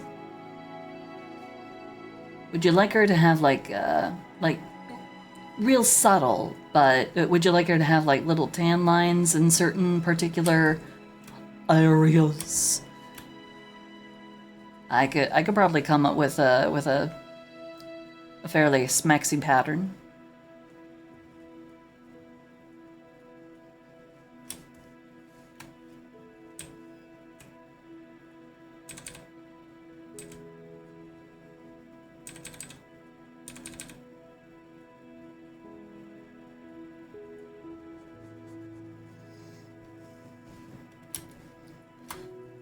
Will do.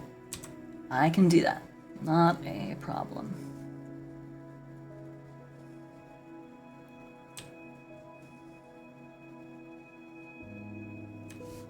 Alrighty.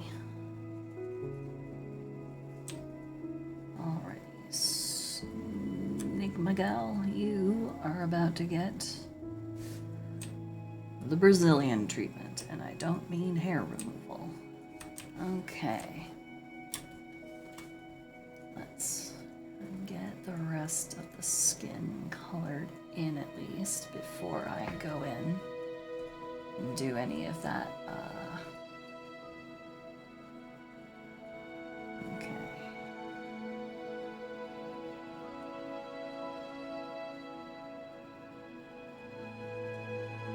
Alrighty.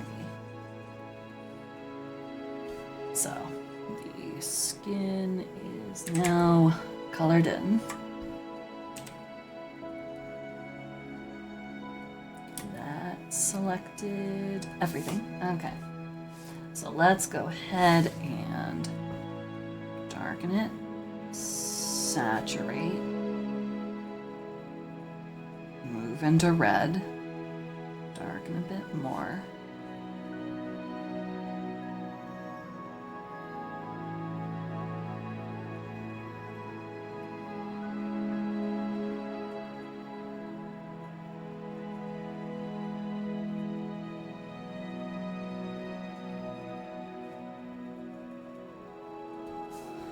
There we go.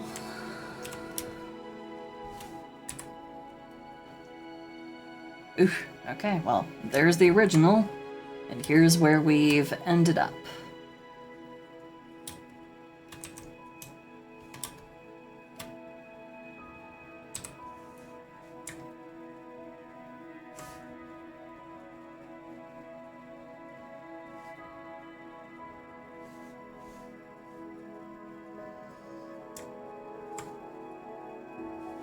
Incidentally, I think we'll use the previous color as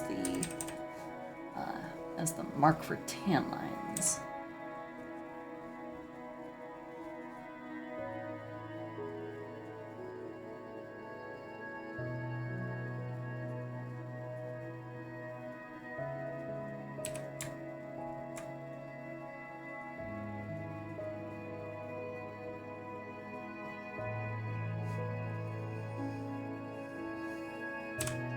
Actually, I think that might be too light, so we'll just forget the color there.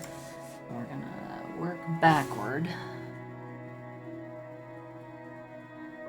Let's call that it.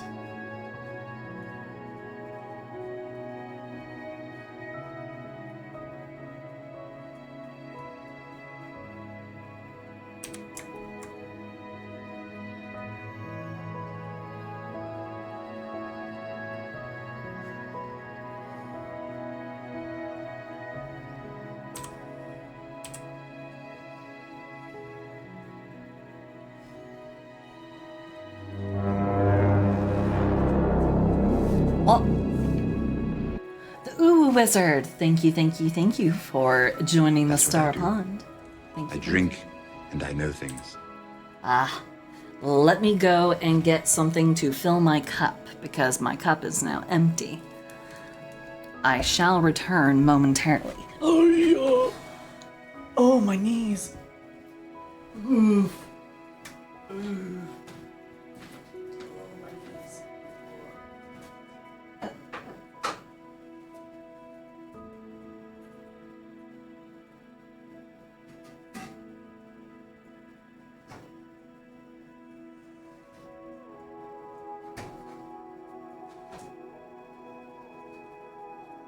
Break your back and drown, affectionately.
yeah. Oof. My back and my knees, my bag of salmon jerky. I don't have salmon jerky. I haven't had salmon jerky since the last time somebody got me some. That was the last time I had any. It's been a while.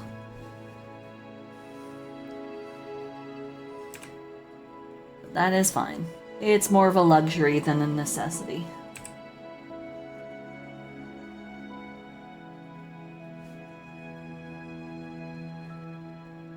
Oh. Okay.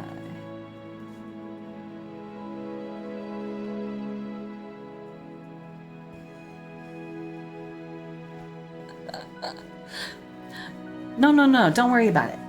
Don't worry about it. It is fine. I'm mostly joking. It's fine. Don't worry about it. I very much enjoy it, but I also I get in my head these days the notion of it's better to get a large quantity of, you know, okay-ish food that will last me the longest period of time. That's the preferred way. So that's why I'm doing the adoptables tonight. Because I want to make sure I have enough money in my bank account for when my electric bill comes and clocks me in the face. Because it's gonna do that pretty soon.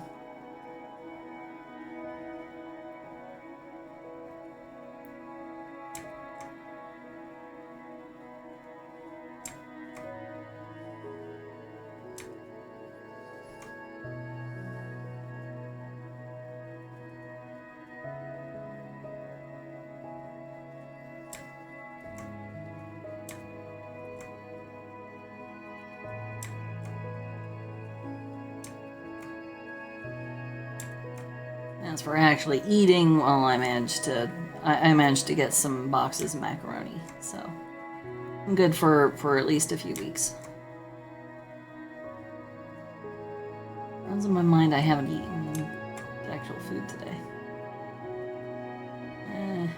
That's fine.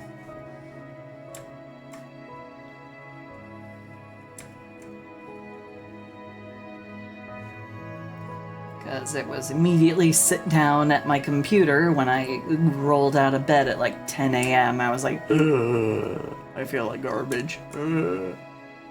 Because we were playing D&D really late into the night last night. Into the early hours of the morning. We played until like 2 a.m. 3. It was kind of crazy. We played way too late, but also at the same time it was too fun and we couldn't stop. Or at least I couldn't, so. Okay,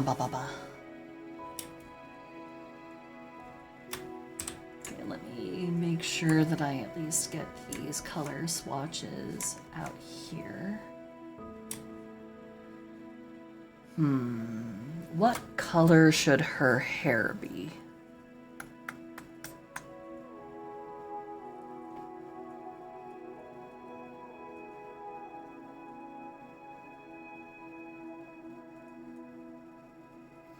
Should we go with black? Give her like warm charcoal black hair.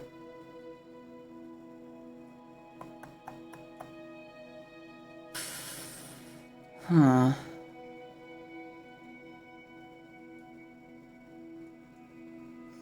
Hey, Naz. Brown and green?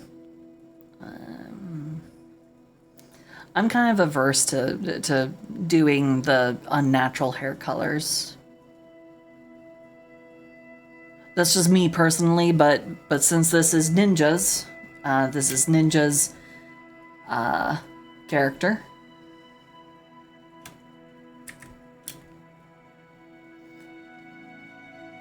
Ninja can go ahead and tell me what he would prefer.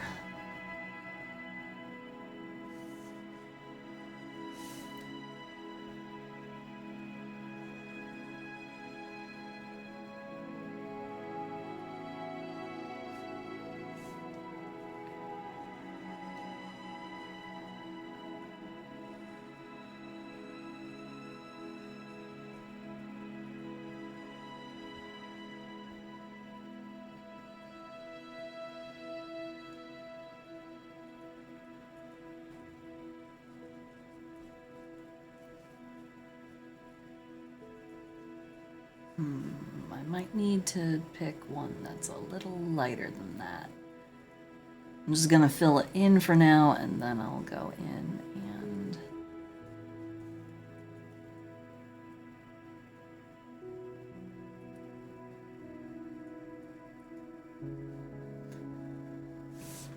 Let's see, maybe a little bit lighter, so that we can see the contrast and the lines. And there we go. That's a little better.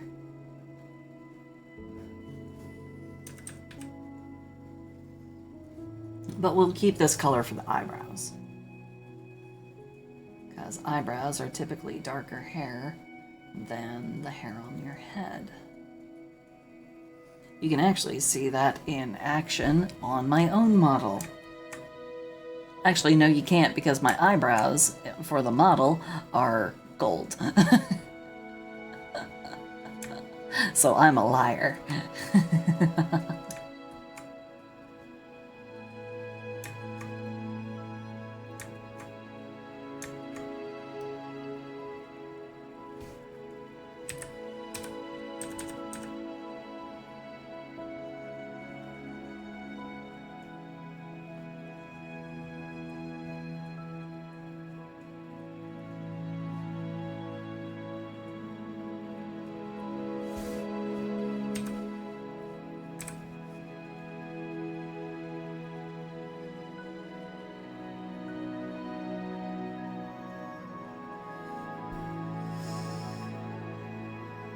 Oh boy, oh boy, oh boy. Okay.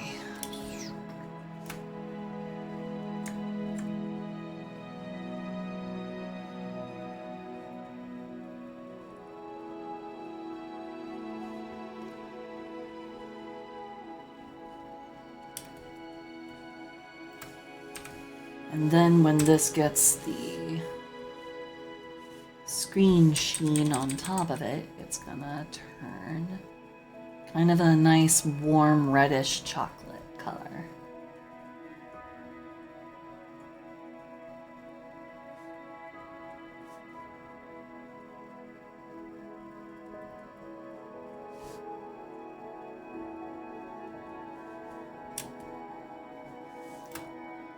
Perfect. Okay.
Yeah.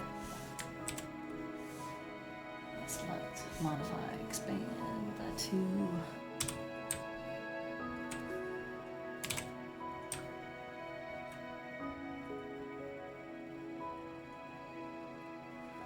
And when this gets all of the highlighting effects, it'll stand out a lot clearer.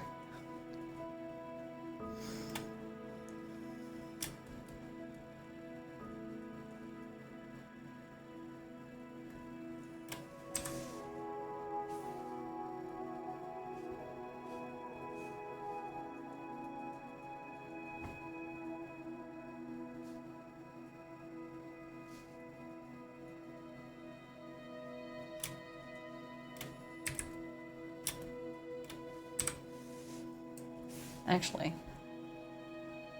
why don't I give her. Blue eyes as well. That could look, yeah, kind of like that.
I'm wondering if this layer should be gold or if I should make this one like reddish.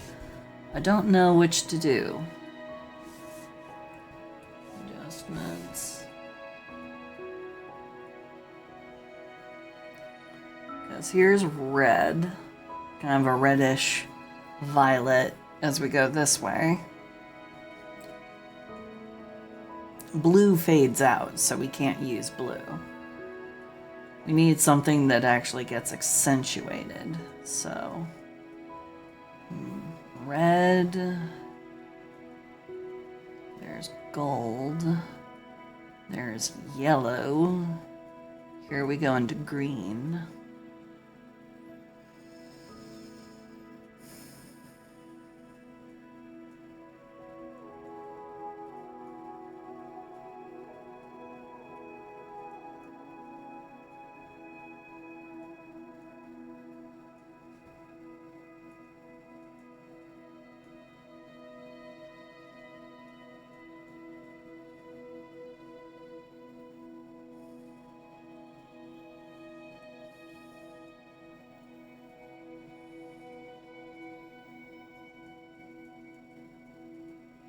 Yellow, slightly more orangish, kind of rose right about here. Let's go with a rose color. I think reddish, kind of a reddish orange color looks a little bit better.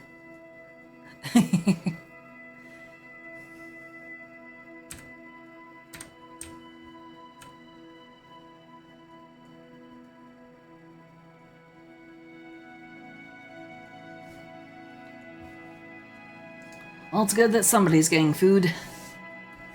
That's important.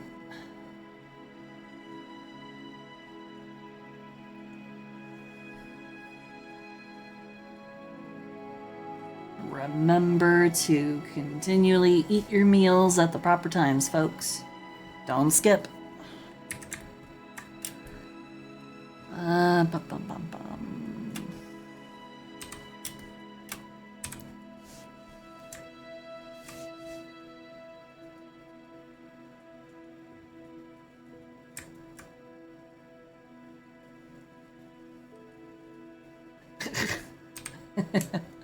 Oh, gotcha. Let's see. Okay, I need to snag the gold from here to put on the big thing on the end of her hair.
Okay.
Oh, right. And I still owe you guys a sippy sip. So thank you for the wet frog and thanks for keeping me wet.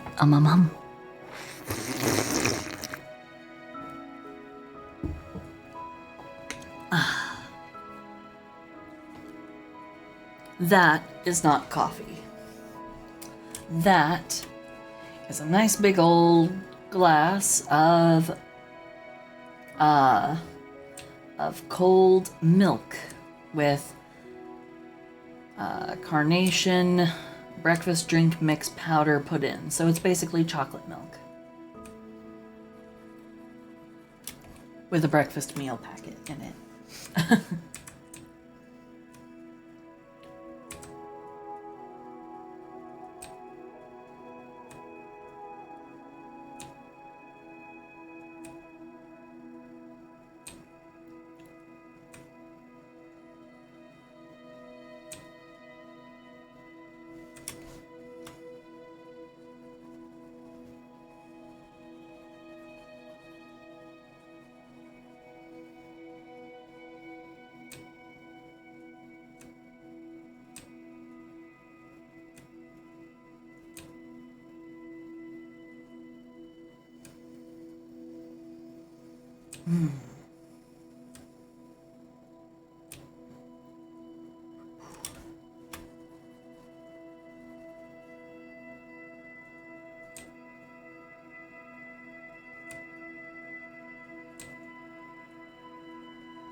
I like frogs 'cause they go boing and ribbit.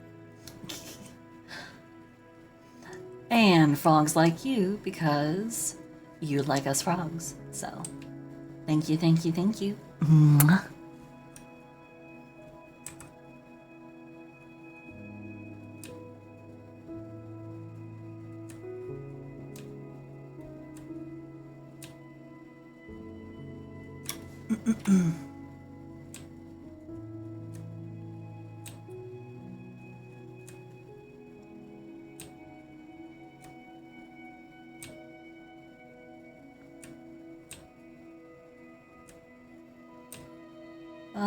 There's definitely an easier way of doing this, but I'm already fading quick, so my brain's not operating at 100%.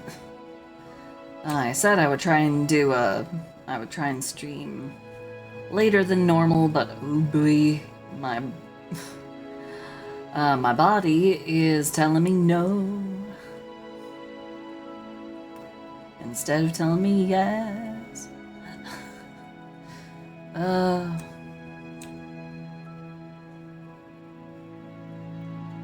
My mind keeps telling me yes, but my body keeps, but my body says absolutely fucking not. You crazy bitch. The fuck are you on? You can't do that kind of shit anymore. It's like, come on. I'm not that old. Leave me alone. Oh boy.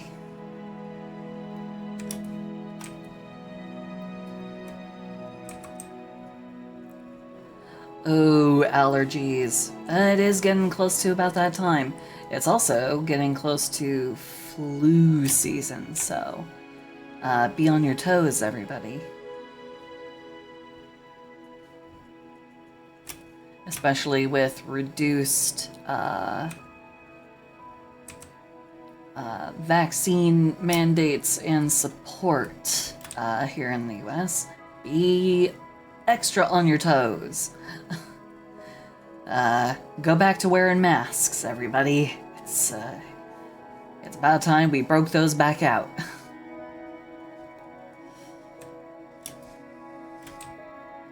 Yeah, allergies aren't great. I have a weird, specific kind of allergy. It's really oddly specific, but it is to, it's dust. But it's not just any dust. Not just any dust will do. I require special dust. And the special dust I require, comes out of the vent of the CVS that I used to work at, way back in the day. Like I said, hyper specific, but, yeah. Every single fall when they started kicking on the heater, because it was getting like cold and shit outside, I remember the first couple of times the heating system turned on, it was basically like hell. It was just pure, unadulterated, burnt dust going straight into like my lungs, and it made me want to die. I don't know what was in it. I have no idea. All I know is it smelled old. It smelled like an old musty house that was just catching fire.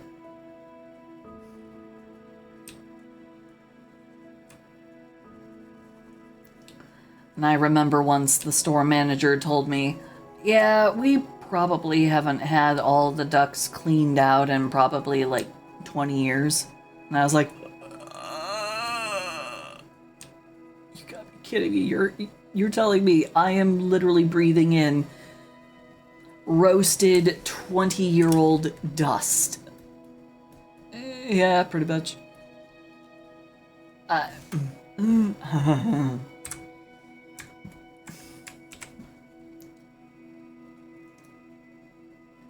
Oh boy. Oh boy. That particular manager, bless his heart. Oh boy.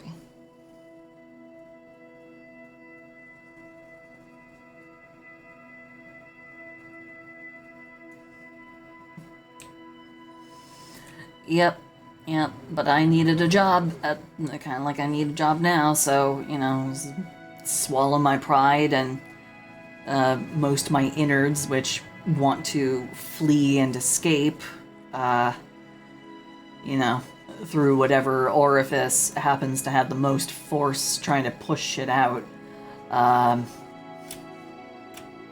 You know, depending on the state of my health. Yeah, it's not great.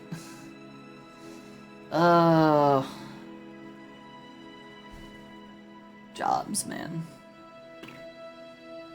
Jobs suck.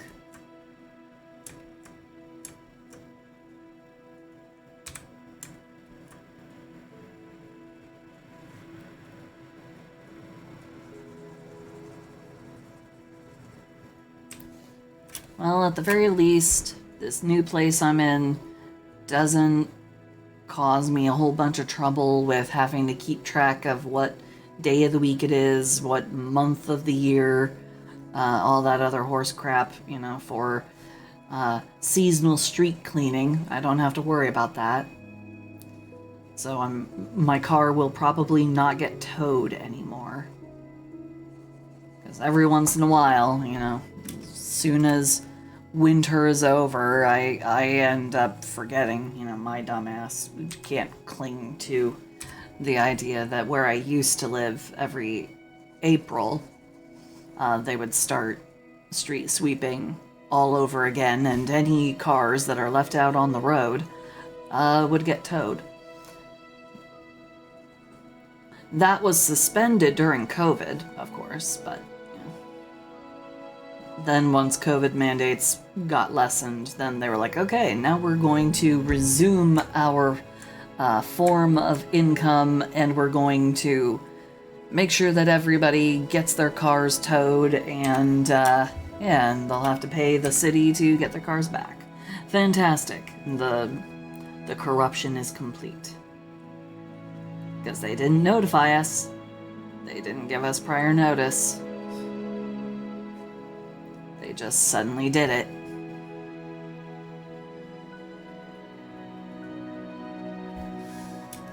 Anyway. This is what tired Silsey Brain does. Tired Silsey Brain just latches on to the most random crap.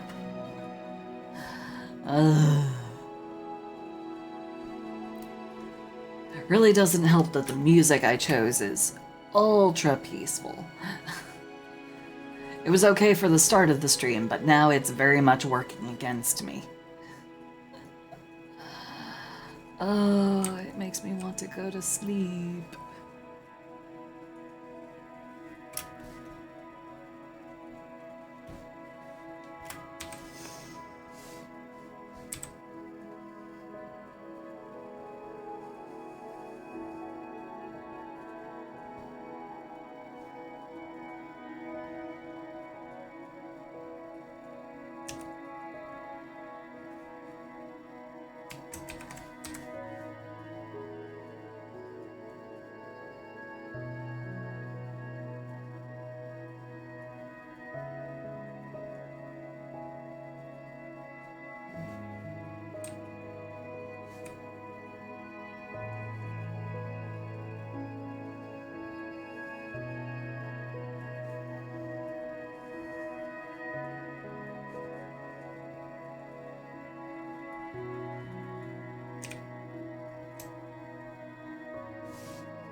Okie doke.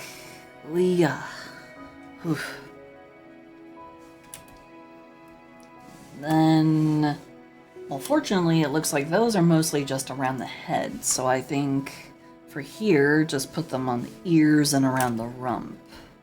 I don't actually need to put them all the way down the body. That is an interesting bit of evolution. Okay. How long am I gonna go for? Well, I was gonna stream for longer than normal, cause I was feeling good when I said that, but now I'm feeling tired. I'm feeling tired as shit. I will probably be ending here pretty soon. I don't want to hold anybody else hostage. I hold myself hostage because I deserve it.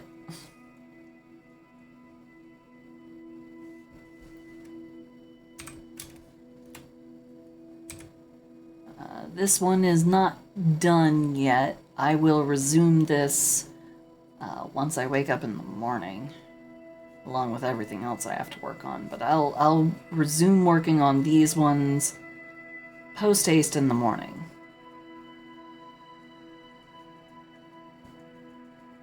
Because they are the freshest in my mind and thus will be the easiest to work on.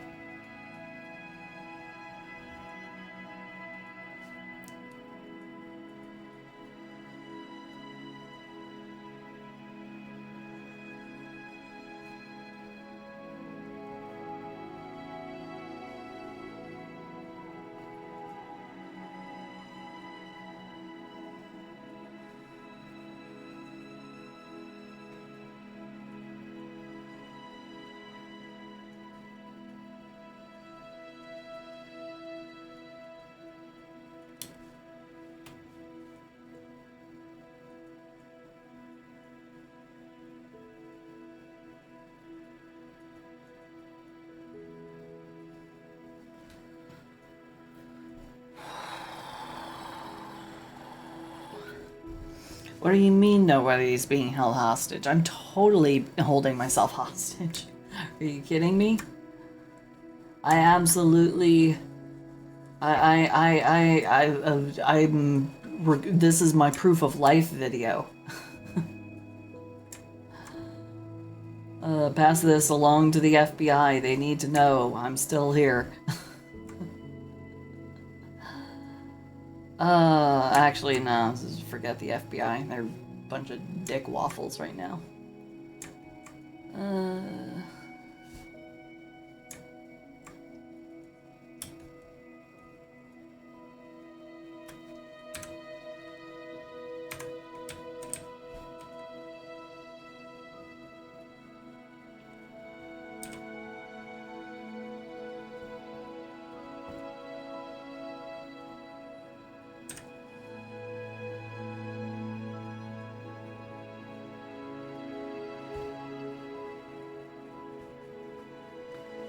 Well, particularly now. Like, extra specially nowadays.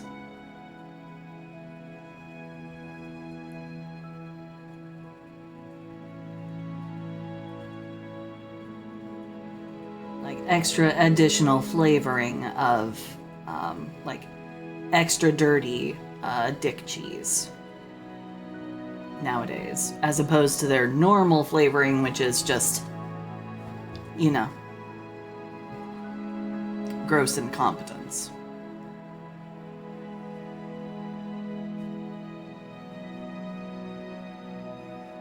Hey, man. Listen, girl, you are the one who showed up here, okay? It was you knew what was you know what kind of stuff I get up to. You know, girl, okay? So I don't want none of that surprise, okay? None of that faux surprise. You knew what you were getting into. You zone out for 1 second. Well, that's what you get for zoning out. You suddenly have no idea what I'm talking about. Oh, keeping things unpredictable. Cha cha cha cha cha cha cha cha cha. Okay. Anyway.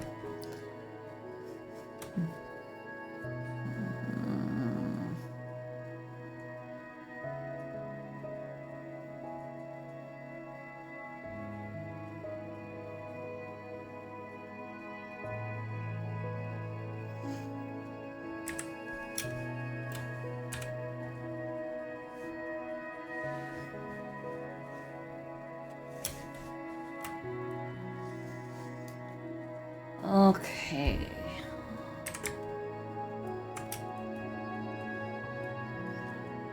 All right. So for the time being, this is what I have.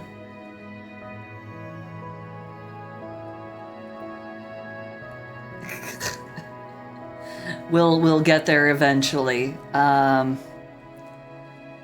But, like, virtually every website is starting to go, sorry, we're not gonna really support this content anymore. Sorry. So it's getting tough out here. It's getting tough out here for gals like me. Okay. So I am not done. But for the stream tonight, I am. But I will pick up with this in the morning. And if I'm not done with this by, you know, by stream time tomorrow, yeah.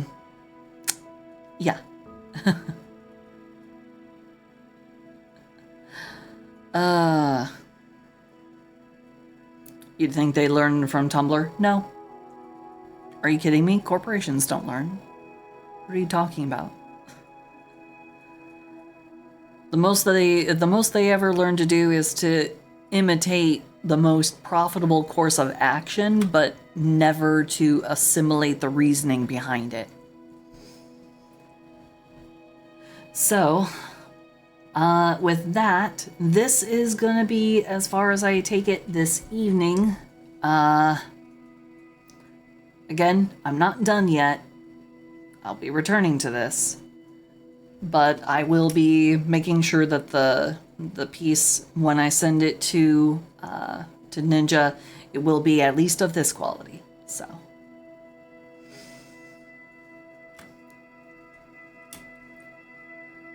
Everything is, that really did kind of set the bar for everything. So, let me go ahead. I will vlorp on over. I will vlorp on over here. So thank you all so much for keeping me company. Thank you for all of the wonderful support. Thank you for the encouragement. Thank you for, you know, just being all of you. Thank you for being the best. I love all of you. And I look forward to having you guys, I look forward to having you guys for the next stream, which shall of course be a Monday night stream. I will stream for Monday night. That is a promise. Now, who we gonna raid out to? Let me check. Let's check who's still doing things. Oh, Une is currently streaming. And she's playing Elden Ring. Let's see. I kind of want to send people off to an art stream. Let's see. Is anybody doing an art stream? Not a whole lot of people are doing art this late into the evening, it would seem.